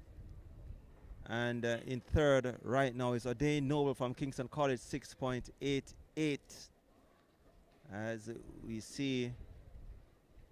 Let's go to the lineup for the second of 4 heats in the under 20 boys. The man from 200 meters. We'll start with Excelsior, Kevin Mitchell, with the show, with the jump, 6.54 meters.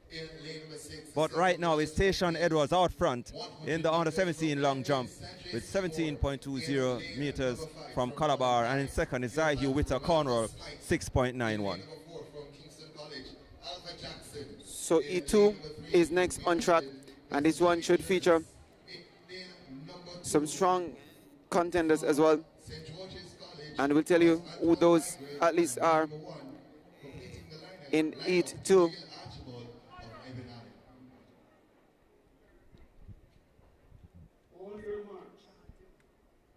So the second heat on track.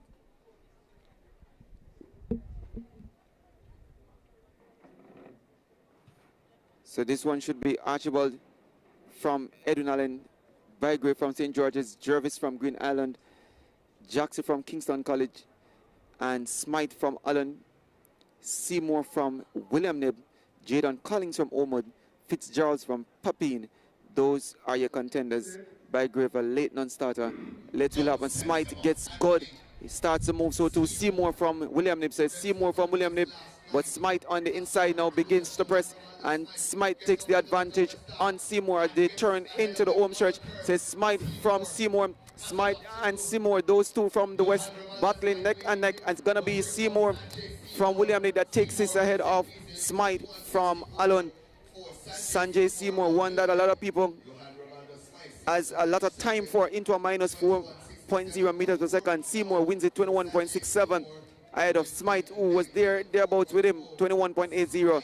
And Jervis, another athlete from the West, making it a top 3 for the West. He is in third with a 22.14 clocking.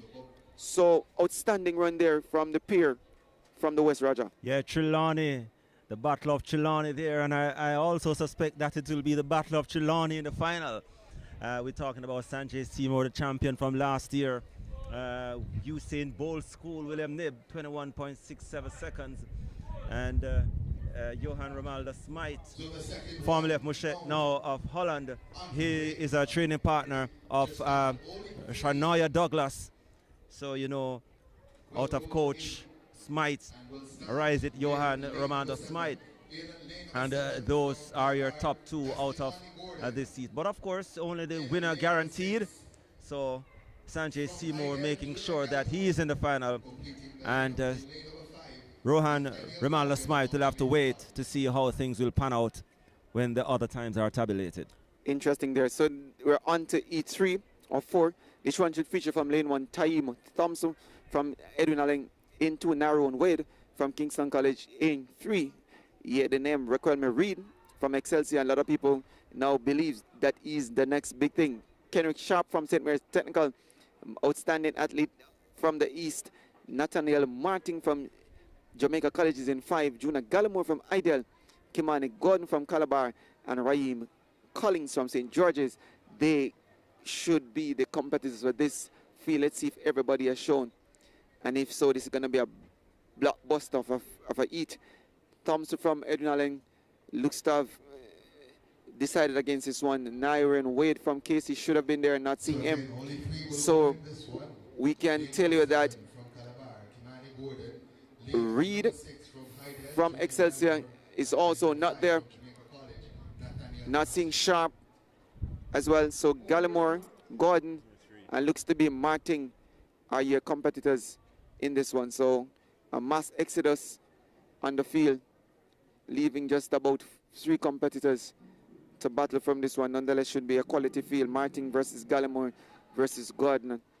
Gallimore formerly of Calabar. Kimani Gordon still at Calabar. That might be some interesting matchups or rivalry that we don't expect. Gallimore gone already, looking good. So to Gordon. So Gordon is moving best. But now look to Gallimore from Ideal. So Gallimore from Ideal now springs off the bend in front. Says all about Gallimore. Martin on the inside tries to press. So it's Nathaniel Martin of JC pressing the shoulder of Gallimore. And Martin will snatch this one ahead of Gallimore. 21.50. The official time comes up in short order. But outstanding run here from Nathaniel Martin on the inside. By this time well. And made a good last 50 meters of this one into a minus 3.2 meters per second. Nathaniel Martin, 21.53. Gallimore finishes second, 21.59. And Kimani Gordon finishes third, 21.95.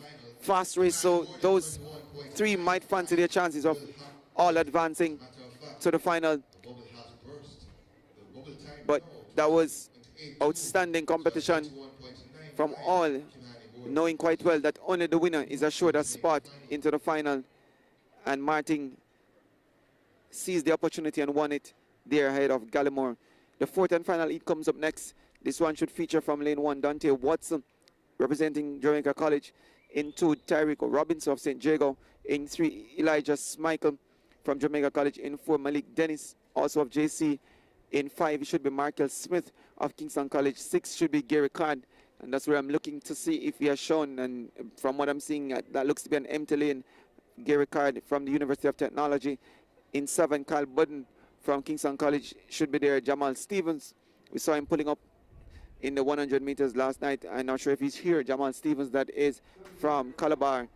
So I can tell you that another huge exodus happens in this one. So Watson from Jamaica College doesn't seem to be there. No St. Jago. Robinson, Michael seems to be there. Dennis Smith is also there from Kingston College. And it looks to be Carl Budden from KC. So no Card, no Stevens, no Robinson, no Watson. Only 4 to face the starter. This is the final heat in the under 20 boys. 200 meters prelim, 21.82. That's the time to beat if you're not the winner to get yourself a spot into the final. Let's see what happens here. 2 from JC versus the 2 from Kingston College. Sounds like looks like a good matchup. And the gunner sends him off. The man from Kingston College, Dennis, looks good. So to Smith, and Budden on the outside is doing a lot of the running. So Budden on the outside is doing much of the running. He springs into the home stretch in front, but on inside is gonna be Smichael from JC. Smichael from JC is moving like a motor runaway train coming down to the line, and it's being pressed on inside by Budden, but Smith will win it. 21.36 for Jamaica College. Looking strong, looking powerful, minus 2.6 meters per second. So the time now being credited, or the win is being credited to the man from KC, was running on the outside at 21.39. Smichael was on the inside, credited with 21.41. Malik Dennis, 21.89. Almost for a moment there thought Smichael had done the job on the inside. Came late a calling, and we thought he had done enough, but Budden from Kingston College credited with the time, and the official results will be given to you momentarily in terms of those who have qualified for the final of this, the boys under 20 200 meters. So we should have another event on track, and this one is an invitational race, and I suspect this is for athletes who are not eligible to compete, though we have seen many competing despite not being nationals. But an invitational usually suggests that these athletes are from overseas, but it could also be otherwise. So this is the invitational race. We'll try to give you the lineup, and that should be Jaden Clement from Jamaica College in 2, Jabari Mattison from William Nib in 3, Dean St. Hilaire from Jamaica College in 4, Michael Ann Woods from JC in 5, Dejon Grant from Jamaica College in 6, James Harrison from Excelsior in 7, and Omaria Graham from Charlemont should be in lane 8. And this invitational race is what, for athletes who are based overseas or what? I'm wondering or to myself, different nationals, because I'm seeing the likes of Woods, and I know that he's an overseas athlete, and several other Jamaica College athletes names listed here, they are overseas. But I was saying others would have competed amongst the Jamaicans. I guess this is a special request being granted for this one. But I'm interested to see what will happen. It looks to be just about 5 competitors, and they're gonna send them off already. Michael and Wood looks good and begins to move and steals a march on the field. So Wood look good, and he turns for home with the advantage. Already separates himself from his teammate just about 2 or 3 meters on the field, and he's pumping and pushing, and looks like the athlete we know he has become over the last few seasons. 21.17. They're registering unofficially as the winning time, 21.17 for Michael and Woods. Man that runs to JC into a minus 2.5 meters per second. 21.22, that's the winning time. Grant 21.99, Harris at 22.95, finished his third.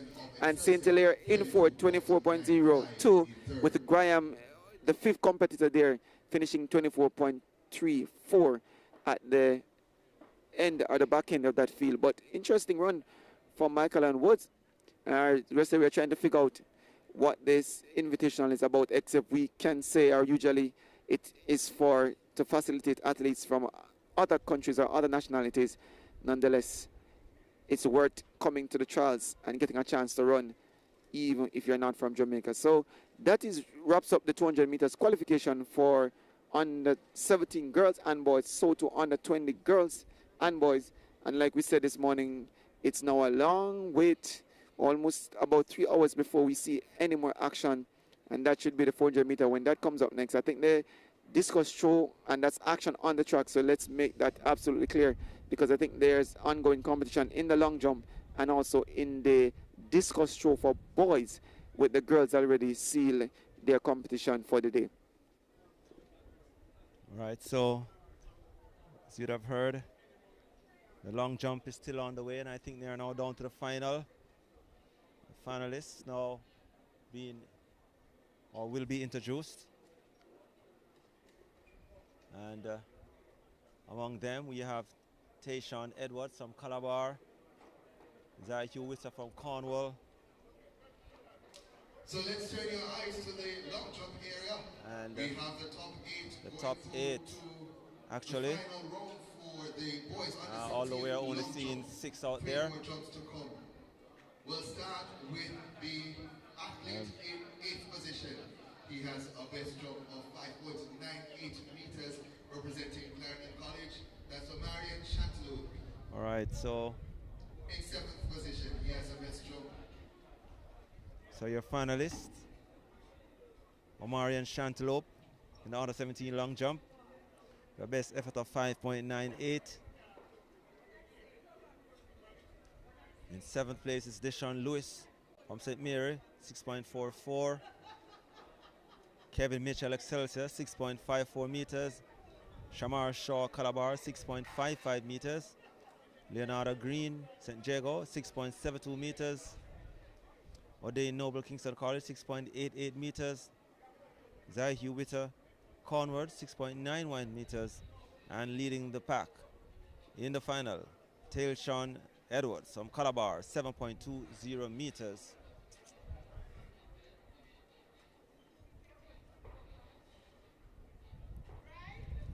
And among the competitors in the boys under 17 discus, as Nathaniel Ivy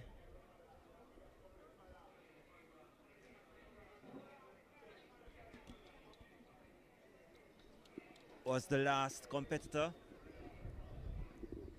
from Veer. He foul throw.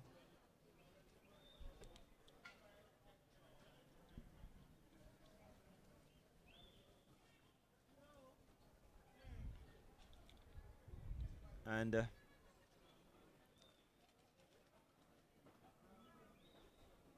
we have Rohan Brown Calabar.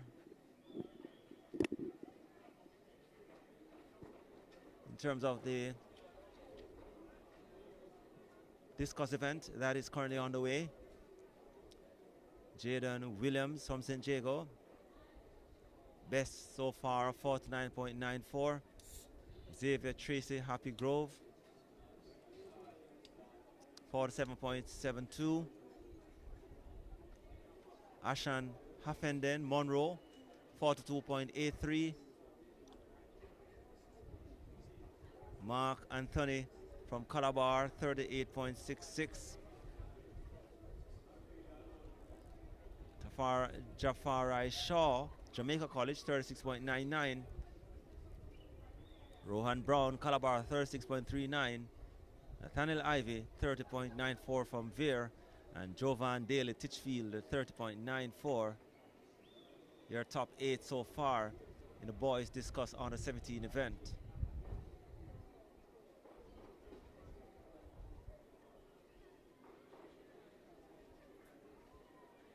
And just to remind you of some of the field event winners so far today. Abel Deborah Mills, 49.86, taking the throws double, having won the shot put last evening. She won today the discus with a throw of 49.86 meters. And she finished ahead of Marla K. Lampard, who was also second in the shot put last night, of Clarendon College, 47.49. And Abigail Bennett Merlegrove third, 46.69. Results from the girls under 20 discus event. Under 20 high jump won by Xavier Bernard from Heidel, 1.70 meters.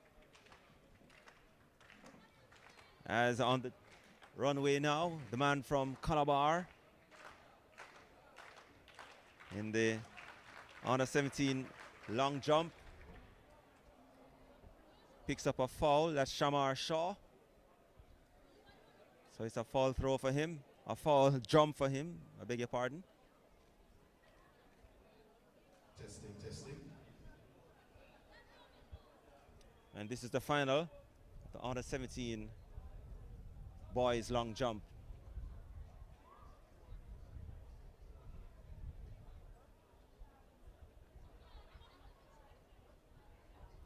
Looks to be Leonardo Green from St. Jago next on the runway. Here he comes.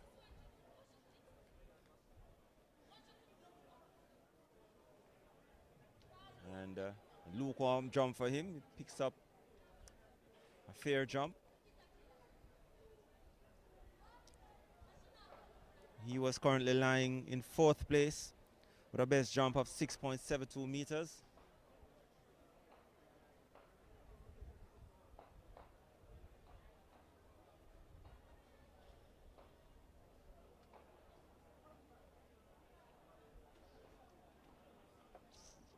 And Zai Hugh Witter from Cornwall now on the runway. Here he comes.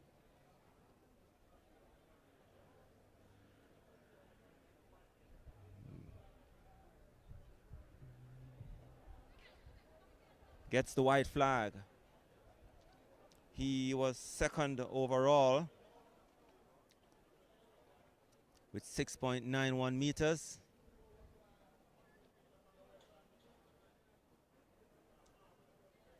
Zaihu Witter. He was in second place. Now on the runway, the man from Calabar, the leader with 7.72 meters. Can he extend it? Ask for support from the small crowd inside the stand. Here he comes.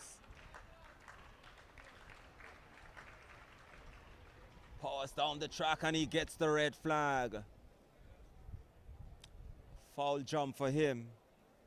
He was looking for a big one, but overstepped the board. Ladies and gentlemen, please turn your eyes to the discus throw area. We have the top 8 advancing through to have 3 more throws. In 8th position, hasn't registered a mark just yet from Cornwall College. And on your screen, those are the finalists for the discus event. In 7th position, from Titchfield, he has a mark of 25.24, Giovanni Daly. So, Giovanni Daly there, introduced to the crowd. From Titchfield, he has a 6th position. Best jump, best throw of 25.25. Distance of 36.39, Rohan Brown. Rohan Brown there among the finalists. In 4th position. From Calabar, 36.39. 66 from Calabar, Mark Anthony Erlington. Mark Anthony Erlington there being introduced from Calabar, 36.66. So far, 42.83 from Monroe College. Ashan Haffenden from Monroe, introduced, 42.83. That is Haffenden on your screen. And Xavier Tracy, Happy Grove, 47.72 in second place. Jaden McKaylee Wilson from St. Jago. On your screen, 49.28. Was the best throw so far of 36.99. An international athlete there for Jamaica College. Under 17 boys discus throw. Jafari Shaw, 36.99 meters. So action will get on the way in the boys under 17 discus event. But back on the long jump runway, under 17 boys finals.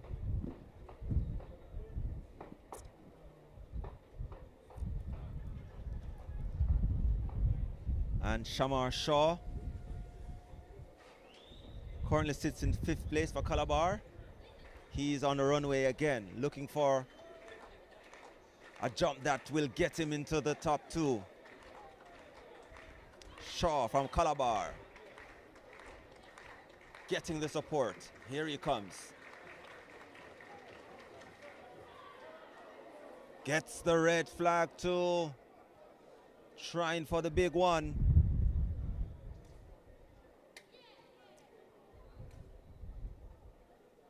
And all his jumps from his very first jump of 6.55 have been foul jumps.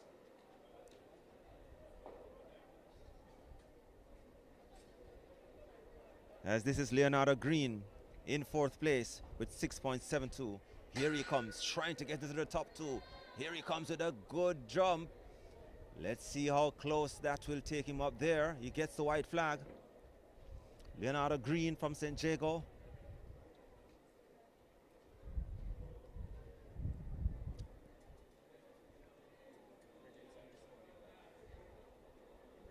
So that was a foul throw by Jafari Shaw.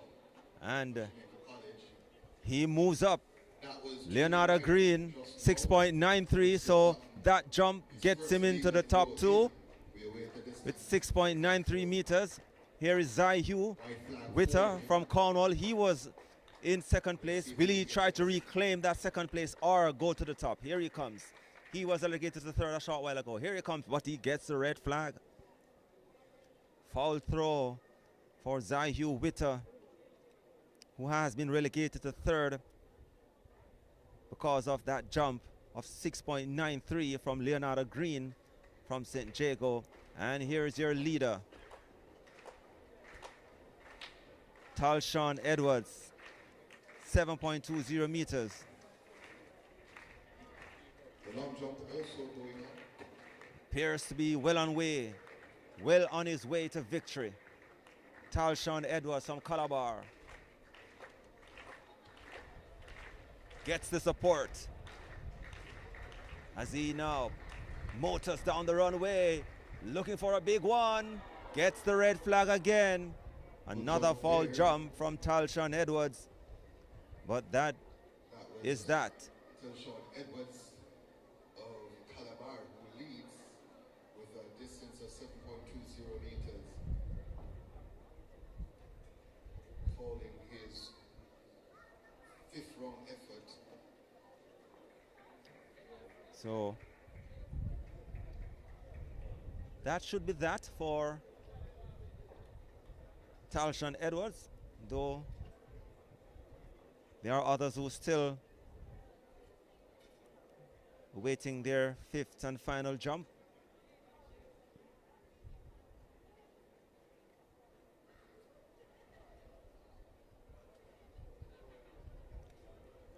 This looks to be the man from St. Mary High. On the runway, Dejuan Lewis from St. Mary.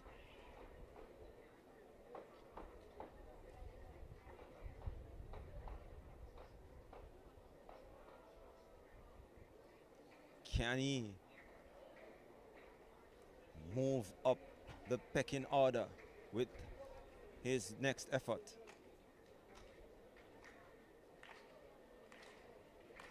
Ask for support.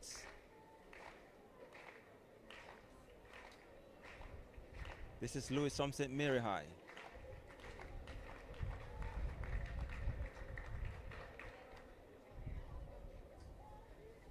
Gets an okay-ish looking jump.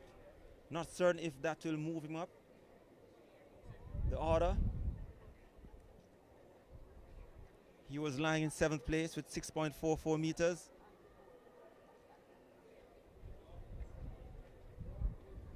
And he might stay put with that. 6.37. That was his final effort. 6.37 there for competitor 492. Dejuan Lewis of St. Mary High means that And he now remains in 7th position. the man in 6th place Next up is with Kevin 6.54. Mitchell of Excelsior. Kevin Mitchell of Excelsior. Long jump runway. He will try to knock a few of them in front of him. He currently lies in 6th place. Here he is now. And I don't think that will help his cause. There was no height, there was no leap, there was no jump. It was just a spring. That was more like of a spring from the man from Excelsior, Kevin Mitchell. He won't improve on his 6.54 meters.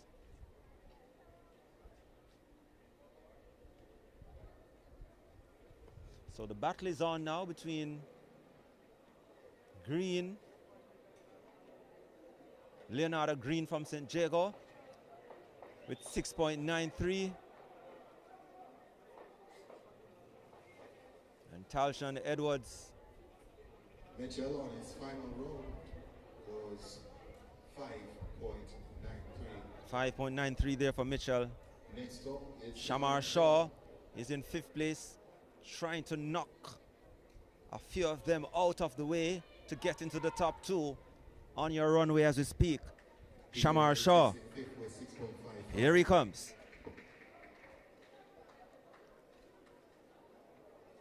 Hits it, but gets the red flag for Shamar Shaw, and he will end in 5th place with a best leap of 6.55 meters.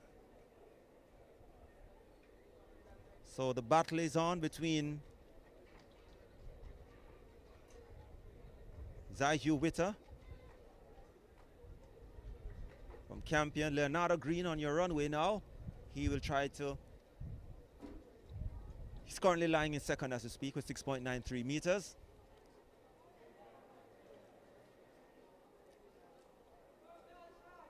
Leonardo Green. Can he get a big one? Here he comes. And he also gets the red flag.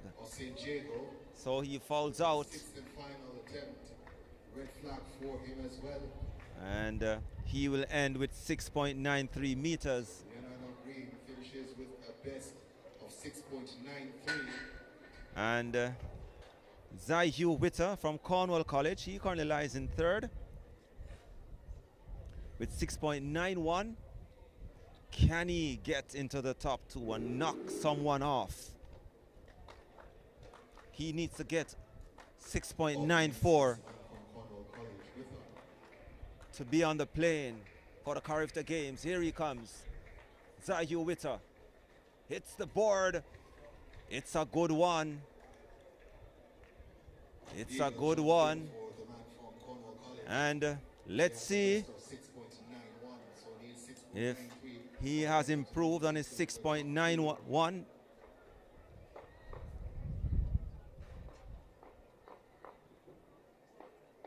And he will settle with 6.62 on his final jump. So your top two will be Leonardo Green of St. Jago. And here's your event winner, Talshan Edwards from Calabar, with his final jump, as he is your declared winner on the under 17 boys long jump. Here he comes. And not a big one from him, but his sixth and final jump. And he will come away with the win in the boys on the 17 long jump here at the CARIFTA Trials, 7.20 meters. And Leonardo Green, St. Jago second, 6.93. And Zai-Hugh Witter will have to settle for third from Cornwall College, 6.91. And action also on the way, as we said, in the Discus event.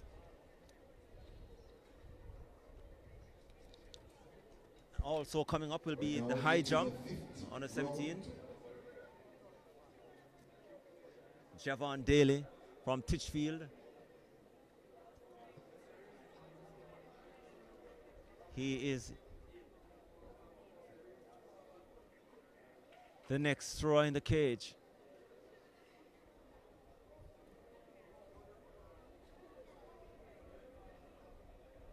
And he gets the white flag. But your event leader, after 5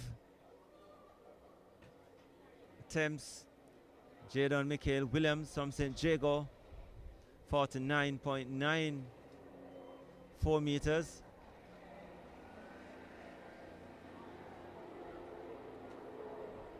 Rohan Brown from Calabar, he'll be your next thrower.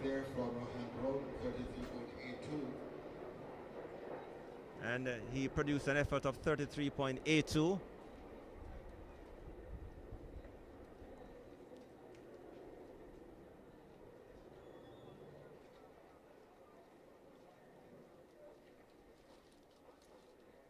Rohan Brown.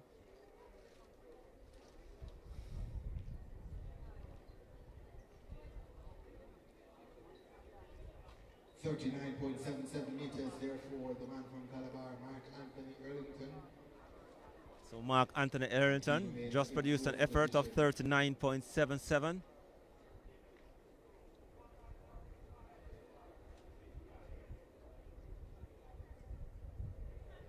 Mark Anthony Erlington from Calabar, and he sits in 4th place as we speak.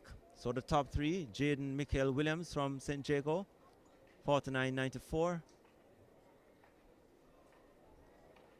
Xavier Tracy Happy Grove, second, 47.72. And Ashan Haffenden Monroe, 42.83. looks to be competitor 400 from Monroe College, Sean Huffington, who currently sits in third position with a best score 42.83. Ashan Huffenden just produced. He is currently lying in third place.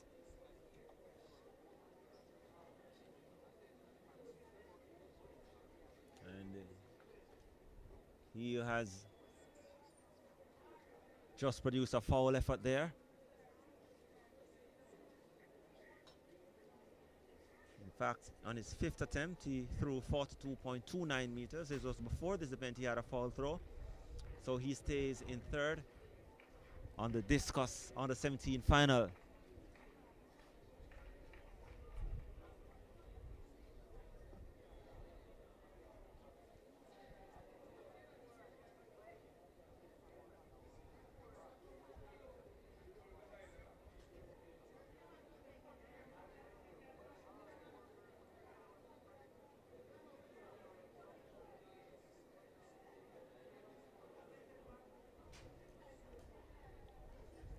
So Huffenden produced 42.29 meters.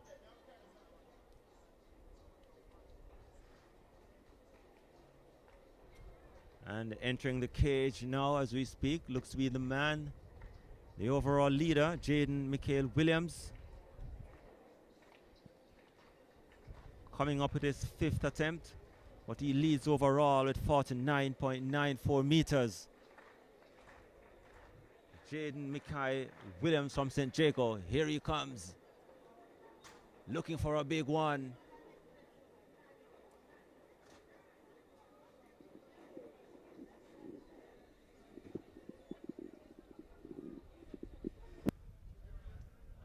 He gets the white flag as well. And after producing a foul throw on his fourth attempt, let's see what he did on his fifth attempt.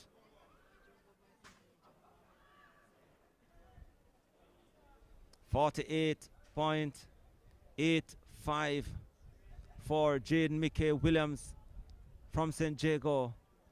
So he has the first and second best throw so far.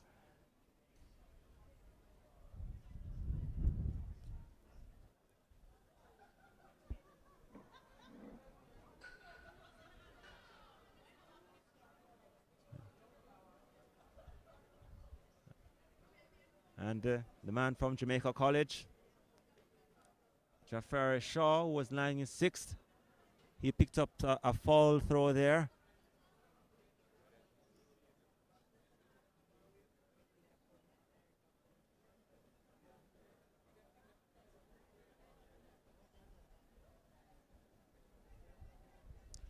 So the mark to meet is 49.94. Jaden Mikhail Williams, St. Jago, throwing down the gauntlet.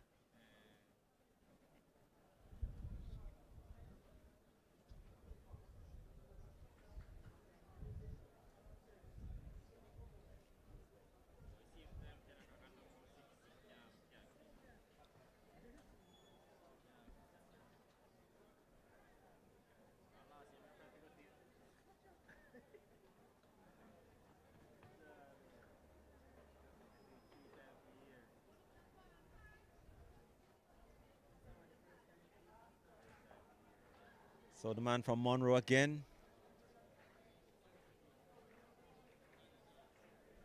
Or is it Titchfield? Javon Daly from Titchfield. He's in the cage. Lying in fifth place at 38.39 meters.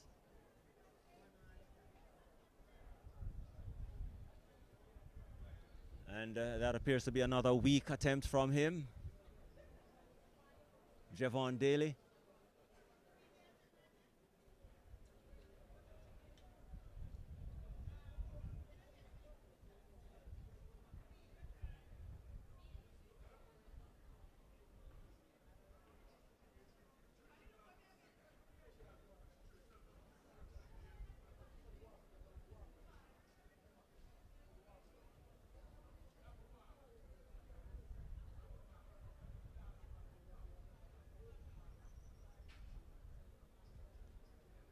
As we prepare for another competitor.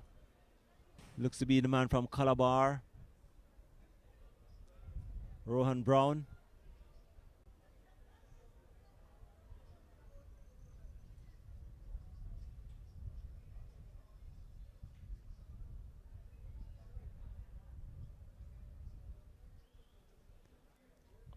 Up now is the man from Calabar, Rohan Brown. And he currently sits in 7th place.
All right, welcome back. So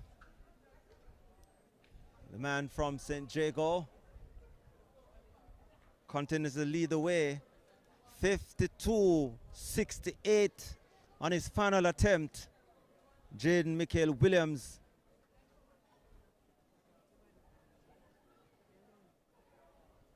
And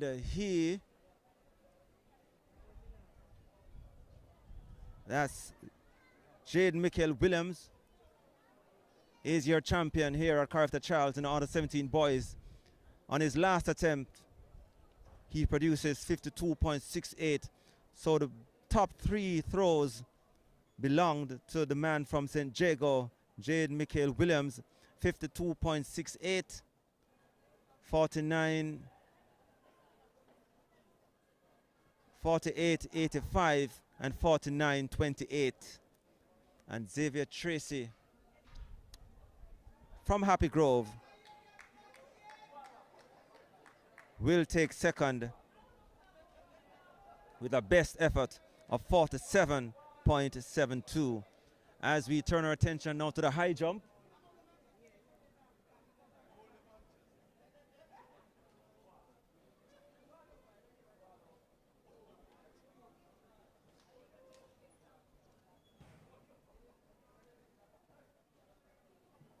Next up, the man from Kingston College. Second attempt at 1.80. Here he comes. And he knocks the bar down on his second attempt at 1.80 meters. Your leader so far, Ainsworth Ferguson from Monroe.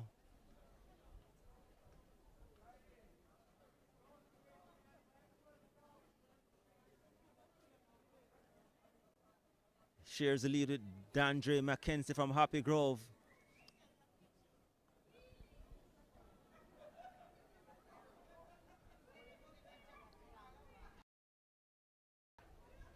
You have Kajim Warren, Jamaica College. Nicardo Johnson, St. Jago. Roger Williams, Titchfield.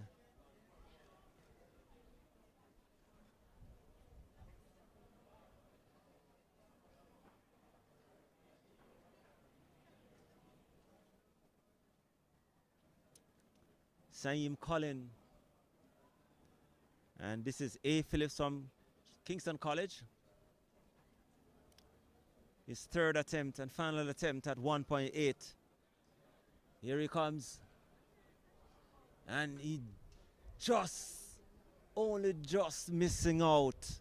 Getting a slight brush on his way down with the back of his thigh. Knocks the bar off.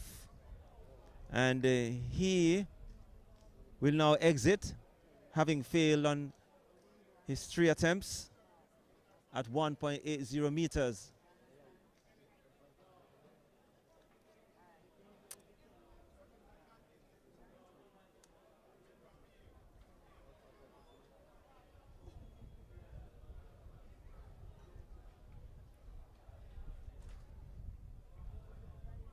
Looks now to be Warren from Jamaica College.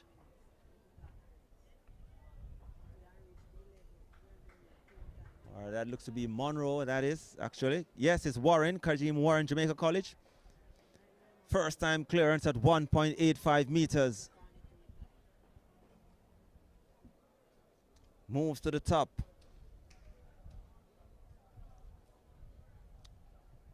Next up is Steshon Hurd from Kingston College.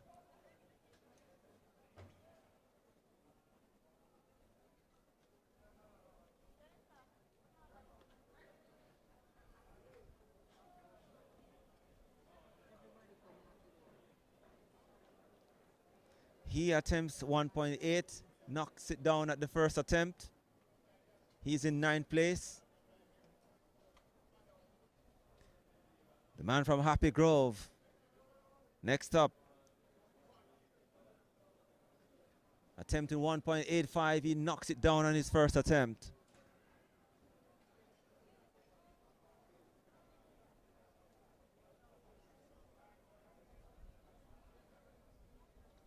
Currently sitting in 2nd place, DeAndre McKenzie from Happy Grove, out of Portland, Eastern Portland. DeAndre McKenzie knocking his first attempt down. Here is Jackery Nisbet from Kingston College. First attempt at 1.85 and he clears it.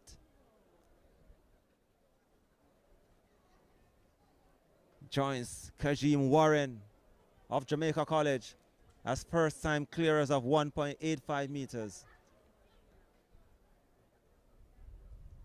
This is Rajay Williams from Titchfield, also out of Portland. First attempt at 1.85. Here he comes. He gets it too. Rajay Williams, Titchfield.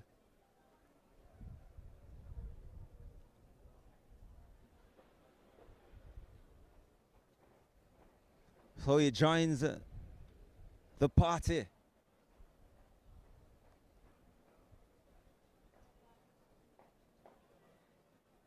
This is Ainsworth Ferguson from Monroe coming from the left.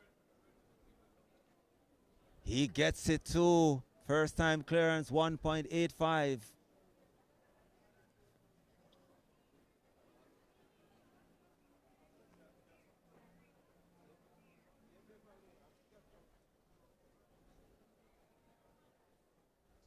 Man from Kingston College, Shine Collin, clearing. He hits down the bar at his first attempt at 1.85.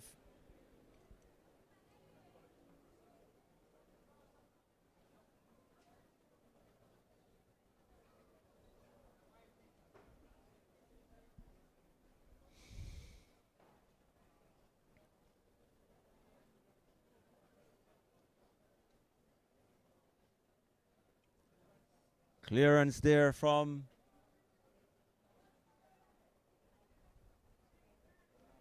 Tijani Haynes from Kingston College. First time clearance as well at 1.85.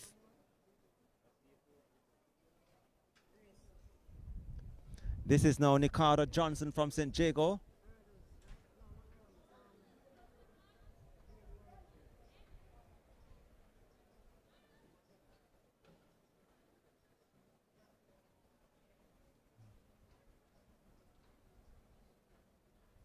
Gets it to 1.85 meters, first time clearance from the Carter Johnson St. Jago.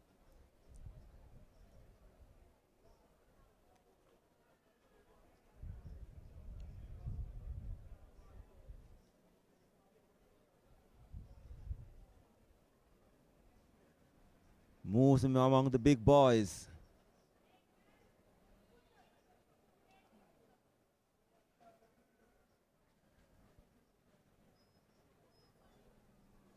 And Javin Grant fails at his first attempt.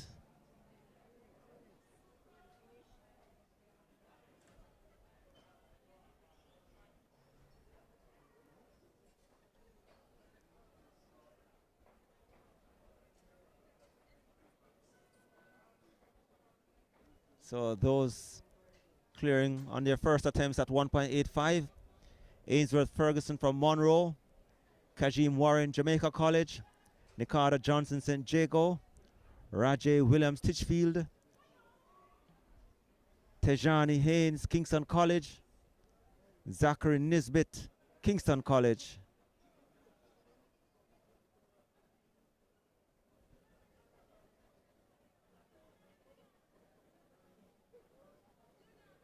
Stephen Hurd gets over on his second attempt at 1.8 for Kingston College.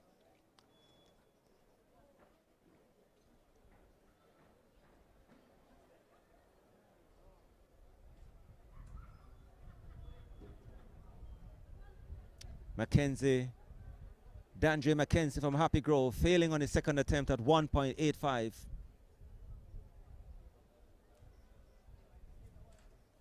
This is Collins attempting for a second time from Kingston College. Gets over on his second attempt at 1.85. Shaim Collin from Kingston College.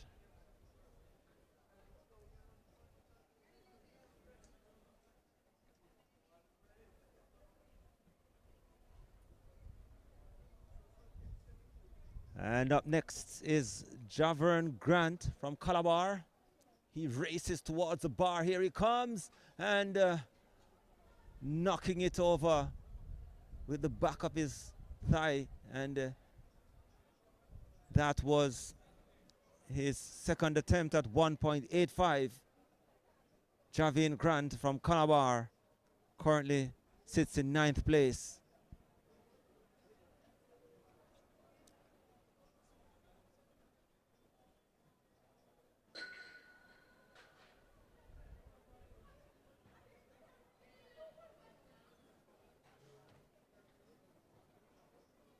This is Dandre Mackenzie from Happy Grove, who is in 8th place. Can't go over on his third attempt as well at 1.85.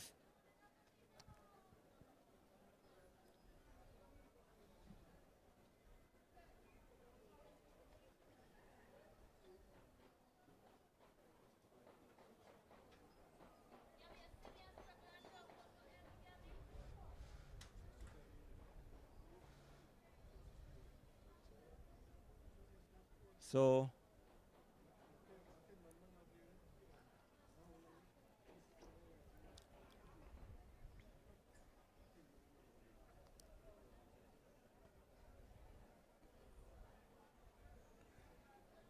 Javon Grant, third attempt at 1.85 for Calabar.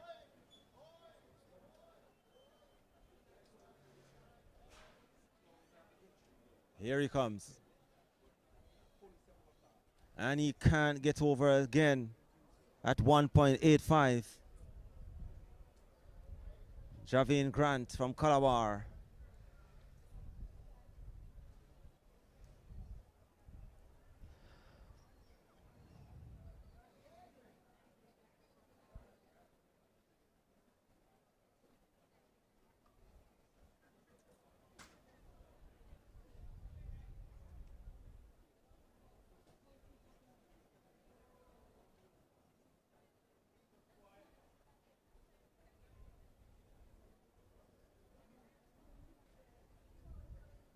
Warren from Jamaica College.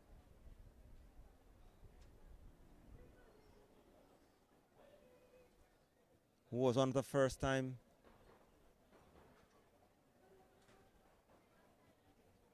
jumper, high jumper to clear the 1.85.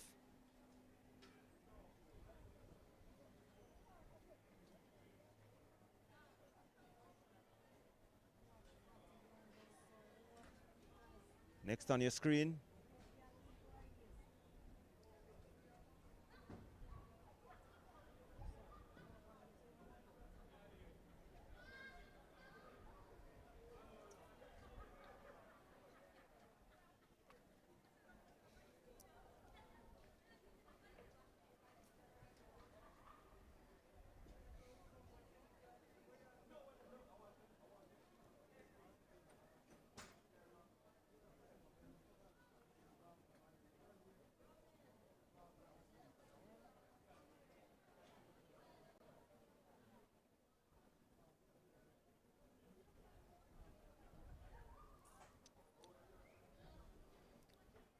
Steshon Hurd from Kingston College.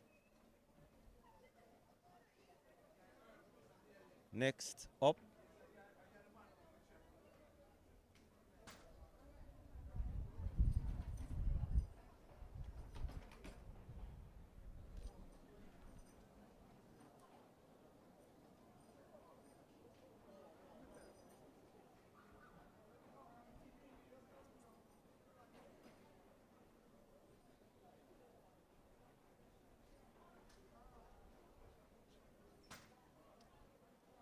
Kabiki Thomas Woolmers.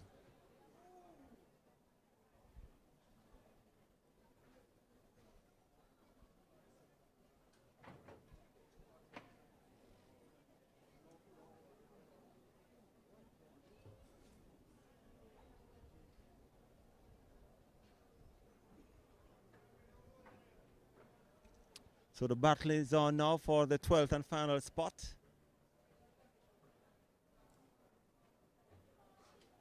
Zachary Nisbet attempting 1.9, failing on his first attempt.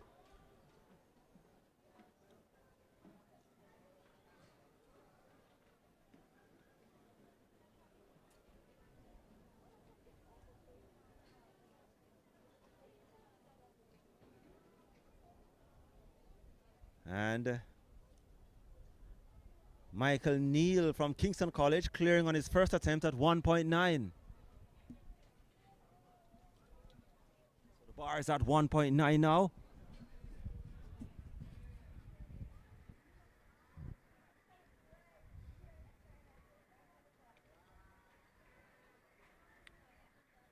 And Titchfield's Rajay Williams clearing on his first attempt at 1.9.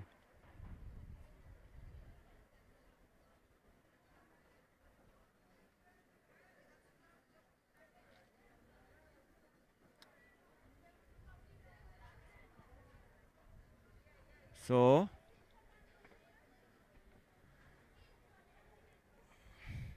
already assuring themselves of the next playoff spot. Michael Neal from Kingston College and Rajay Williams from Titchfield.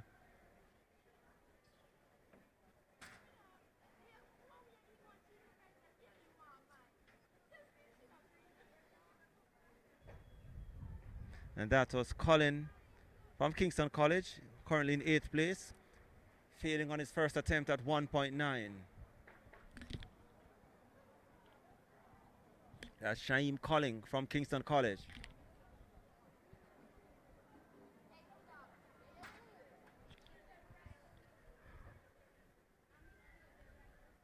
And that's good. Man from Kingston College.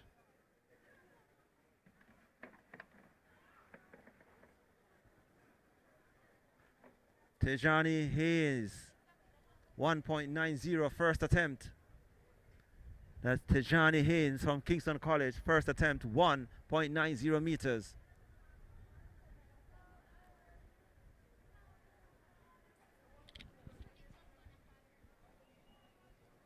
This is Jaquan Suden, Happy Grove, here he comes.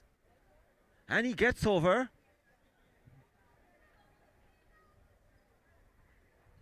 First attempt, Jaquan Suden, 1.9.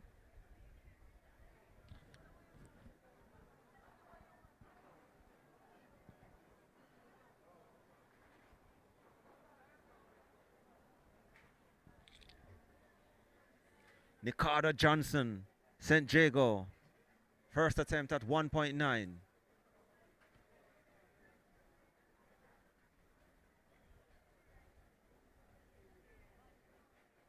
Here he comes. Gets over. Brushes the bar along the way, but it's held up. And Johnson remains among the big boys from St. Jago. First time, 1.9.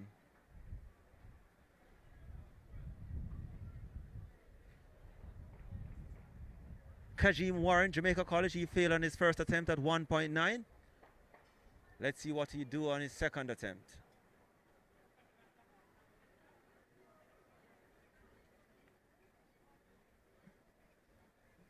Oh. Had a shuffle just before the takeoff. And could not clear the height. He more crashed into it than anything else. And he fails on his second attempt. This is now Steeson Hurd from Kingston College. Second time attempt at 1.9. Here he comes. Gets there and over. Gets the white flag. Steeson Hurd from Kingston College.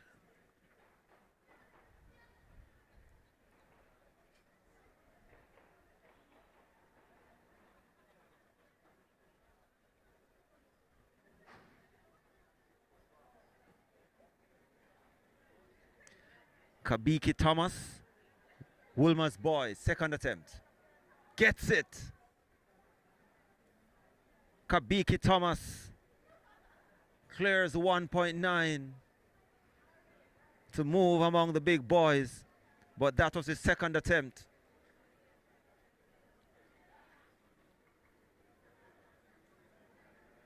This is Nesbitt from Kingston College. Abort his run and we'll start again. Zachary Nisbet, Kingston College. Here he comes.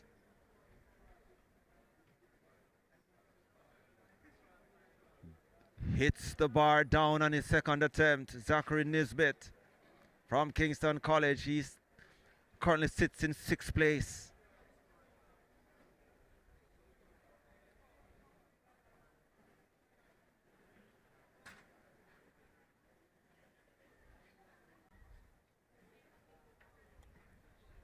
He has one more attempt to come to try and clear the 1.9.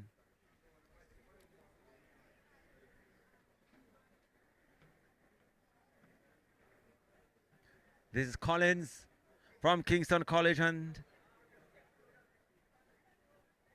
he also fails at his second attempt at 1.9. He currently sits in 10th place.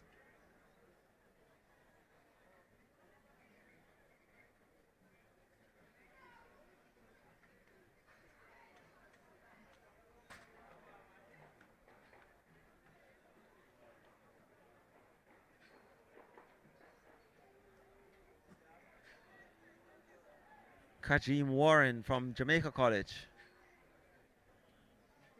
Up next. This may be his third and final attempt at 1.9. Kajim Warren, Jamaica College.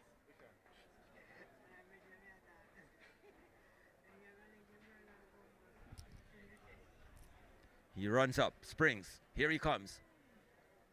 And he fails on his third attempt at 1.9.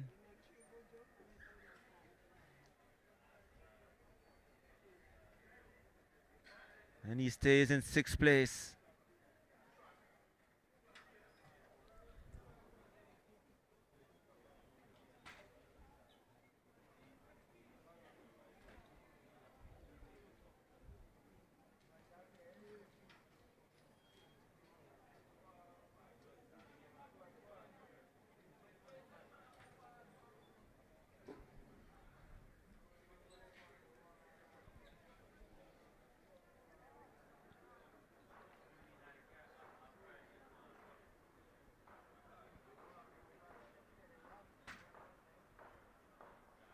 Zachary Nisbet, third and final attempt at 1.9. Here he comes. He gets it.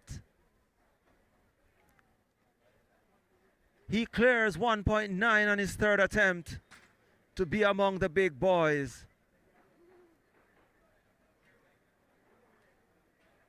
Zachary Nisbet from Kingston College, only just.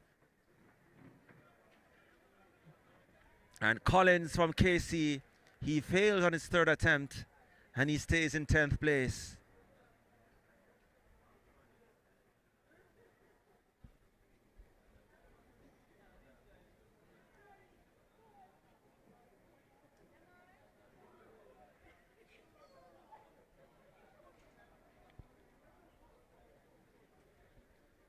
So among the big boys for the showdown, Jaquan Suden, Happy Grove.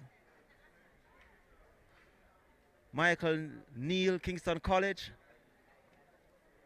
Nikada Johnson, St. Jago. Rajay Williams, Titchfield. All cleared 1.9 on their first attempt. On their second attempt at clearing 1.9, Kabiki Thomas from Woolmers. Zachary Nisbet from Kingston College.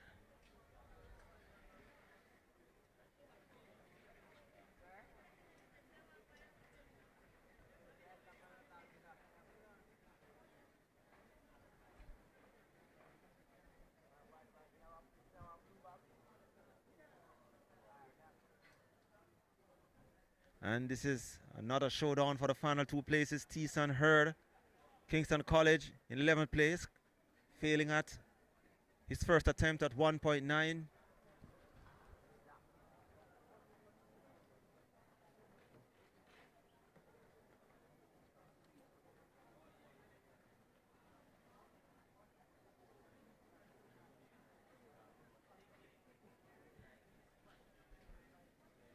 Kabiki Thomas, first attempt at 1.95 for Woolmer's boys.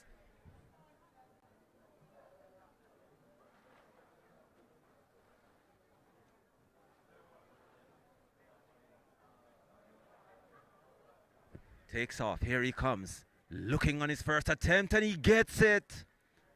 Kabiki Thomas from Woolmer's boys, first attempt at 1.95. He gets it. Puts himself in the shootout places.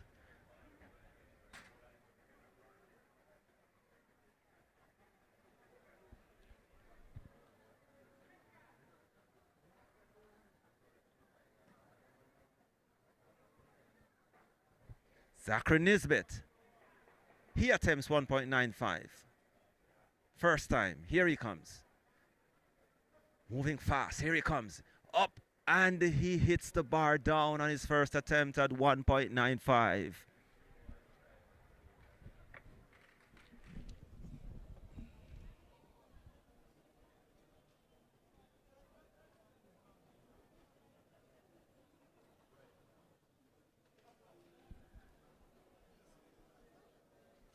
Michael Neal from Kingston College, who currently lies in second place. This is his first attempt at 1.95. He comes from the left. He clears it. First attempt.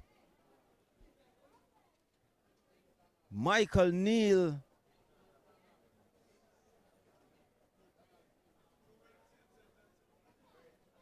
First attempt. He leads based on a countback.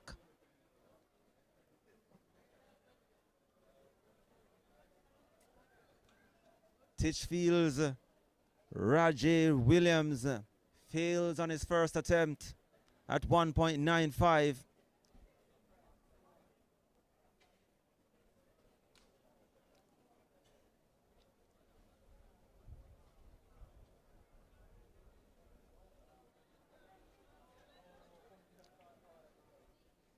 He's holding on to that third place nonetheless.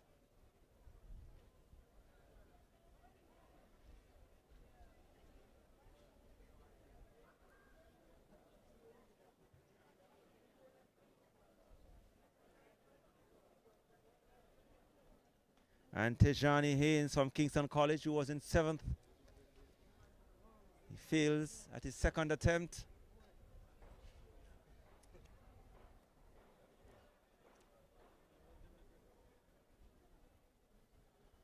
Jaquan Sudan fails on his first attempt at 1.95.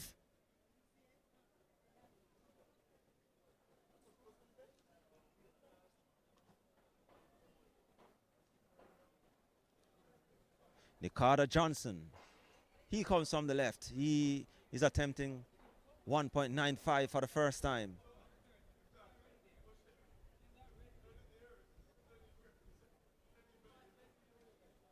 Leans back, springs forward, bounces, attacks the bar. Oh! He did not clear the height.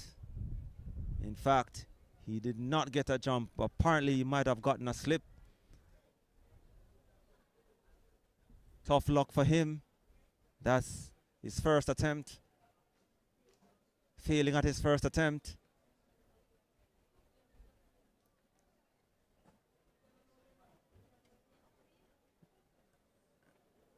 At 1.95. This is Tyson Hurd. Trying to be among the big boys at 1.9. He hits it down at his second attempt.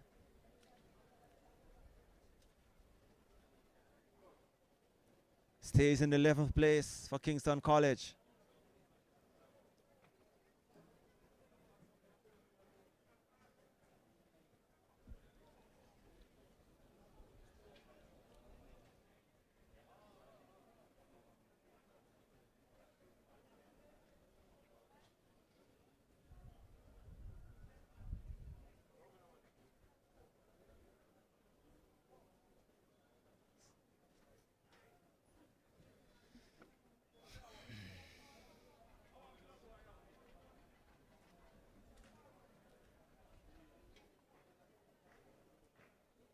Zachary Nisbet failing on his second attempt at 1.95. Now this is the man from Titchfield. Williams. And He gets the red flag. In fact, he was stopped. So he'll come again. Ray J. Williams from Titchfield currently sits in third place overall.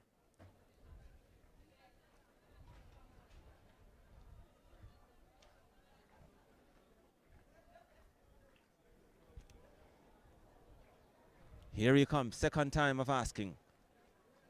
And he knocks the bar down. He has one final attempt at 1.95.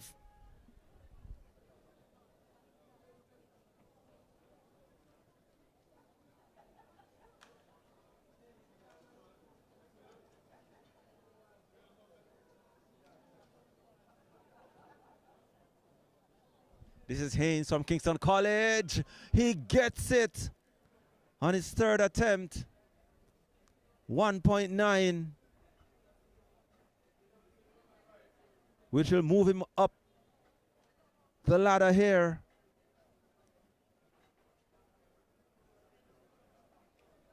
And from Happy Grove, he knocks the bar down. Jacon Suden, first attempt at 1.95. Second attempt, actually.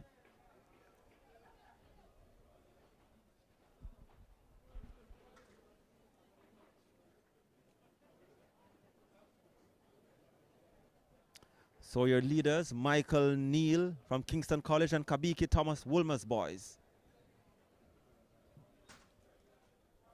This is Nicardo Johnson from St. Jago.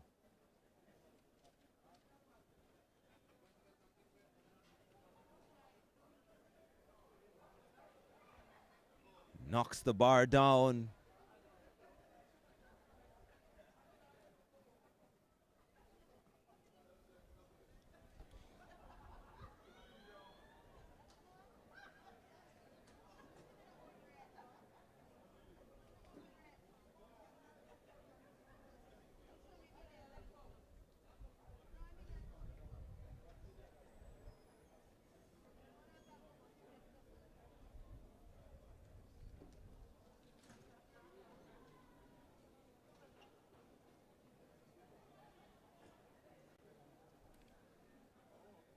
And that's a clearance for the man from Kingston College. Steeson Hurd at 1.90 meters in 8th place.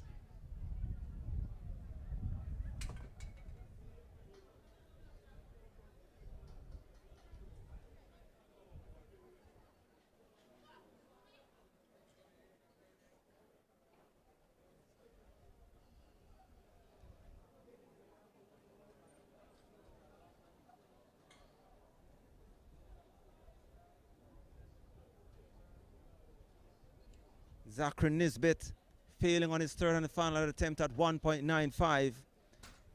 He finishes 6th.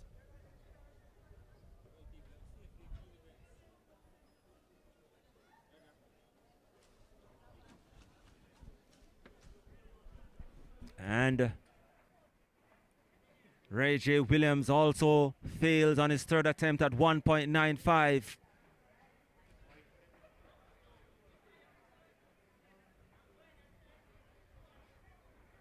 Sudan from Happy Grove sits in third. One final attempt to go at 1.95. Here he comes. Almost brushing the bar at the very last moment. And he fails on his third attempt at 1.95.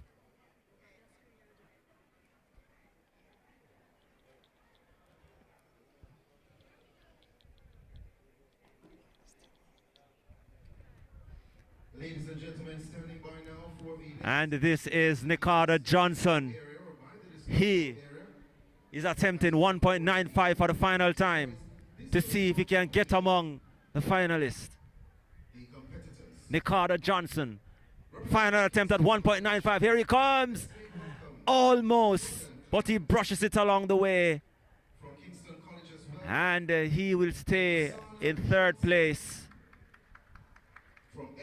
So it's going to be a showdown between Michael Neal from Kingston College and Kabiki Thomas from Woolmer's Boys. In the meantime,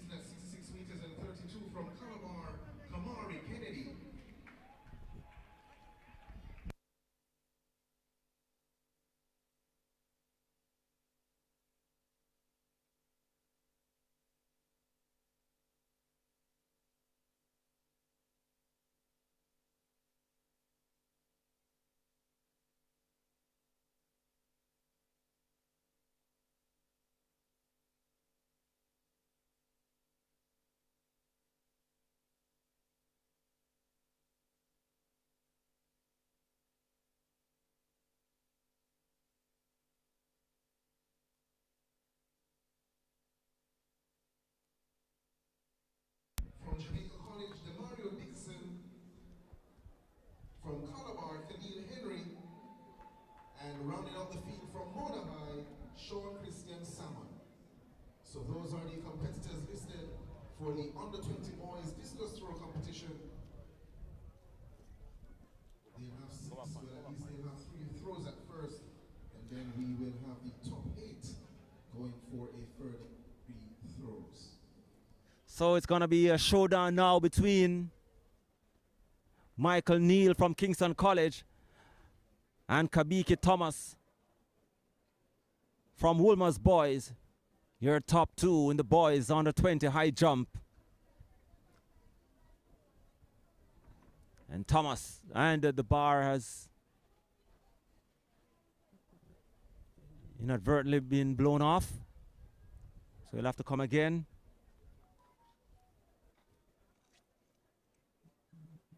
We'll let you know the height they are attempting now.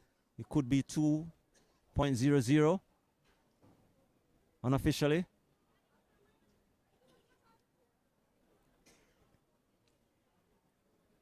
So it's a showdown between Kabiki Thomas, Woolmer's Boys, and Michael Neal, Kingston College. Kabiki Thomas, he attempts 2.00 for the first time. Here he comes. Next in the circle is John. He gets it. First attempt at 2.00. Kabiki Thomas puts himself in pole position. How Michael Neal will respond for Kingston College. Here he comes. He responds 2.00 at first attempt. So this is going to be a battle down to the wire in the high jump under 20 boys final. It's Michael Neal of Kingston College. He surges to the top.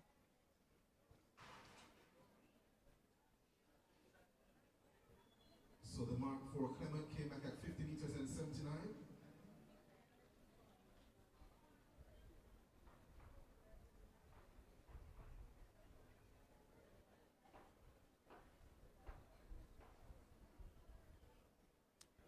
Tijani Hayes at 1.95 on his first attempt. On his first round attempt. Steeson Hurd, second attempt at 1.95. They are battling for the minor placings. Now entering the ring is DeAndre Henry of Calabar. 53.31, his best this season. Hurd, second attempt at 1.95. He knocks the bar down.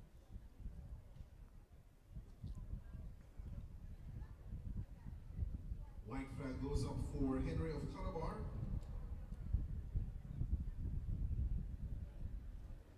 And just to tell you that the under 20 boys discuss is on the way as we speak. And Clement Judah from Kingston College produces 50.79, and Henry 47.30 from Calabar.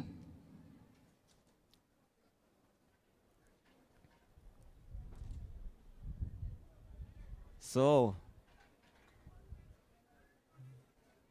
competition on in earnest in the high jump.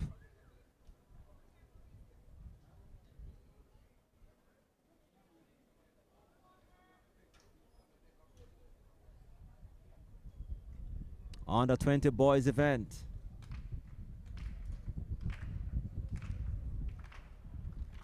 This is Hurd trying one last time at 1.95.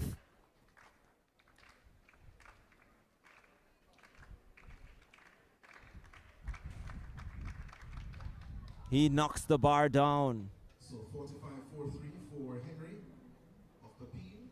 So Hurd will finish in 8th place from Kingston College. The Jamaica under 20 leader. So for the 4th ranked discus throw all time on the under 20 level. That's for Jamaica into the netting though. This is Teshani Hayes, 3rd attempt at 1.95. He knocks the bar down. He will finish in 6th place. The Austin Celia Award winner last year in Trinidad and Tobago. Have won both the shot put and discus throw records on the under 17 level.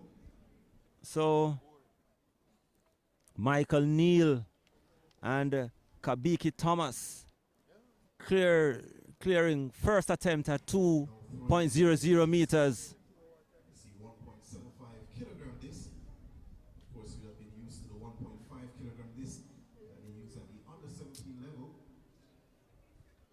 He registers a mark though. He takes the lead in the competition, 52 meters and 68. And Kabiki Thomas will start the showdown here again. They are battling for the top spot. Kabiki Thomas, first attempt at 2.05. Kicks out, stretches, focuses, flashes his arm, makes a spring. Here he comes, attempts at first time 205 and hits the bar down. He currently sits in 2nd place based on the count back. And your event leader, Michael Neal, first attempt at 2.05. He sits in pole position. Asks for support. Here he comes. Michael Neal, Kingston College, he races towards the bar. He hits it down. First attempt. But he still stays in front on the count back.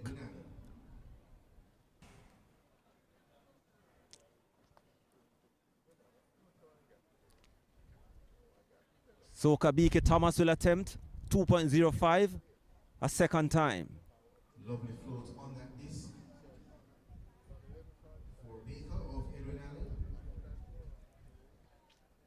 This is round 1 of action. So just reminding you that you're watching Stride Vision TV. Welcome to Sports TV, as we are bringing you live and continuous coverage of the CARIFTA trials here at the National Stadium 2026.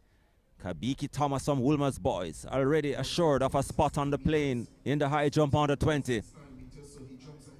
Here he comes. Gets to the bar and knocks it down on his second attempt.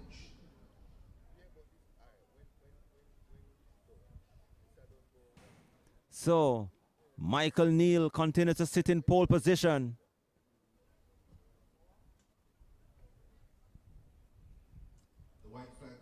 In this under 20 boys high jump, Michael Neal, Kingston College, second attempt, 2.05.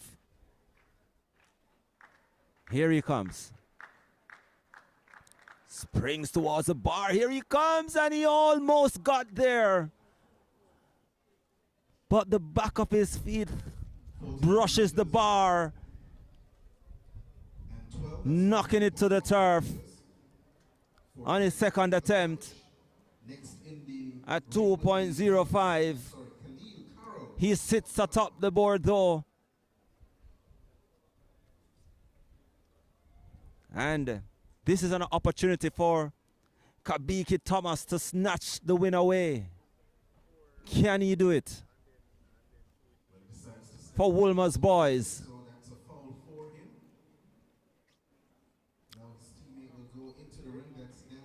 Kabiki Thomas having the opportunity to snatch the victory at 205. Here he comes. Springs towards the bar. He gets it. Kabiki Thomas gets it. Putting the pressure now on Michael Neal from Kingston College. He must clear here.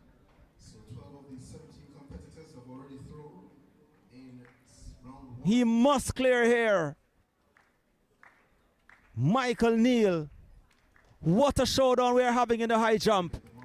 Here he comes. Final attempt. 205. He gets it too. Whoa, ho, ho. Ho, ho, ho. And it puts him back atop the leaderboard.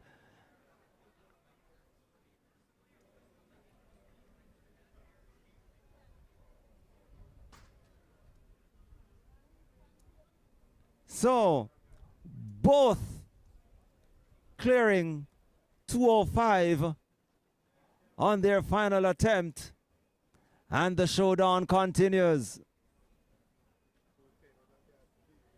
Red flag race for the Man Lions of McGraw.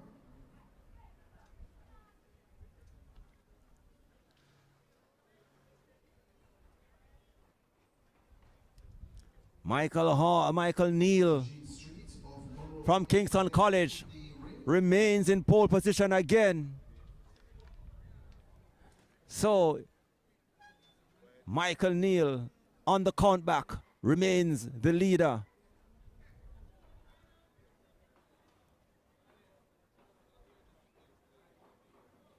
He doesn't like it, so he steps out. That's a red flag for him. Having cleared all his attempts at 109, 1.9, and Kabiki Thomas clearing on his second attempt. Kabiki Thomas, first time at 210. Kabiki Thomas, lime green spikes. He gets it and gets there, but he hits the bar down.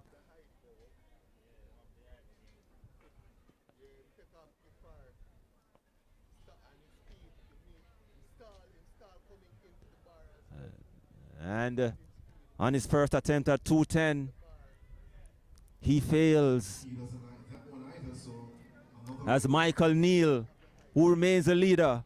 First attempt at 210. in round number one. Next will be Khalid Henry of Calabar. So two Khalils. Michael Neal, here he comes. First attempt, 210. He hits it down, but he remains in pole position.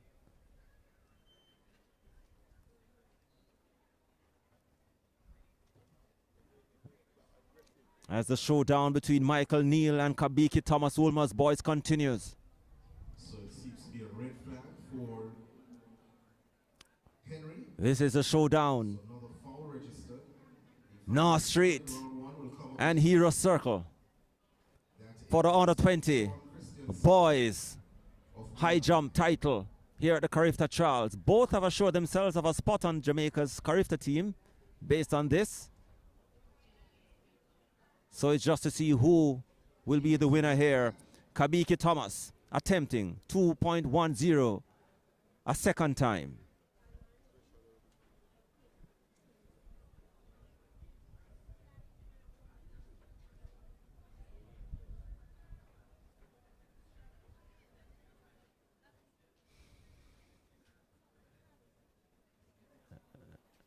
Here he comes. Gets up. Will he get it right this time? He gets there, but he crashes into the bar with the top of the shoulder. Could not generate the height He got the height on his first attempt, but it did not generate the flight. And this time, he did not get the height at all. And that was his second attempt at 2.1. Michael Neal, Kingston College, he will have his second attempt at 2.10. Not allowing us to see the flag being raised by the official. Neal, Kingston College, he is in pole position, but this is his second attempt at 2.10. Here he comes. He hits it down as well, but remains the leader on countback. 37.21 meters for Clement. Moves into 10th position. Now into the ring. And the final attempt coming up for Kabiki Thomas at 2.10. Currently lying in second position. He has to score here like he did at 2.05. He needs a similar performance at 2.10 to remain in the hunt for the top spot. He has to hit it now. It's now or never for the top spot for Kabiki Williams, or rather Kabiki Thomas from Wolmer's.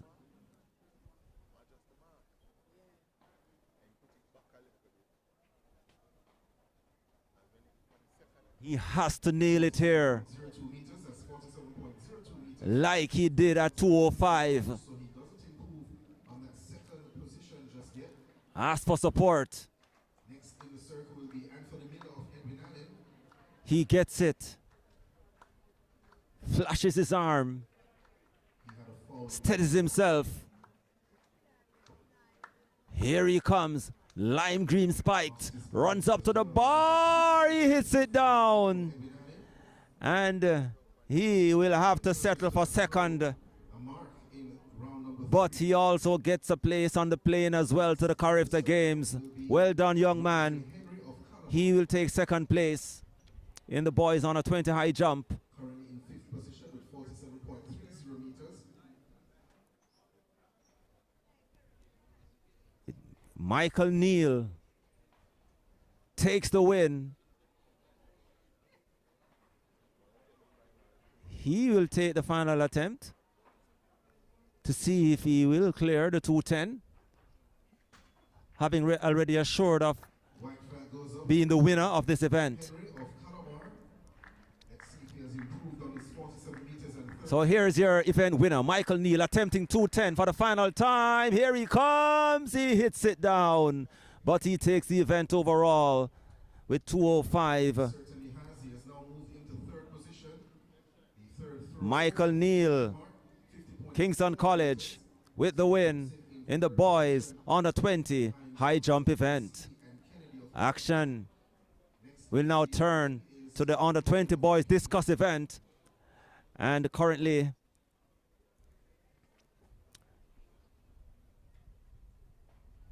so Henry was in 7th position. Before that throw, he gets the white flag. Kimali Kennedy from Calabar,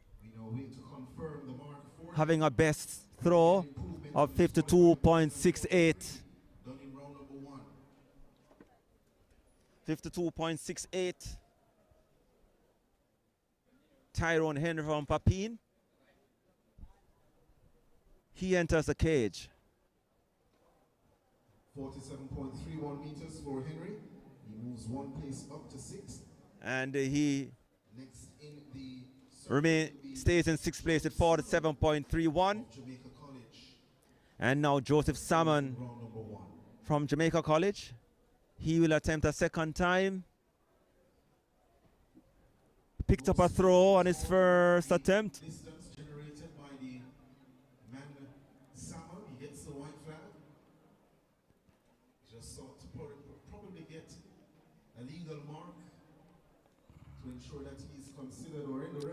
Joseph Salmon trying to get into the top 8 here.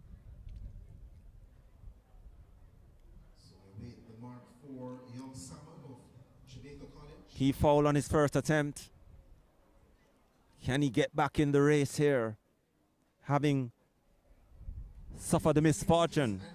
And just with that throw, 53.88 for Joseph Salmon from Jamaica College. And that surges him to the top of the leaderboard in the boys under 20 discus event. We were saying that last night he missed out on a spot on the shot put team, having placed fourth in a big surprise. That's a big one for the youngster from Calabar. And that one from Kimari Kennedy from Calabar might be even a bigger one than Salmon. 53.88. So Kimari Kennedy, 55.37 meters for Kimari Kennedy from Calabar. He relegates Joseph Salmon to second at 53.88. 49.28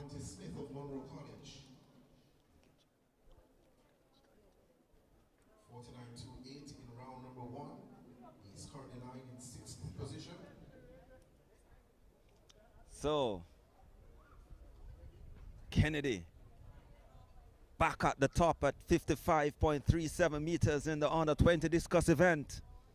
Salmon 53.88 in second. A battle royal there. White flag race for Javonte Smith of Monroe College. And Javonte Smith from Monroe College.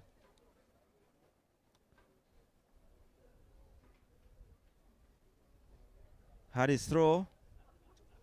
First attempt was 49.28.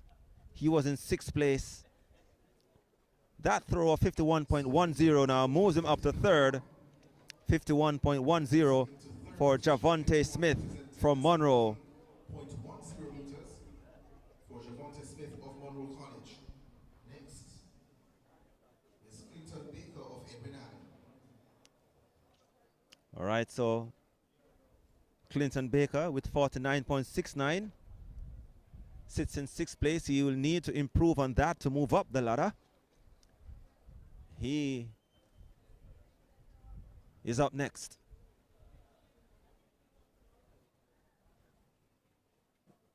And looks to be pretty decent as well for Edwin Allen's Clinton Baker.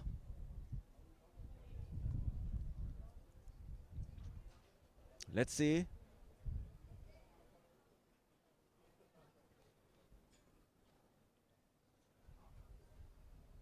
He stays at in 6th place at 49.90 meters.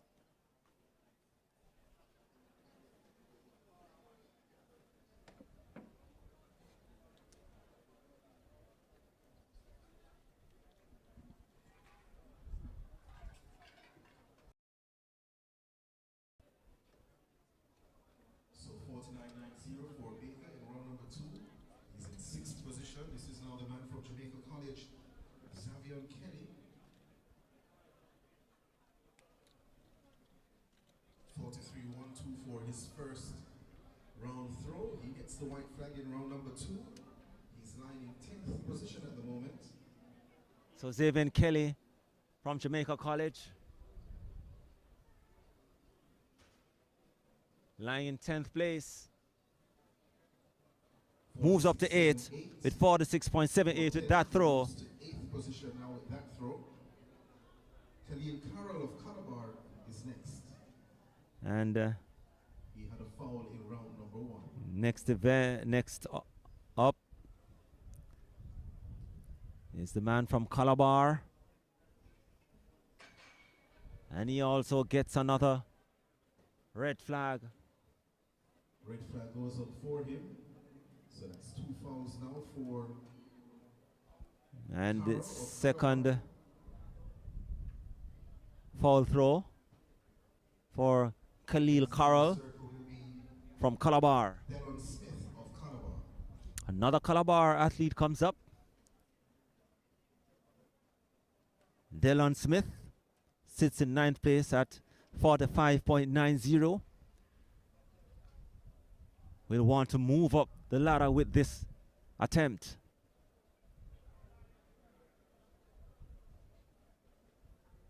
And He gets it into the net. And another fall there for the man from Calabar, Dylan Smith.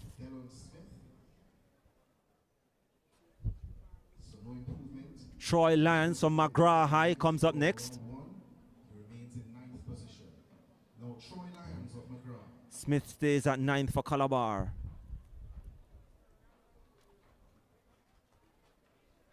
The man from McGrath in Linstead, St. Catherine.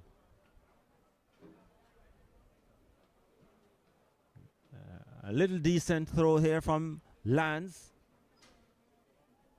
From McGrath. He gets the white flag, and let's see how that will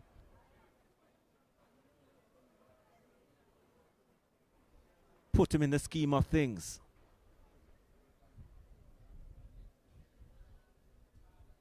Troy Lyons from McGrath.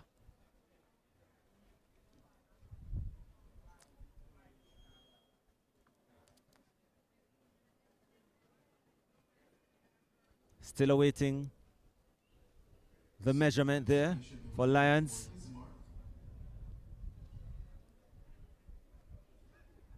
But one thing we know is that Kemara Kennedy from Calabar, he leads the pack at 55.37 meters, ahead of Joseph Salmon, Jamaica College, 53.88, and Javante Smith from Monroe, 51.10. Those are your event leader in the under 20 boys discus event. 48.62 meters for Troy Lyons from McGrath. Moves him up to 7th place.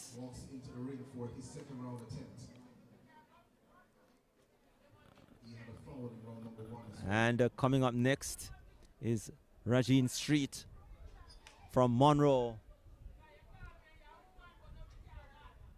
His second attempt. Here he comes. And had a foul on his first attempt. And you know, get a white flag. Looking to move up now among the top boys. 43.37, 12th place, Regine Street. Demario Dixon of Jamaica College, he goes next into the circle for his second round effort. And Demario Dixon now from Jamaica College. His second attempt, his second throw. Of course, he did not register a mark on his first attempt.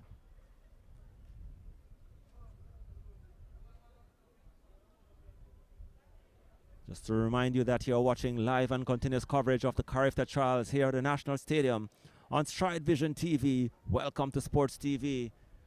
And we are glad that you were able to be a part of the live audience today here on Stride Vision TV.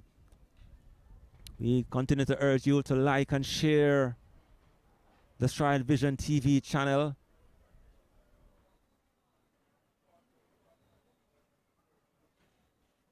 As we will take sports to another level. He moves up to 14th position.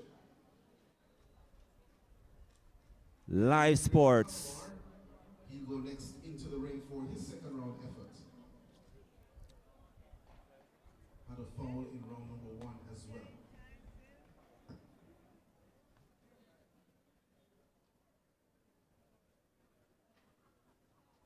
Khalil Henry Calabar. Next in the cage. Did not register a mark on his first attempt. He gets the white flag this time, but not certain if that will do him any justice in terms of that event, in terms of that mark.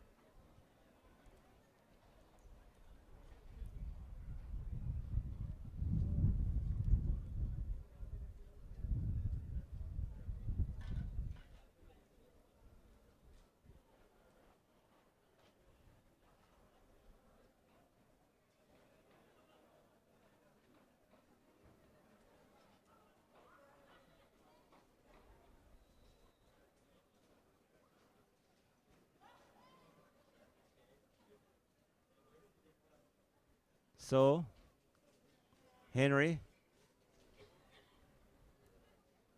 Calabar stays in 13th place with 38.52, or that moves him up to 13th place with 38.52.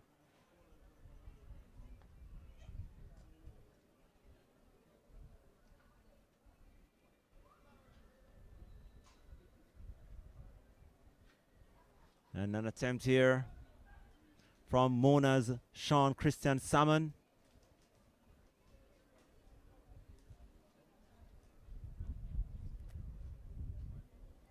His first attempt at 44.87.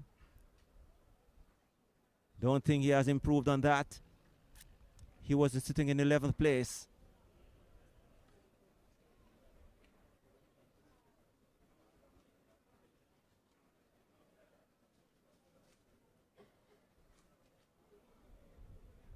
And we await the measurement for Sean Christian Salmon from Mona High.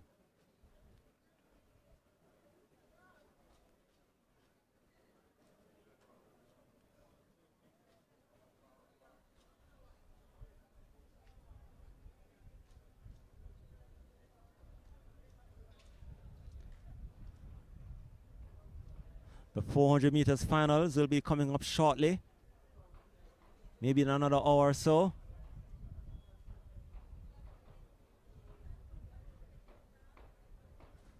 As we still await the mark registered by Sean Christian Salmon of Mona, 40.42 meters, keeps him in 11th place overall in the under 20 boys discus showdown here at the CARIFTA trials.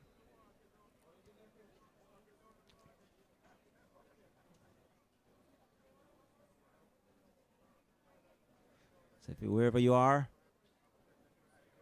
glad that you could join us again today here on Stride Vision TV. And we'll also be here tomorrow for the final day, third day, at the CARIFTA trials.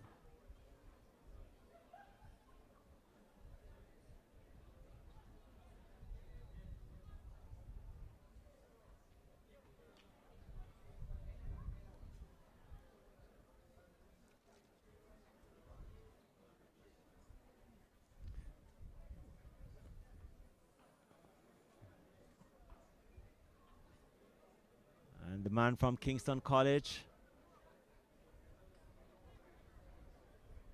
looks to be Nikonsa Johnson.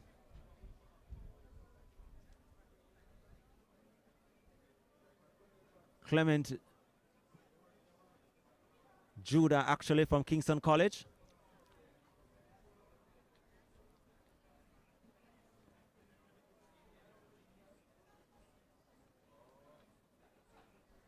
He was in third place overall with 51.75.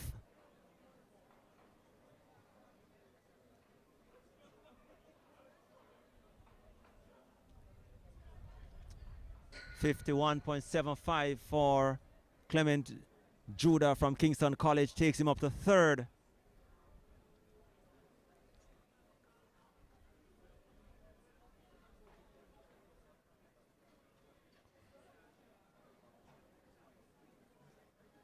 And Nikosana Johnson, Kingston College, picking up a foul.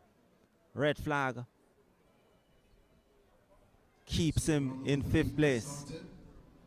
In this third round. 75 for Clement of Kingston College, moves him into third position. Anthony Miller of Edwin Allen is next.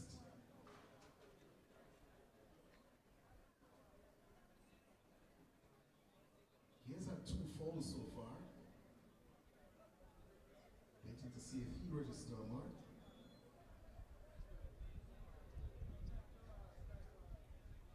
And Cassandra Johnson, who threw second, had a foul in round number 3. So he now moves down to 5th position. So Nikosana Johnson from Kingston College picks up a foul on his second attempt. Slips to 6th. And we just had DeAndre Henry from Calabar, 51.70 meters, moving up into 4th place. Not seeing a mark for Anthony Miller of Edwin Allen. Not sure if he has retired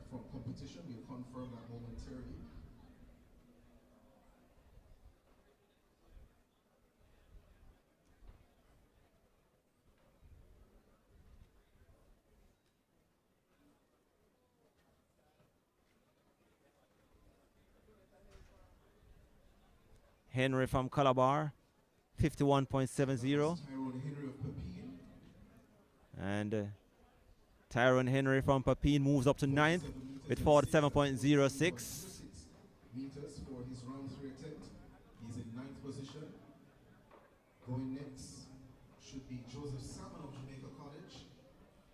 So the man who sits in 2nd place with 53.88 is Joseph Salmon from Jamaica College. Almost standing throwing position. He enters the cage again. He had a foul on his first attempt. Got 53.88 on his second. And now attempting a third. Sits in second with 53.88 meters.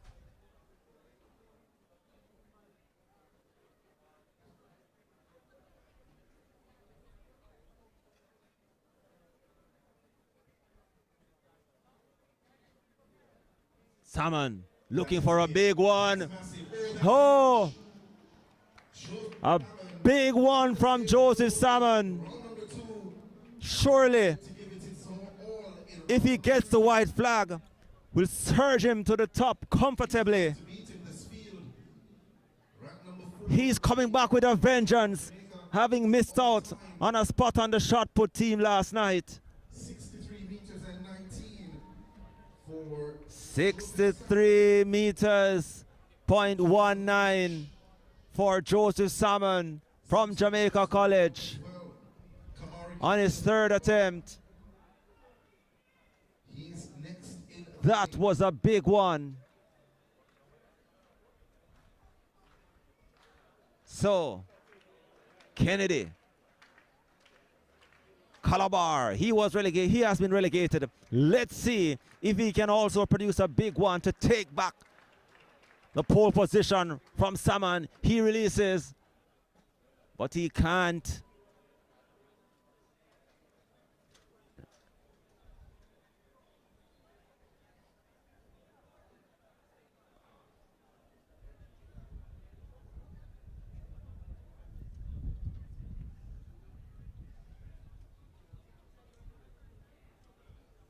So 54 meters and 41 for Kennedy. Not an improvement on his 55.37 in round 2. So he remains in 2nd position.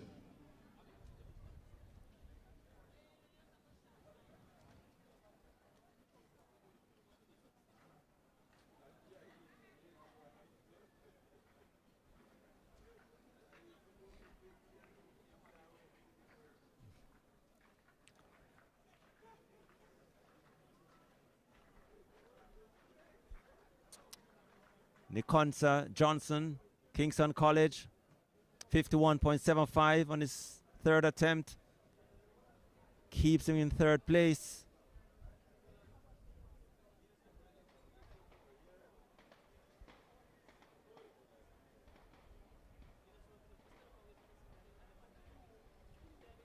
Next up, Javante Smith, Monroe College. 52-53 for Monroe's Javante Smith moves him up to 3rd. So that seems to be 52 meters and 53 for Javante Smith of Monroe College. Moves him into 3rd position now. So they have not adjusted the results for Kimari Kennedy or Salmon. Still awaiting that, but we know that 63 by Joseph Salmon, he got the white flag, but we still await to see it registered here. And Baker from Eden Allen, 49.90 with his best mark. Currently lies in 7th place. 48.12, that's 48.12 meters for Baker, so no improvement for him in either mark or position. Next in the ring will be Xavier Kelly of Jamaica College. This is round 3 of action in the under 20 boys discus throw competition.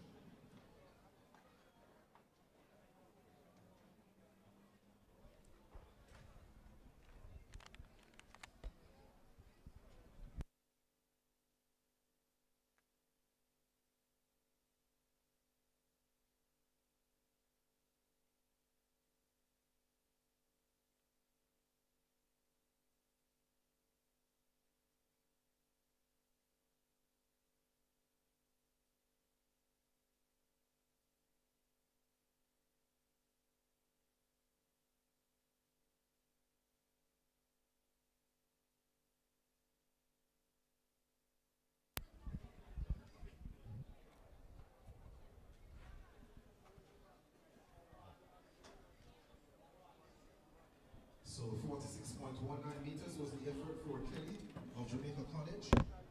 His position. That throw was Kelly Carroll of Calabar. Red flag for him, so that's a foul.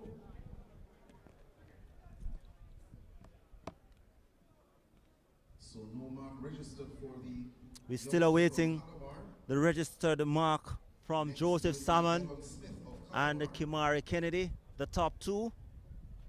His best mark, 45.90 meters.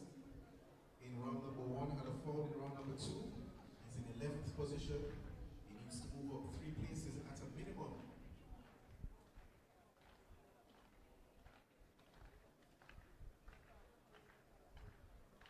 If he wants a further 3 throws.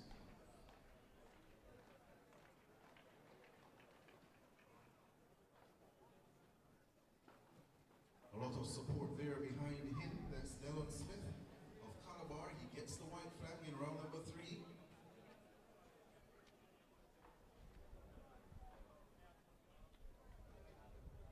Dylan Smith, Calabar.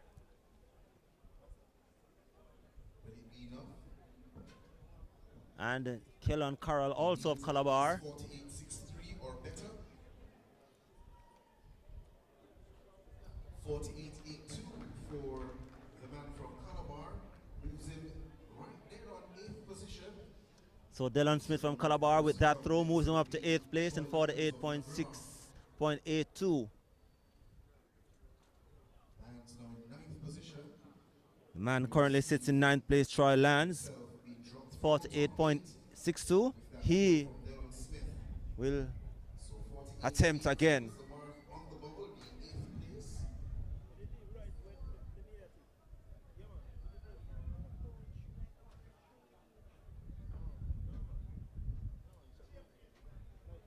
A lot of height with that throw.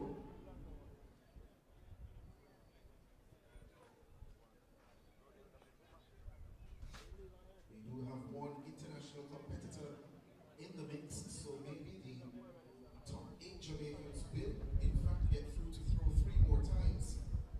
And if that is the case, it may mean that Troy Lamans, who is currently 9th, may still have a route into the last 3 rounds. Next in the circle, And I will take my break for now. And Shane Hudson will continue from here on in. And I'll catch you a little later on. Thank you, Roger. And as we continue to soak up action in the under 20 discus throw, which has been producing some outstanding performances so far. And if you've just joined us, that's the only live action happening inside the stadium. All other actions, including the 400-meter finals, have been put on, well, are to come. All the track actions have been put on a pause. So the event currently being led by Kimari Kennedy. We've gone out to 55.37 already. Joseph Salmon is currently in second, but I think that should have made an adjustment early on based on what we saw in the stadium for the mark for Joseph Salmon. So in the circle at the moment is Raheem Street from Monroe College, trying to get himself within the top 8 competitors.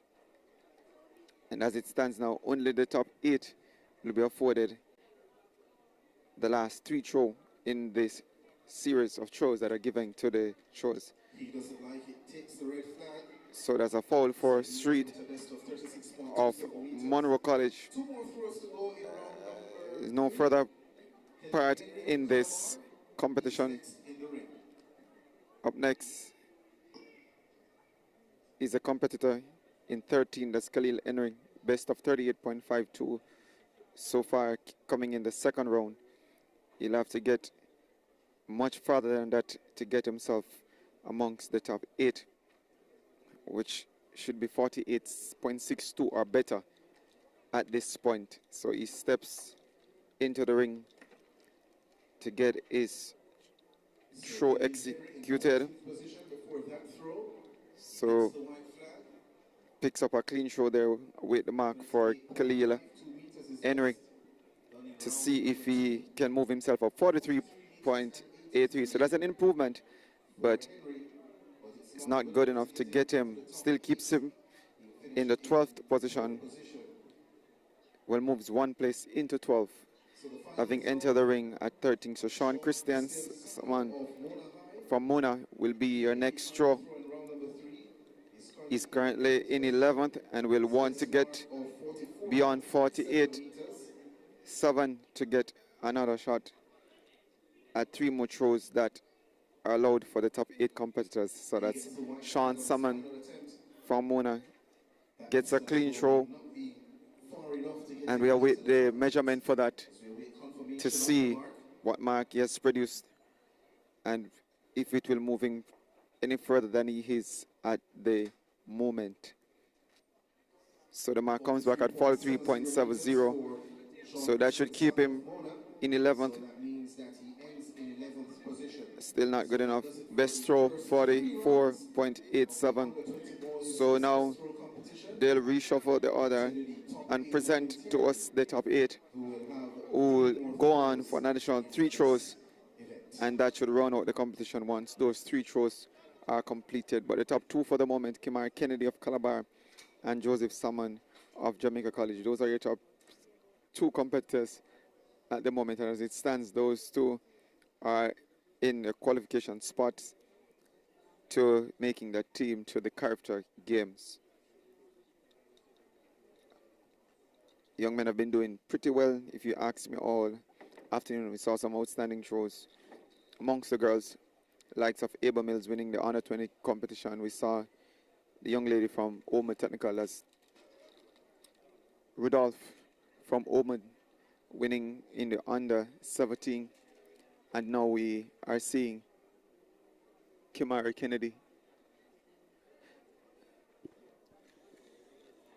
leading this competition. So throwing all around for the Jamaicans and for the athletes who are trying to make teams both at the CARIFTA Games and then later on we line up trying to make a shot at the World Junior Zone.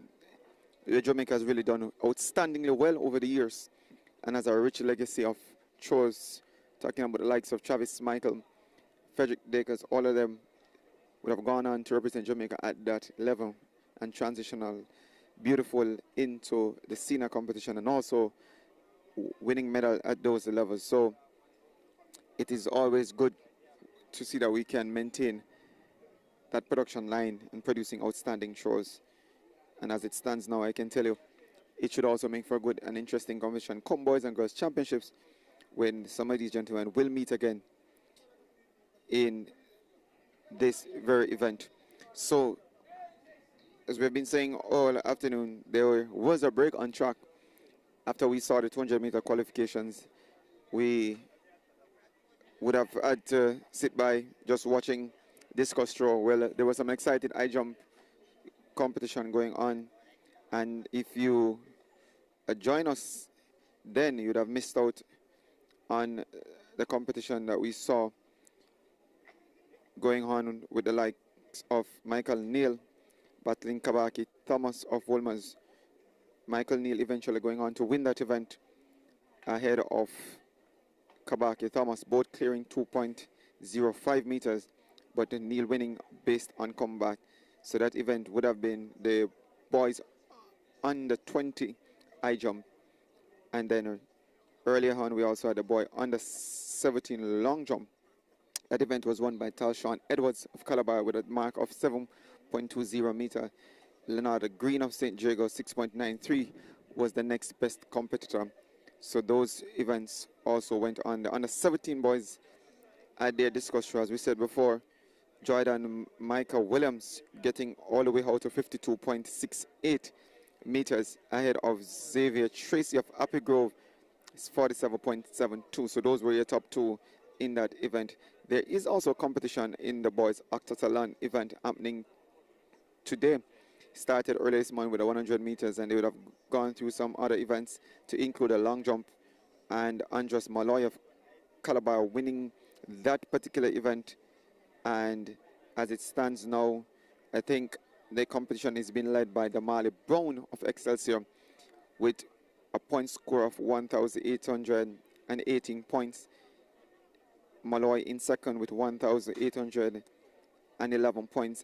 In third, that's Ajani Williams of St. Jagos, 1,623 points. That's after 3 events completed in that event, and that's the 100 meters, the long jump, and the shot puts.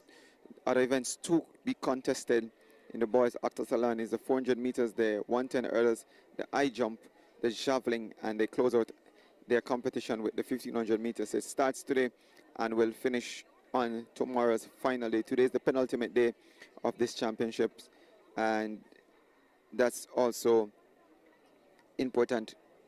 Little note that a lot of the events you see contesting today, the preliminaries of the 200 meters, they come up tomorrow. So to the 400 meter hurdles, they are on for the final day of qualification, or championship rather, giving at least a chance to qualify for the CARIFTA game. The CARIFTA game comes up over the Easter weekend, and that's after champs would have been finished. The athletes will then turn their attention to representing their country. Always an important event for most athletes. That's where a lot of them start their national representation. Not many will go on to get to the world or the global games, so therefore they have to relish the opportunity at these regional championships. And as we had said early on, with the non-existence of our World Youth Games anymore, the under-17 areas at the CARIFTA Games is really interesting to see, because that's where World Athletics look to see how athletes develop and how they move to the next level, the World Junior level, which is the under-20 level, and look thereafter to transition to becoming professional and to maintain the nature of the sport and the legacy of the sport. That's how they look. And this region, the CARIFTA region, the Nakak region, is really a powerhouse when it comes on to track and field and the brand that they bring to World Athletics.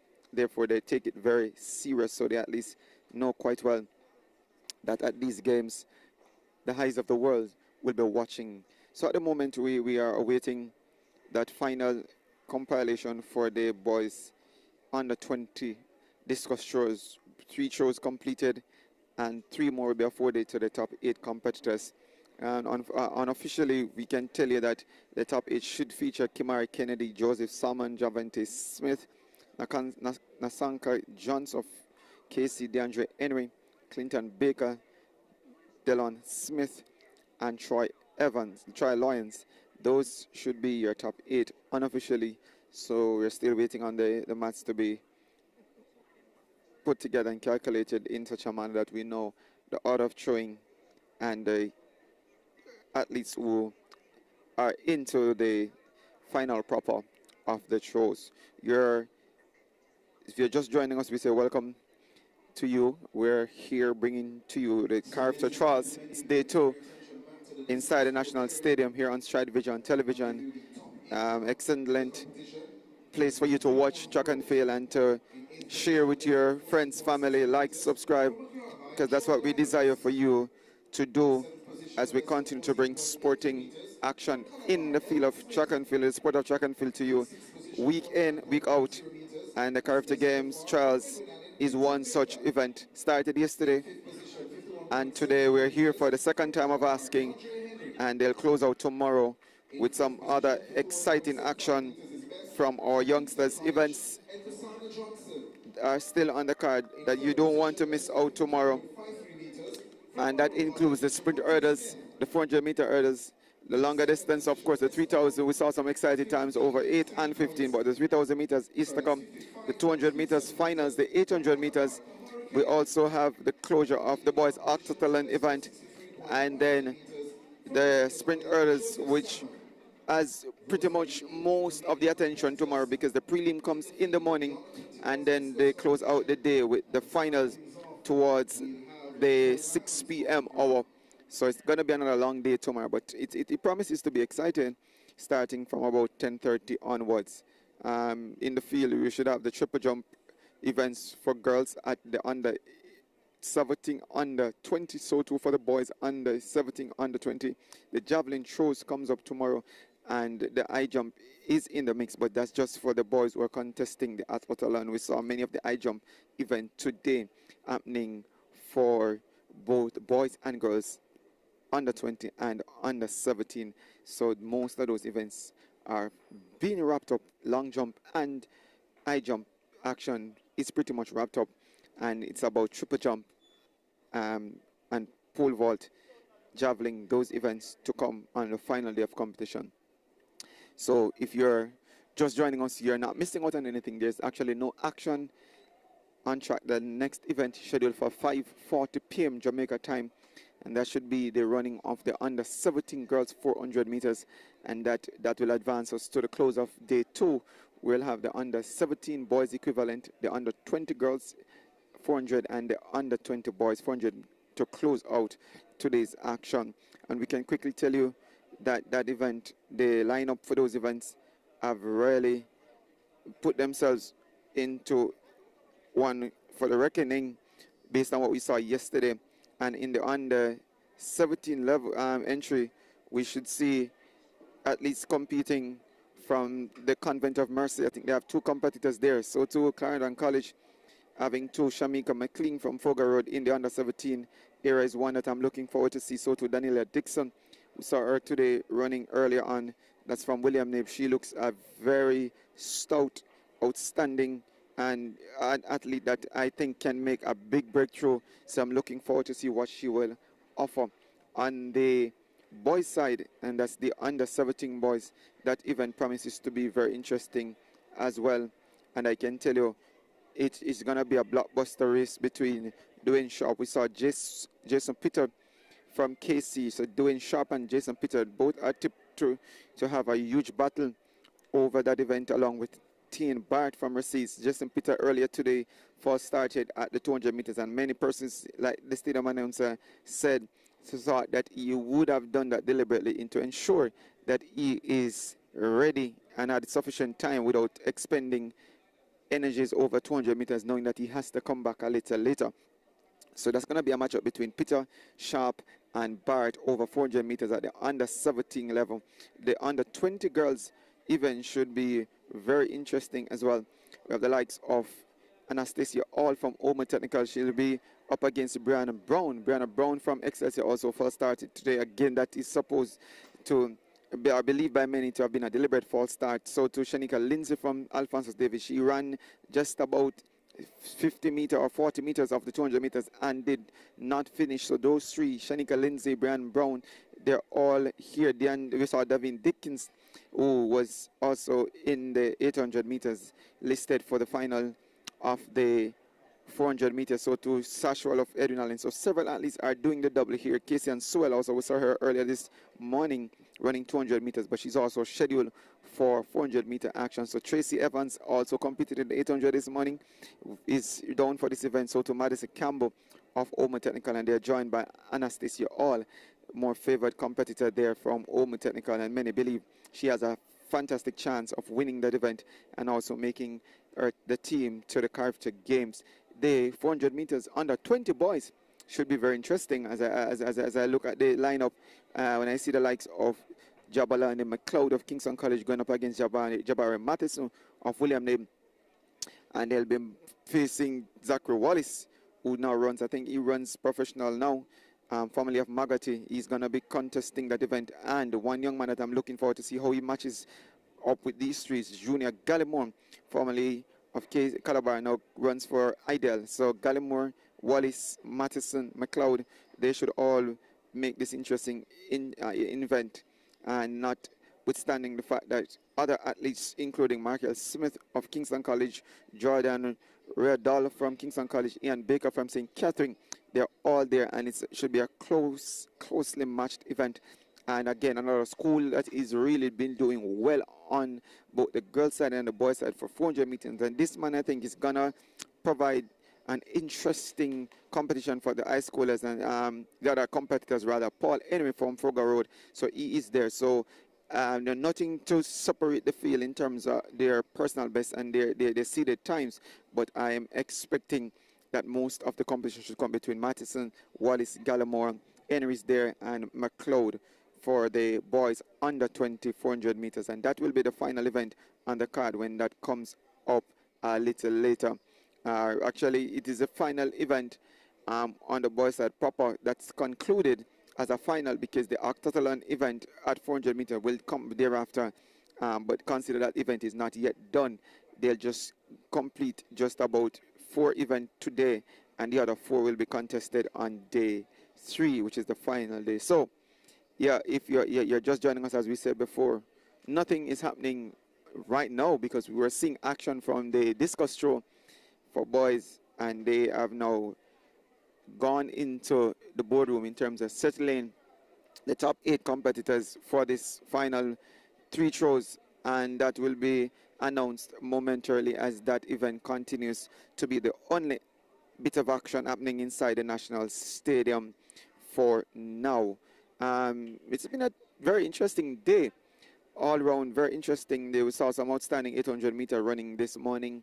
And what makes the competition so interesting at times is the fact that we have all neighbors, Caribbean neighbors, and even those from the East African countries giving an opportunity to participate in these championships.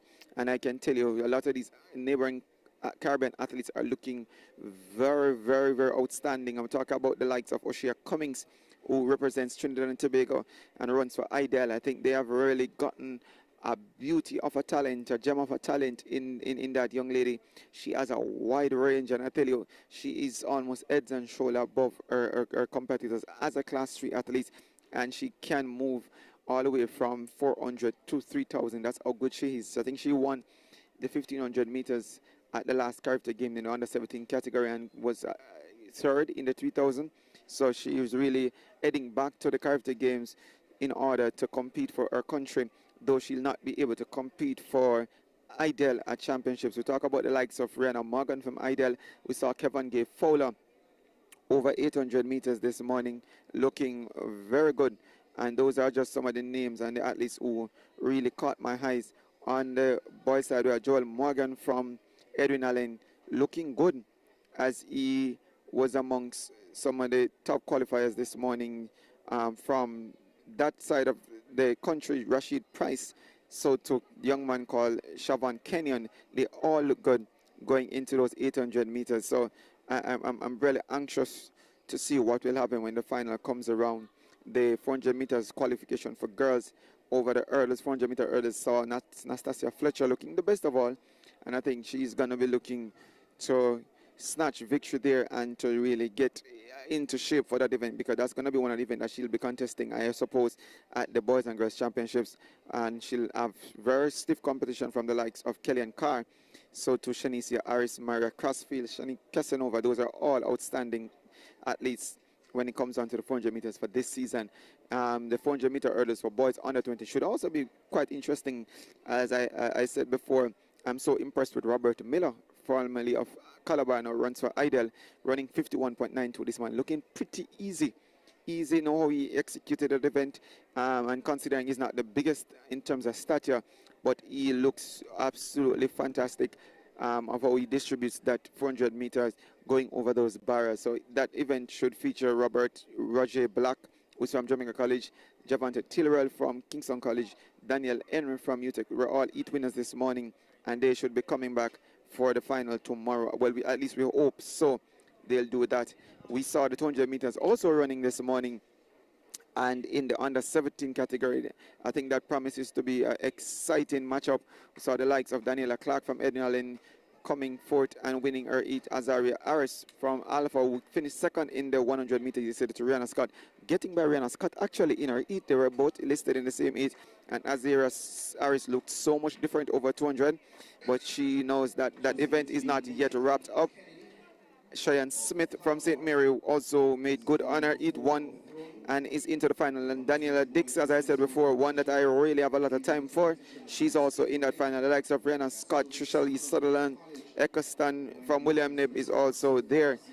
The boys section should feature Tyler Morgan from Jamaica College, Rajan Romilly, Mario Ross, and Yodara Little from Wilmers. Those are the big names, along with T and Bart from King Rassies, that have made or advanced themselves to the final.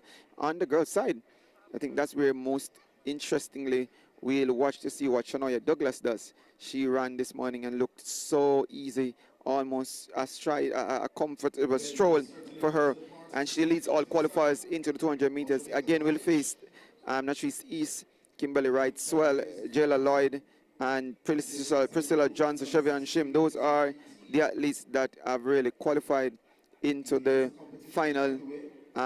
Interesting it is that the likes of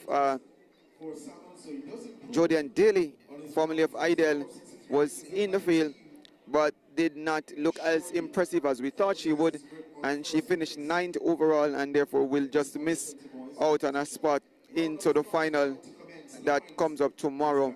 The boys final at the under 20 200 meters boys final should also provide some interesting matchup. Bowden from Kingston College leads that pile.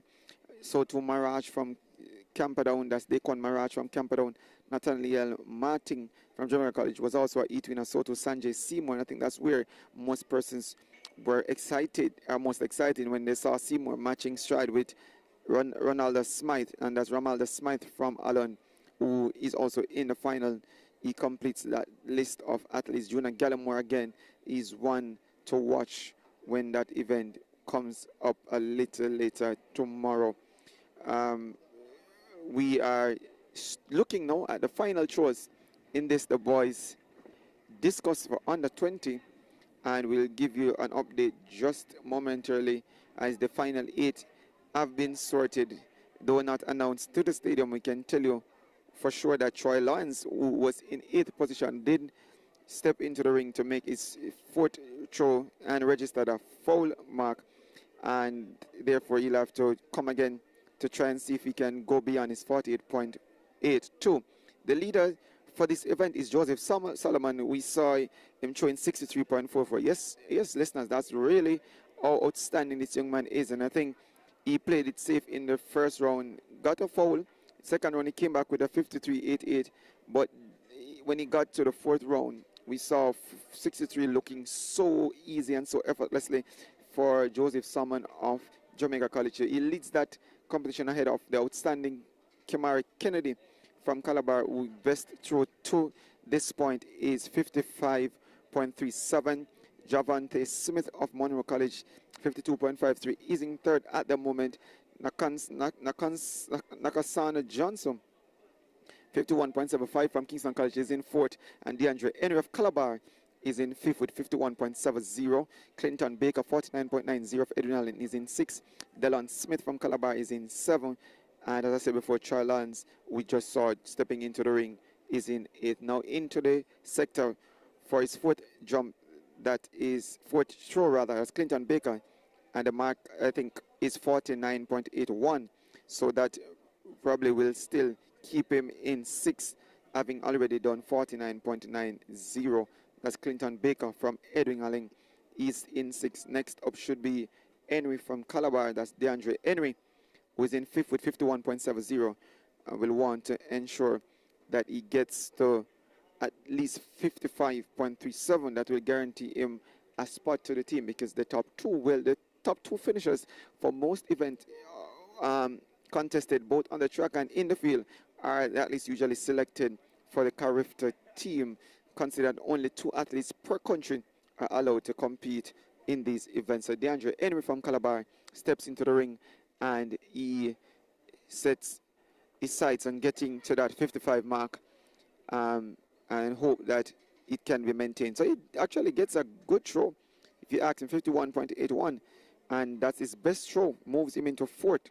So that's DeAndre Henry. The mark for DeAndre Henry, 51.81 meters, moves him now into 4th. Now he climbs above Nakasana Johnson, who's now pushed down to 5th, will be the next throw as you watch him step into the ring. That's Johnson of Kingston College.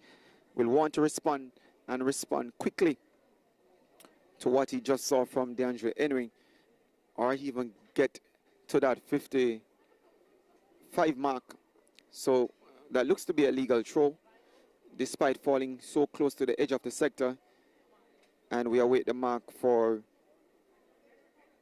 Nakasana Johnson from Kingston College. It's 4th round throw, and the mark will tell you that momentarily as he was pushed into 5th. So 51.90, and he now moves back into 4th. It's the best throw so far of his series, 51.90, moves him back into 4th. Up next is going to be Javante Smith from Monroe College. 52.53 is best to date as he looked to make that 5th round throw. It's actually the 5th round for the competitors, so they would have gone through the 4th round, now into the 5th. And let's see what Javante Smith will make on this is 5th effort in this 6th allowable throws for these young men contesting the under-20 discus final. So Smith tries to get a big one. That's a legal throw. We await the mark. Looks close to that 52 mark that he did in the earlier rounds, in round 3 actually. So let's see what the mark will be for Javante Smith of Monroe, currently in 3rd. And that's 52 meters flat for Javante Smith. So that doesn't move him up the ladder, but he's almost becoming consistently now, showing 52 at will for this competition. So next up should be Kimari Kennedy of Calabar, who has gone out to 55.37 and will want to overall at 63 marks set by Salmon from JC. It's going to be a big, huge task, but the Kennedy we know is capable. So the mark produced there is a foul even landing outside of the sector. So he'll have to adjust and come again. So the last 2 throws for Kennedy resulting in a foul. 4th round, 5th round, as the leader steps into the ring. That's Joseph Salmon at 63.44. Let's see what he produces in this, the 5th round of throwing. Outstanding one for the future. And every year we see them being produced at the high school level and looking even more impressive than they were a year before that, or those would have gone before them. So let's see what this young man will do as his year goes by and he continues to develop and to learn this event and to master the event. Joseph Salmon, that is from Kingston, from Jamaica College rather, leads this competition with 63.44. Quite a distance, if you ask me, from the chasing pack. Produced that in the 4th round. So this one should register as a foul for him. The disc landing into the sector, the caging of the sector.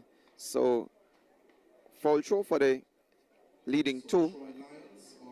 Salmon also registering a foul throw, as we saw with Kennedy.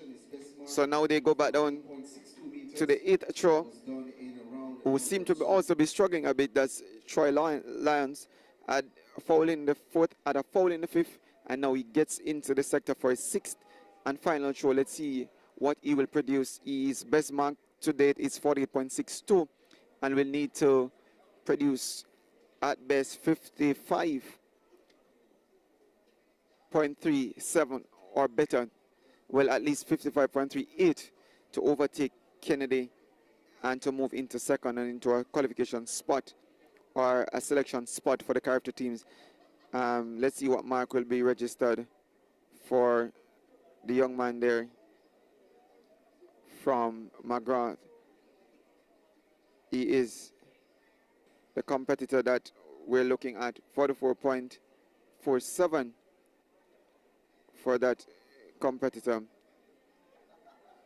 There, though the scoreboard is saying it's Tyrone Henry of Paping, but we're not certain that's Tyrone. That should be Lance from McGrath, who was in 8th position. So now the man that's in 7th, Delon Smith of Calabar, steps into the sector. At a fall in the 5th round, now we'll try to make do on that or better on that in the 6th round. And for a consecutive throw, he produces another foul attempt.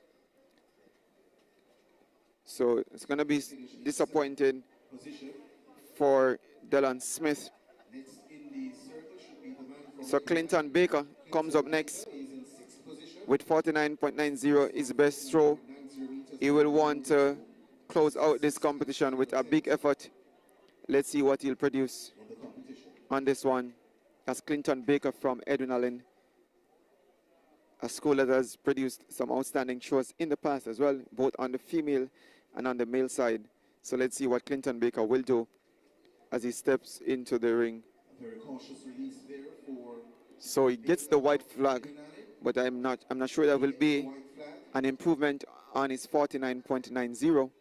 Let's see what the mark will be for Clinton Baker of Edwin Allen, currently in 6th position in this the boys under 20 discus final happening inside the stadium. It's the only action that's happening inside the stadium, and it is probably a blessing for these throws to have the stadium all by themselves and to the attention of the spectators who are here. Not many of them, but I'm sure they're enjoying seeing discus throwing happening at such an high level inside the stadium. So we await the mark for Clinton Baker and to see what he would have produced on this his final show. So he comes back at 51.98. So that's actually a huge improvement. He moves him into 4th. So moves him above Johnson. So at worst he'll be able to finish his 4th. As we look now, well, Johnson and Henry will get a chance to respond. So those, at least, yeah, they will get a chance to respond, so they can get back their subsequent positions. So it's going to be DeAndre Henry of Calabar who goes in for his final throw. He was in 5th just before Clinton Baker relegated him to 6th. So now he'll try to do his very best to get a bigger mark than he has done, and he gets a legal throw. That's DeAndre Henry. Let's see what the mark will register at. The best he had produced so far was 51.81, and that was the mark that we saw Johnson and Baker just now getting by. So 48 flat, and that for now keeps him in 6th. So I think that's where he'll finish, with Johnson now looking to go up the leaderboard. That's Nakasana Johnson from Kingston College.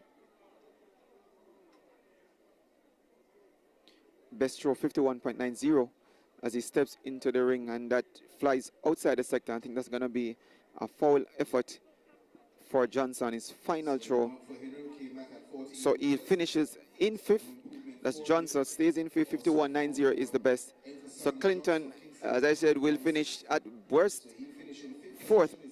So now on to the top 3 throws. Javante Smith of Monroe, 52.53 is best. Targets 55.37 or better to get himself on the team. So that's Smith from Monroe College, and he lets that one fly. It's a legal throw. Should be over the 52 mark. Let's see what the mark will register at for Smith. So it has been an interesting battle. So 51.93 for Smith. So that doesn't move him up the leaderboard, but a good throw to close out his competition. So he stays in 3rd. And Kimari Kennedy of Calabar now moves into the sector. This is his final throw, and he will want to finish with a big throw already, knowing that he's assured a spot. Well, for now, assured a spot had been selected for the CARIFTA team for Jamaica as he goes for a big one, and that's a sector foul, flying outside. He's falling outside the sector, so no mark there will register for Kennedy. So the last 3 throws for Kennedy, unfortunately, finishes with illegal or foul marks. So Kimara Kennedy will have to settle for second, 55.37, and your leader with 63.44 takes his final throw, and let's see what he'll produce on this, the final attempt, having already demolished this competition, winning or setting a mark of 63.44. That's his target mark, to see if he can extend that. But no doubt about this young man. Many persons are excited to see what he'll do in the future. He gives a glimpse. So also trying to let everything out and emptying that ammunition there. He falls outside out of the sector. So that's a foul attempt there. So 63.44 is the winning mark for Joseph Salmon, ahead of Kimari Kennedy, 55.37. Those are your top 2 in this, the boys under 20 discus throw. So the event that we are interesting to see a champs, and that CARIFTA lives up to its billing. Someone producing an outstanding mark. So we will have events still inside the stadium, but not until about 30 minutes from now. So what we'll do, we will try and take a break and get some commercials out, and then we'll join you closer to that hour's time when we'll have the 400 meters for both under 17 and under 20 boys and girls.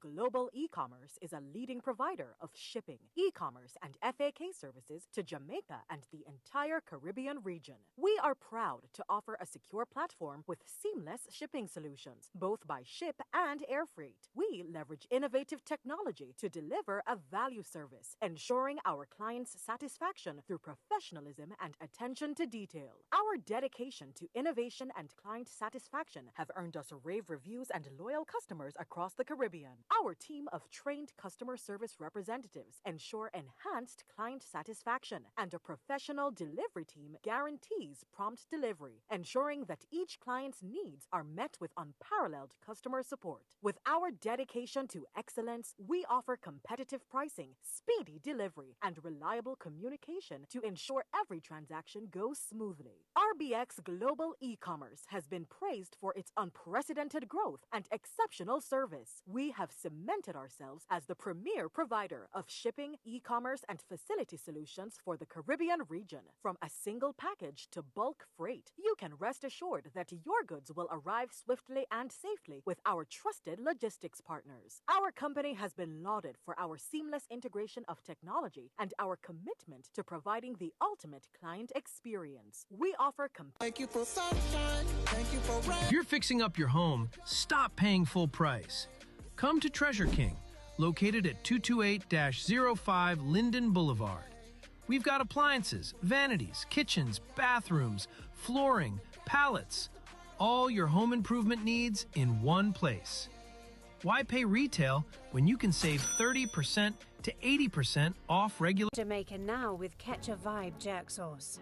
Our signature jerk sauce is a bold blend of sweet heat Jamaican herbs. How that jerk sauce taste, Charlie? Alright, yeah. Catch a vibe sauce. This is Dan Boy.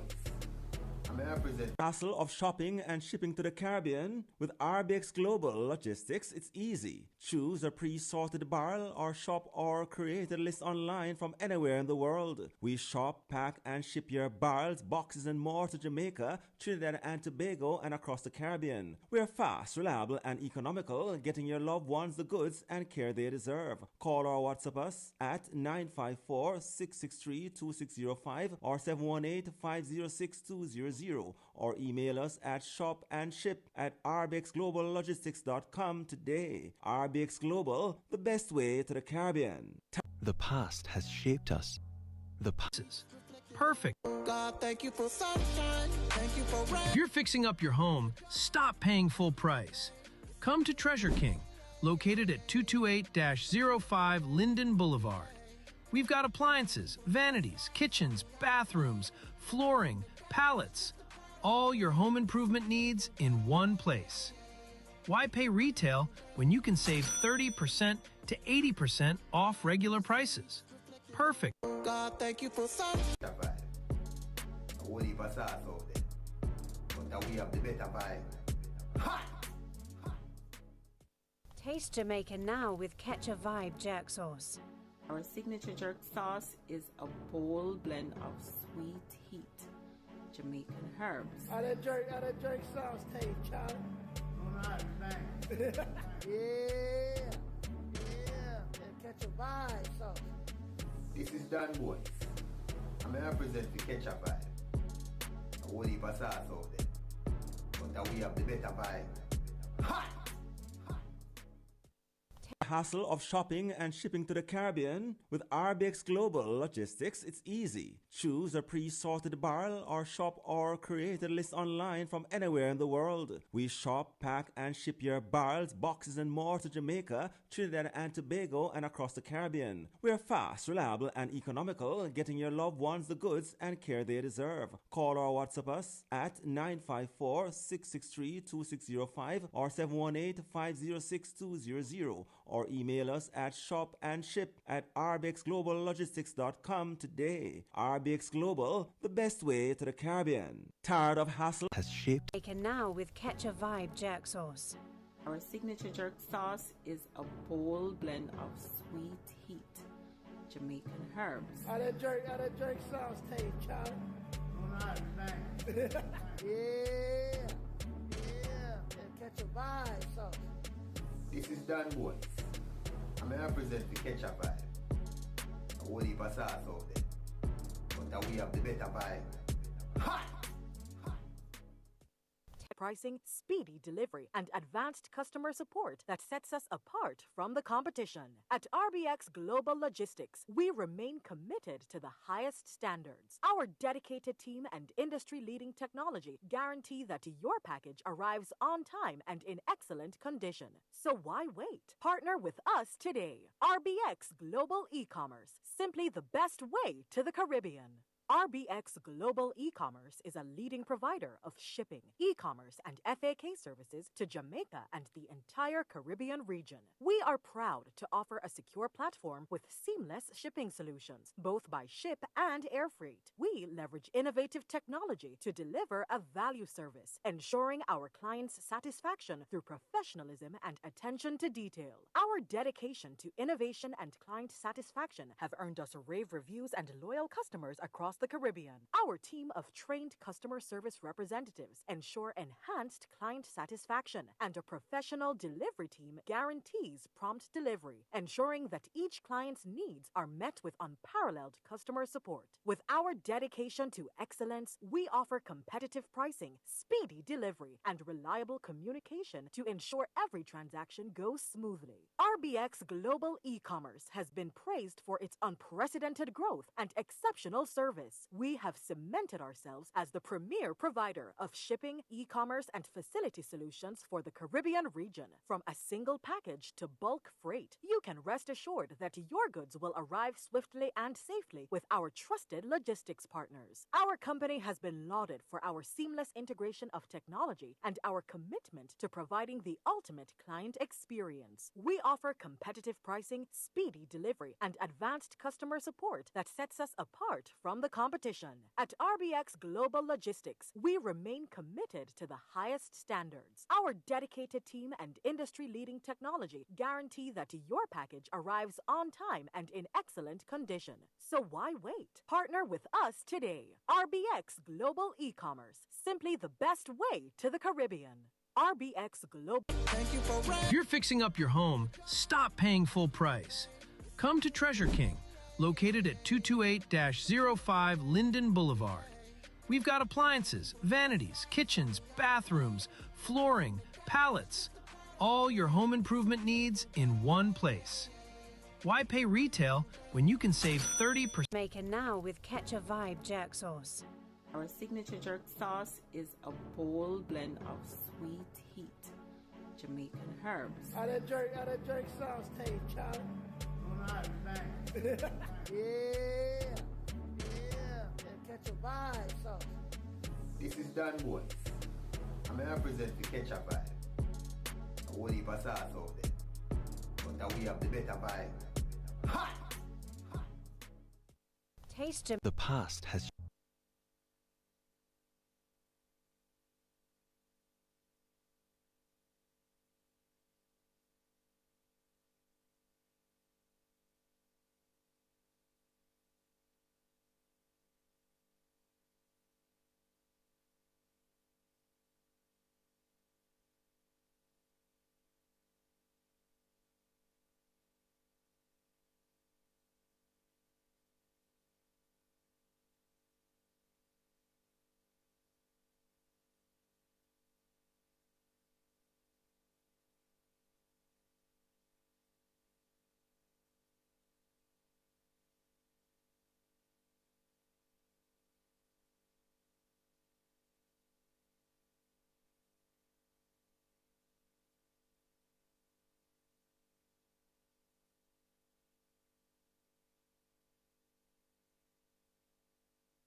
All right, welcome back, listeners and viewers, to this our continued broadcast and coverage of the CARIFTA Games trials happening inside the National Stadium. It has been an interesting day. You're just in time for the next event, or just about 3 minutes away from the next event that is scheduled to come up on track, and that's the final of the class, or the under 17 girls 400 meters final. So that's going to be one of 4 events to close out day 2 action, and it has been nothing but thrilling and exciting to watch those events yesterday, and to see that today we're back for the final, and it should be 4 interesting race. I mean, as to who will win the race, that's just a matter of who shows up best this afternoon. So the under 17 girls will go first, and so for those who are on the stream and asking if the events are done for the day, no, we still have the 400 meters to close out days 2 action. So the 400 meter for under 17 girls will go off momentarily. That's scheduled for 5:40, just about 2 minutes from now, and then that will be followed by the under 17 boys equivalent. Then we move to the under 20 girls and close things out with the under 20 boys. So just to let you know who the qualifiers or the athletes who are going to be running in this under 17 girls, we should have running out of lane 1, that's Imani Lowe. She's from the Convent of Mercy Alpha Academy. In lane 2 should be Tawana Marston from Knox College. In 3 is Shajay Davis from Convent of Mercy Alpha Academy. In 4, Chantilly Brown of Clarendon College. And 5, Danielia Dixon. That's my favorite for this event. She is in lane 5, but she'll be heavily matched by this other young lady who is the defending champion, I believe, in the under 17 category, the Shamika McLean from Fogo Road. And in 7 is going to be Trisha Lee Sutherland from Clarendon College, and Courtney Eccleston from William Nib rounds out the field. So it should be a matchup between McLean and Dixon. I just think Dixon is so much focused this year, so much a brave athlete, but Shamika McLean has gotten faster. She actually won the sprint double at the Central Championships. Interestingly, I thought she would have gone for 1 and 2 at this trial, and I'm not sure if she'll go for 1 and 2 at the Boys and Girls Championships, but she's back down to her known event, or the event that most people know her for, and that's the 400 meters. So Shamika McLean from Fogo Road starts as the favorite, but I'm still keeping an eye out for Danielia Dixon from William Nib to see what she'll do. Those 2 might be your top 2. I can tell you, if you're a betting person, to probably think about those 2 athletes, notwithstanding the fact that Clarendon College has 2 outstanding athletes in Chantilly Brown, Trisha Lee Sutherland, and Alpha also has 2 athletes there. But it is going to be a 2-horse battle for me between Dixon and McLean. Those athletes really have established themselves as strong contenders over the 1-lap event. So you would have missed out if you're just joining us, but it's probably a good opportunity to say welcome and to let you know that we would have been here from yesterday. We're here today, and we're going to be here tomorrow. This is Stride Vision. This is where you need to stay tuned. This is where you need to find all the exciting action happening inside the stadium, the best analysis, and you get to see clean shots of athletes in action. So we ask that you spread the word, share the live to your friends and your family, and whilst you're doing that, you subscribe and leave us a comment and stay with us for the rest of this championship that ends tomorrow at 6 p.m. So one interesting thing I want to point out to you, that this event, this whole schedule is set up in such a way, though there be gaps in it, and some people will say why the gaps are there, it is to allow what we saw just now, where the discus throws got attention, got time to be featured all by themselves without competing with track events. So there is a method to the madness, and we ask that you understand, though the gap sometimes for those who like the track action, it is a long wait. Nonetheless, let's focus on what's happening on the track. The introduction of the under 17 girls, the finalists, that's gonna be showing how today all 8 have showed, and that is good to know. And I quickly tell you who they are. Again, in lane 1, that's Imani Lowe from Convent of Mercy Alpha. 2, Tawana Marston from Knox College. In 2, in 3, That's Shajay Davis from the Convent of Mercy Alpha Academy. Chantilly Brown from Clarendon College is in 4. In 5, that's Danielia Dixon from William Nebb High School, the school of Usain Bolt. In 6, that's Shamika McLean from Fogo Road, a school out of the Central Region, Clarendon.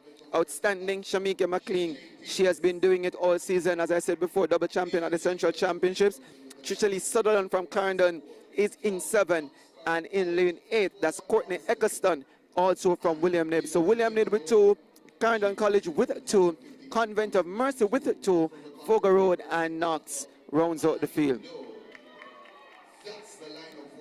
So already the introduction, it stirs some excitement amongst the spectators that are here because they know this is a loaded field and all the athletes that are represented here are so deserving, and I anticipate that we're going to have a fast time in this one as the starter calls them and instructs them to get on their marks. Strong field.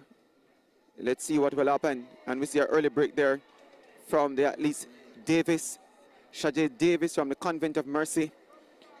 And that doesn't look too well for Davis. She'll really be upset with herself if she is shown that a red card, but that was an obvious break for her. And I suppose she's going to be given marching orders. So that's Shajay Davis from the Convent of Mercy Alpha. So the field now reduced to 7. Disappointment there for Shajay Davis of Convent. She ran well to get into this final and is so disappointed to know that she will not be able to contest the final. But these are mistakes you got to learn from and to ensure that you do not repeat that again when the opportunity comes around. So the field settles again. Lowe, Marston, Brown, Dixon, McLean, Sutherland, Eccleston. Who will win on the 17 girls? And the gun sends them off, and already looking good. That's Danielia Dixon, so too McLean. So those two in the middle of the pack looking good. Sutherland from Clarendon College also begins to step, so too Eccleston. But it's all about Dixon and McLean. So McLean and Dixon, Sutherland is also there. And judging by the stagger, it seems that Sutherland has a slight lead. Now McLean begins to step. So this is where she usually takes charge. As McLean looks good, leaves Dixon a little bit back. McLean from Fogo Road begins to motor, takes command now and takes charge. Danielia starts to step, but McLean will take some beating because she is strong, she is fast. It's going to be the battle that I said before is going to happen. It's going to be McLean and Dixon. McLean begins to pump, begins to press, finds that extra gear and pulls away from Dixon. Hope there's a gap now. And no response there from Dixon. So McLean will come back to the line, wins this one, 53.33. That's an outstanding time there for Shanika McLean from Fogo Road, ahead of Danielia Dixon of William Nebb. 2 outstanding competitors, but McLean has returned to where she began. 53.39, that's the official time for McLean. Not only can she do it over 1 and 2, but she's back to doing it over 400 meters. Didn't see her much over this distance all season. But guess what? She has not forgotten the formula. 53.39 for Shamika McLean. Danielia Dixon, 54.70. And in third, that's Chantilly Brown, 56.47. So Fogo Road defeats William Nebb in this, the under 17 girls 400 meters. Outstanding battle there from both athletes. As I said before, it would have taken some beating to get by McLean. But credits to Danielia Dixon running an outstanding race. 54.70 might be a personal best for Danielia Dixon. And Shamika McLean also getting to a new personal best. So the top 2, they look solid, they look good.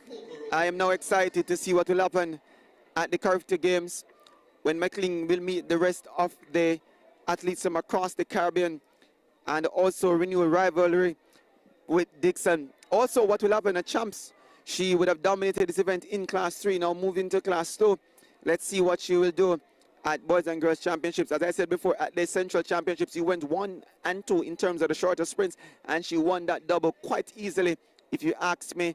And now she knows that she is one of those once-in-a-lifetime athletes who can do well at the 100, the 200 meters, and the 400 meters. And a lot of athletes, I think they have now been inspired by the likes of Sharika Jackson, to know that you can start at the 4 and step it all the way down to the 1 and the 2. We saw Sabrina Dockery doing that at her days of Lacovia. So to Shania Douglas, and I say anything about Shania Douglas because it has already been said. You have seen it coming down from 400 meters to run 11.06 last night. Outstanding athlete, moving into the top 5 fastest juniors over 100 meters Jamaica's ever seen. That's a big deal, and she looks so good today over 200, and I think that's where her better chances for me is at 200 meters. So let's see what she'll do. But quickly, we're going to move into the under 17 boys equivalent. The athletes are on track, and that event is going to also be a very interesting matchup. But in lane 1, it should be Malik Thompson of Camperdown. I think he's not there. In 2 is Roshane Howard of Kingston College. In lane 3, that's Nicholas Jones from Lacovia. In 4, that's Steen Barrett from Rossies. In 5, that's Dwayne Sharp, one of the athletes to watch. And in 6, the favorite, probably the favorite for the event based on what he has been doing all season, that's going to be Jason Peter. In 7, that's Rajiv Allison from Calabar. And in lane 7, that's Justin McCoy, also from Calabar. So Calabar with 3 athletes presenting themselves here, having qualified, will battle with Peter. So it's 1 versus 3. Let's see if the North Street can get the better of Reddit's Road, or it's going to be the school from the west through Tane Barrett from Rossies. He's an outstanding athlete all season, and I think he'll want to ensure that the West have some amount of respect in this one. Jones from Lacovia, another outstanding talent. KC. So I did say 1 versus 3, but it's going to be 2 versus 3. My pardon to the fans for Roshane Howard, because he is also from Kingston College. So 2 competitors from Kingston College, 3 from Calabar, 1 from Lacovia, 1 from Rossies. So that is how things are as it stands right now. In moments, less than 50 seconds or so, we should have a winner in this one. Will it be Sharp? Will it be Peter? Could it be Barrett? Let's see what will happen as the starter calls them to their marks. And the gun sends them off already. Peter gets out good, so to Sharp. So Sharp and Peter begins to move. Peter looks to have the advantage at this point, but Sharp is not too far back. So it's all about Peter from Kingston College that begins to move. And Sharp tries to go with him, but it's all about Peter from Kingston College. Barrett from Rossies is also there, trying to make this an interesting and an handsome matchup. But Jason Peter from Kingston College seem to be struggling at this point as they turn for home. It's Dwayne Sharp against Jason Peter. So it's the man from Calabar, Dwayne Sharp, that now pulls to the front and begins to open a gap on Jason Sharp. So it's gonna be Dwayne Peter from Calabar that wins this one. 47.18. Started as probably the second favorite for most, but he shows right here and now that he's gonna be hard to beat this season. 47.23 for the winner, Dwayne Sharp. Outstanding second 200 there for Dwayne Sharp. Getting sweet revenge on Jason Peter. 47.23 for your winner, 47.75 for Peter. Nicholas Jones finishing third, 48.72. So Sharp gets 1 up on Peter.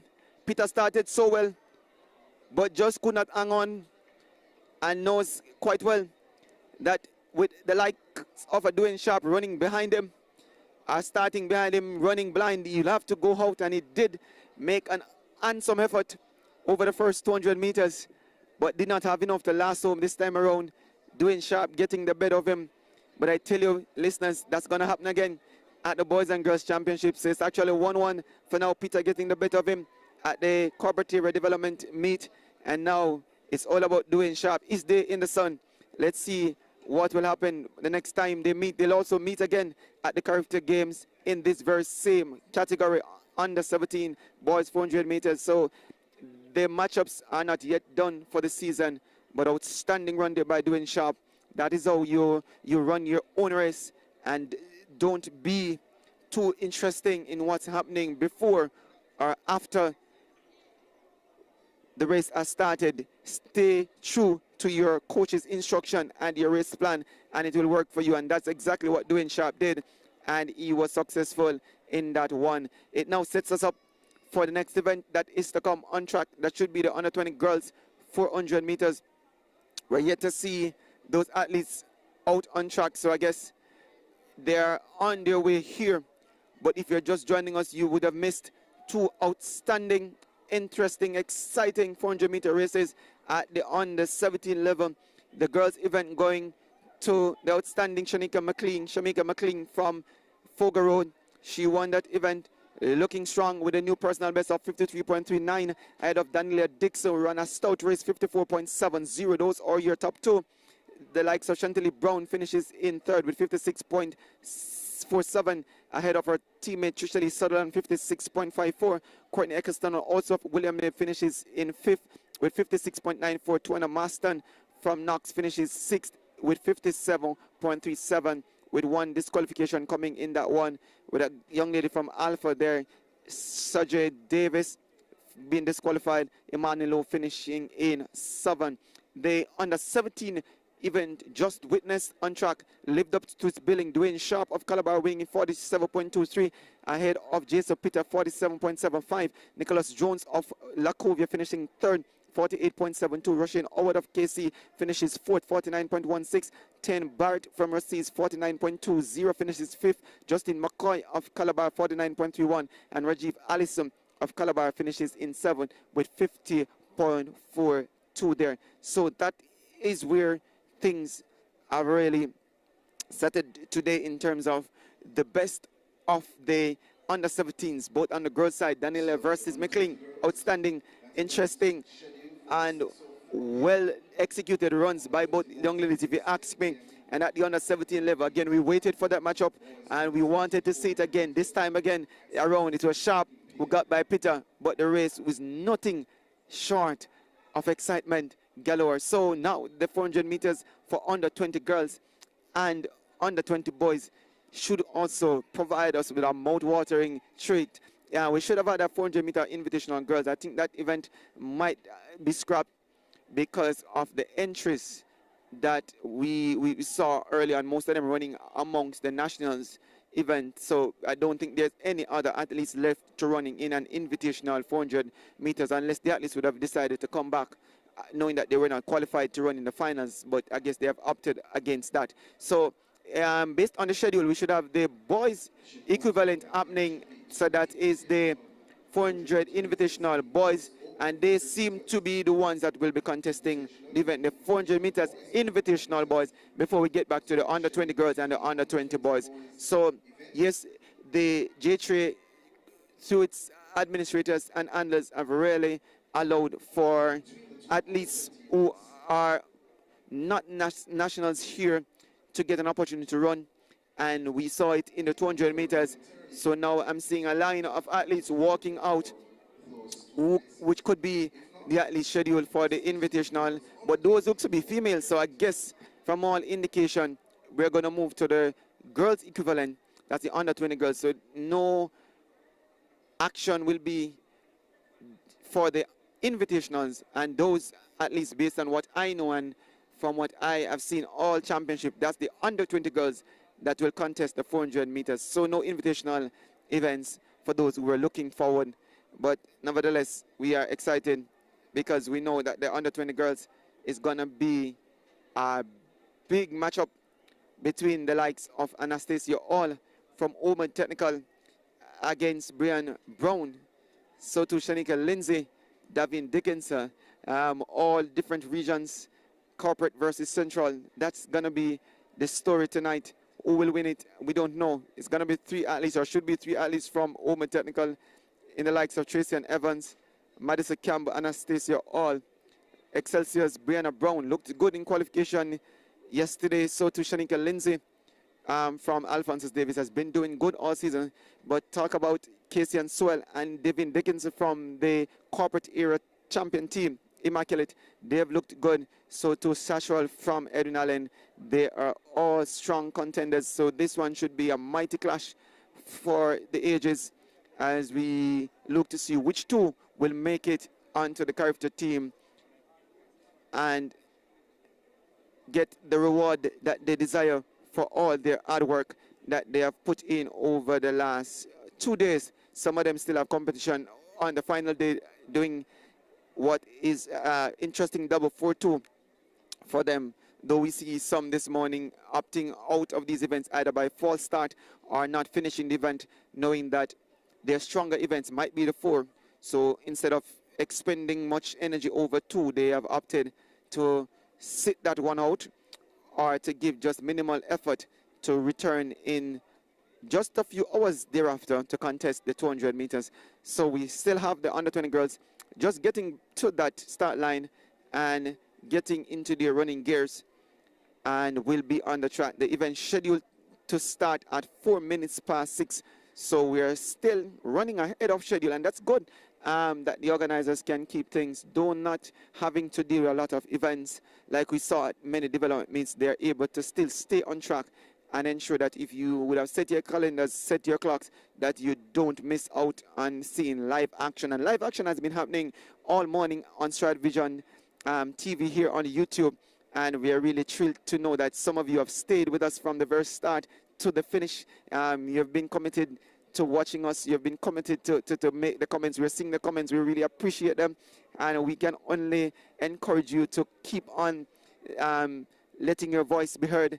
Keep on supporting the cause by sharing the link, by introducing the platform to your friends and encouraging them to subscribe, because that's a good way of growing through your subscriptions, and also by sharing the platform so that it becomes a little bit more popular than it is right now. That's what we want to see. We also want to say thanks to our sponsor, USF, who has been really gracious to us in giving us enough internet connection and bandwidth so that we can bring to you these beautiful images, shots, and videos that you're seeing right throughout the stadium. We say thank you to USF and what they're doing. So the young ladies for the under 20 event, they're on track. And from what I'm seeing, it looks to be Tracy and Evans from Oman Technical that runs out of lane 1. She has reported there seems to be no Madison Campbell from Oman Technical that should be in 2. So that's an absent lane there. Blank lane there. Madison Campbell from Oman Technical not showing. In 3, that's Casey and Swell from Immaculate. In 4, Shanika Lindsay. Brian Brown from Excelsior. It runs out of 5. She's there. Anastasia All, one of your favorites in this event. She runs for Oman Technical. She's going to be in 6. 7, that's Devin Dickinson. Outstanding talent for Immaculate, runs out of 7. And on the outside, that's going to be Kalila Sachwal from Edwin Allen. So despite a shortened field, this still should be one of the interesting events on day 2. Brown from Excelsior has been doing it for some time now. I think this is probably being her best season based on how I see her look. So to Lindsay from Alphonsus Davis, and Anastasia All knows quite well that she has the ability to defeat this field, and she'll want to do so as she maintains the legacy of outstanding 400-meter athletes that the Women Technical Program has produced over the year. So it's a well-balanced field of teams from the corporate area versus teams from the central area. So that's pretty much what it is, viewers. This time around, no teams from the west managed to make this finals. It's all about the central stars coming up against the athletes from the corporate area. But sometimes that's where you'd want to see those matchups, bragging rights for self, but also aerial defense is made as to which area produces the best. And you see it sometimes happening off the track about where does the best quarter milers, best sprinters come from. The West prides themselves at producing some of the best, having produced the likes of Usain Bolt, Veronica Campbell, Ewan Blake. Yeah, they're from the West. But this time around, and at this moment, it's all about who will make those top 2 and gets a chance to represent Jamaica at the CARIFTA Games for 2026 that comes up over the Easter break. And are you hearing those noise and buzzing in the stands? Those are the voices of the athletes and supporters from the Immaculate crew. And you know them by all the screams that they'll make, because they know quite well. And there you go. That's a scream also for Tracy and Evans. Immaculate is in the building.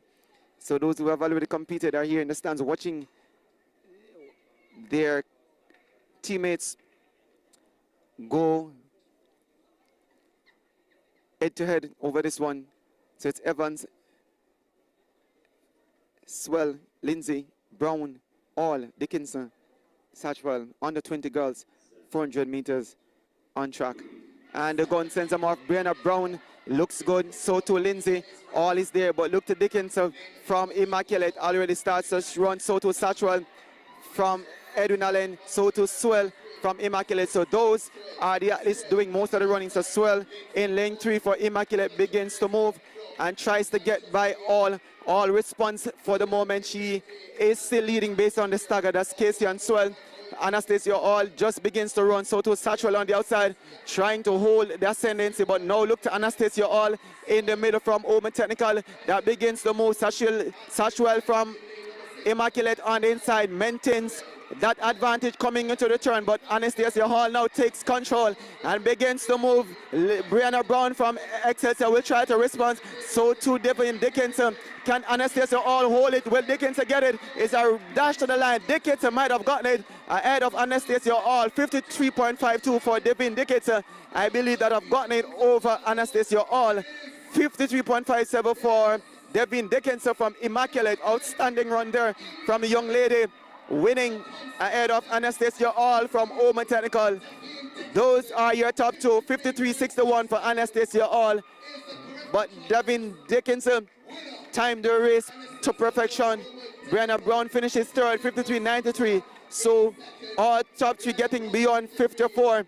Casey and Swell, who did a lot of running there for a moment, and I thought she would have been able to reeling the likes of All and Brown. Fritz, 4:55.28. Shanika Lindsay, 55.46. Sashwell, 55.92. And Tracy and Evans, 56.13. Finished at the back of the field. So outstanding run from the top three there. Anastasia Hall and Devin Dickens. That young lady, Dickens, has really become one for the ages, and Immaculate, no doubt, is depending on her, and is always able to say to her, get the job done, and she will do it. That's Devin Dickinson. That's the kind of athlete you're looking for 2026. She has really stepped up, and that's no joke as to what she can do over 400 meters. An excellent 200 meters and also an excellent 400-meter runner, and she wins that event, gets a chance to represent the country at the CARIFTA Games.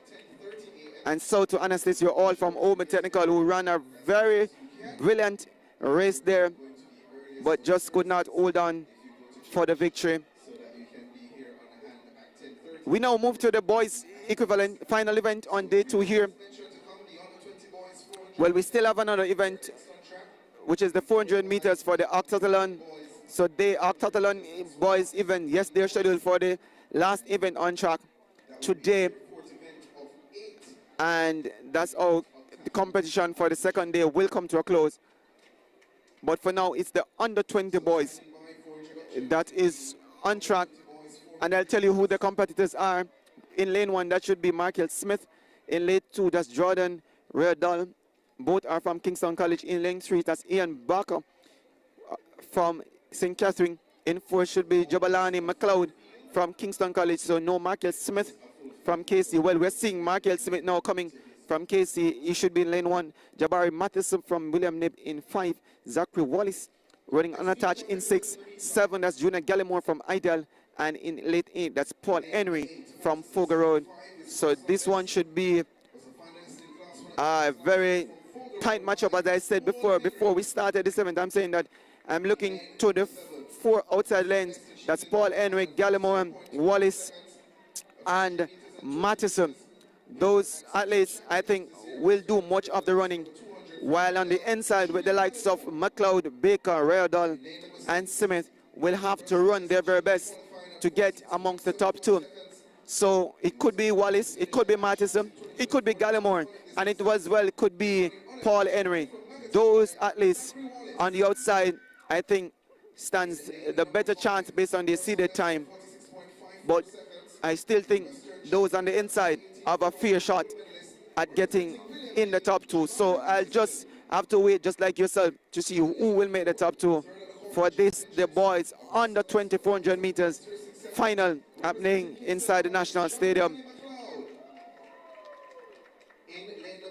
Kingston College registering 3 athletes here. And they have the bulk of the lanes here. Saw them getting defeated in the under 17 section where Dwayne Sharp got by Jason Peter. And now Kingston College will want to make good on this one, courtesy of McLeod or Reardall or Smith. Just about any one of them will want to fancy their chances.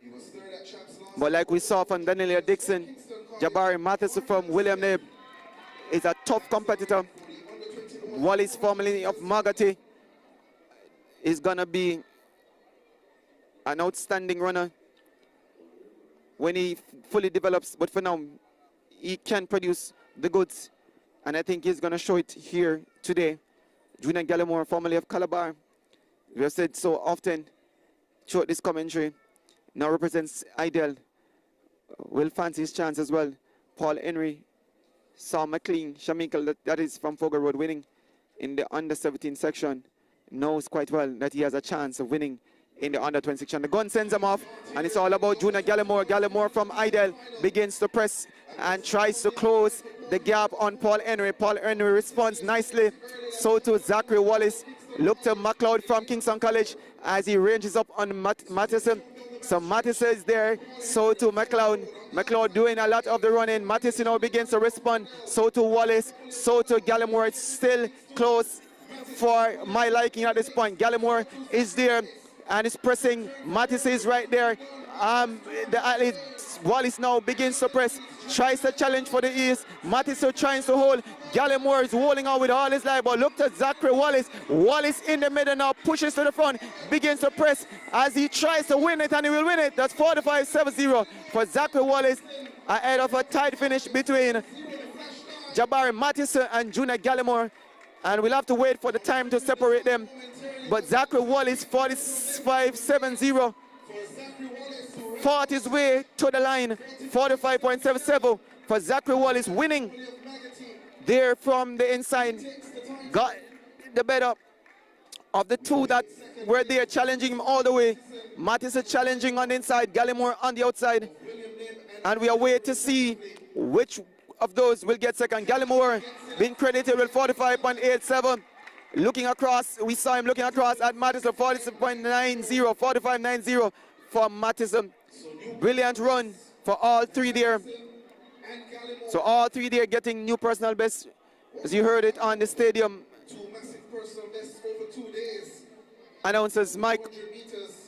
Outstanding competition there. As I said to you before, those four on the outside, Wallace, Gallimore, Matheson, Henry, that's how they came back. But Wallace got the better of his rivals. Junior Gallimore went very hard from the very gun and was able to find something extra when it matters most to hold off a fast closing Matheson, but could not withstand the pressure from Wallace. So Zachary Wallace winning 45.77, Junior Gallimore 45.87, and Jabari Matheson, nothing to be ashamed of, 45.90. Top three, outstanding run by all gentlemen. Paul Henry finishes in fourth, 46.23, and that should make for an interesting 4x4 team at the under 20 level when they get to the CARIFTA games. That looks like an unbeatable, undefeatable team for me when that time comes around. So that's 400 meters for under 20 and under 17. Pretty much living up to what we expected from all of these finals. We saw them in the preliminaries and we were like, we are ready to see. And now the athletes, all three of them producing sub 46 times to close things out. No, not close things out, because we have the Octathlon guys coming up to do 400 meters, three of them to do 400 meters. But man, we could not ask for four better finals, if you ask me, at CARIFTA games for 2026, the trials that is. And the teams that will go for Jamaica now makes for an interesting challenge to see if we can sweep those events like we have done in the past. From the under 17 all the way to the under 20, 400-meter runnings look very good for Jamaica. So now to the final event of the day. The Octathlon guys would have gone through 3 events, the 100 meters, the long jump, and I believe they would have done the shot put. So now they'll have the 400 meters to contest now on track. And I think this event, though not having a full feel like many people would really want to see, I'm telling you that this event is where Jamaica needs to invest more time and energy.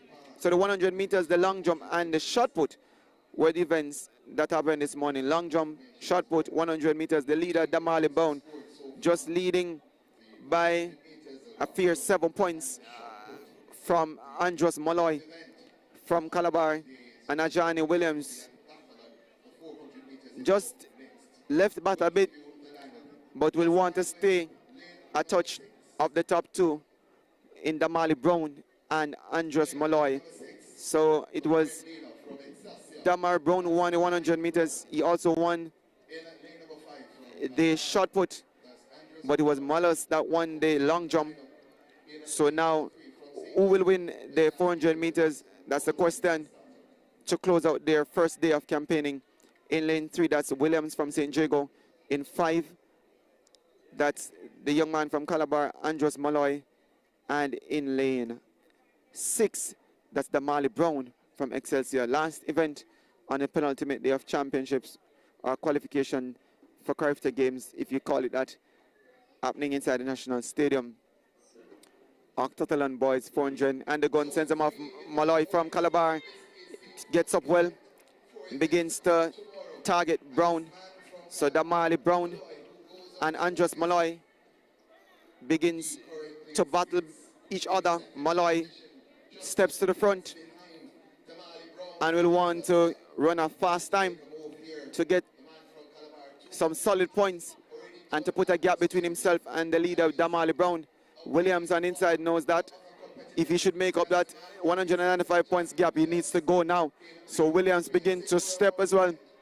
If he wins this, he'll get some valuable points. It's all about Anjanani Williams from St. Jago, who starts now to swing and opens up a 6-meter gap or more on the field and running all the way to the line, knowing that every second matters.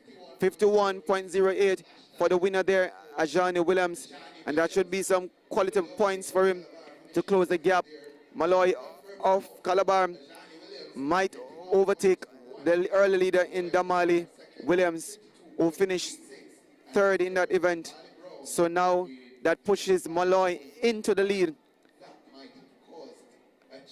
4,000 points, 2,688 points accumulated by Andros Molloy to go ahead. 2,499. Damali Brown just getting 590 points, 4,408 points.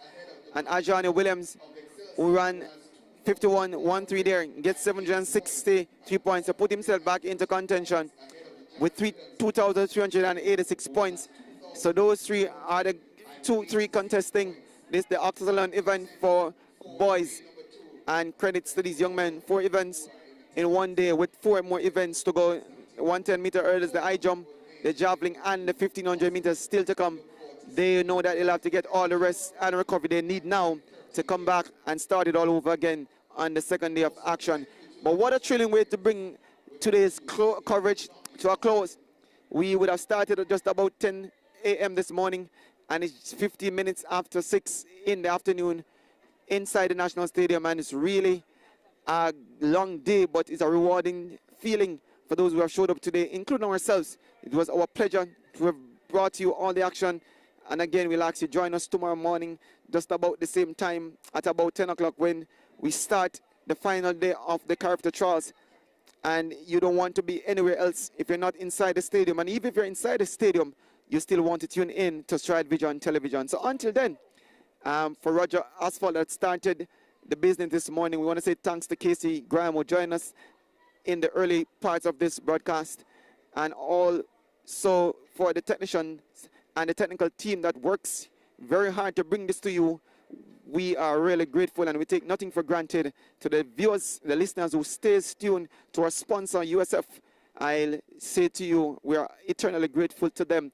All the personnel that contributes to this platform being what it is our pleasure to have you on board. And until you next hear us, this is O'Shea Hudson signing out for Stride Vision Television.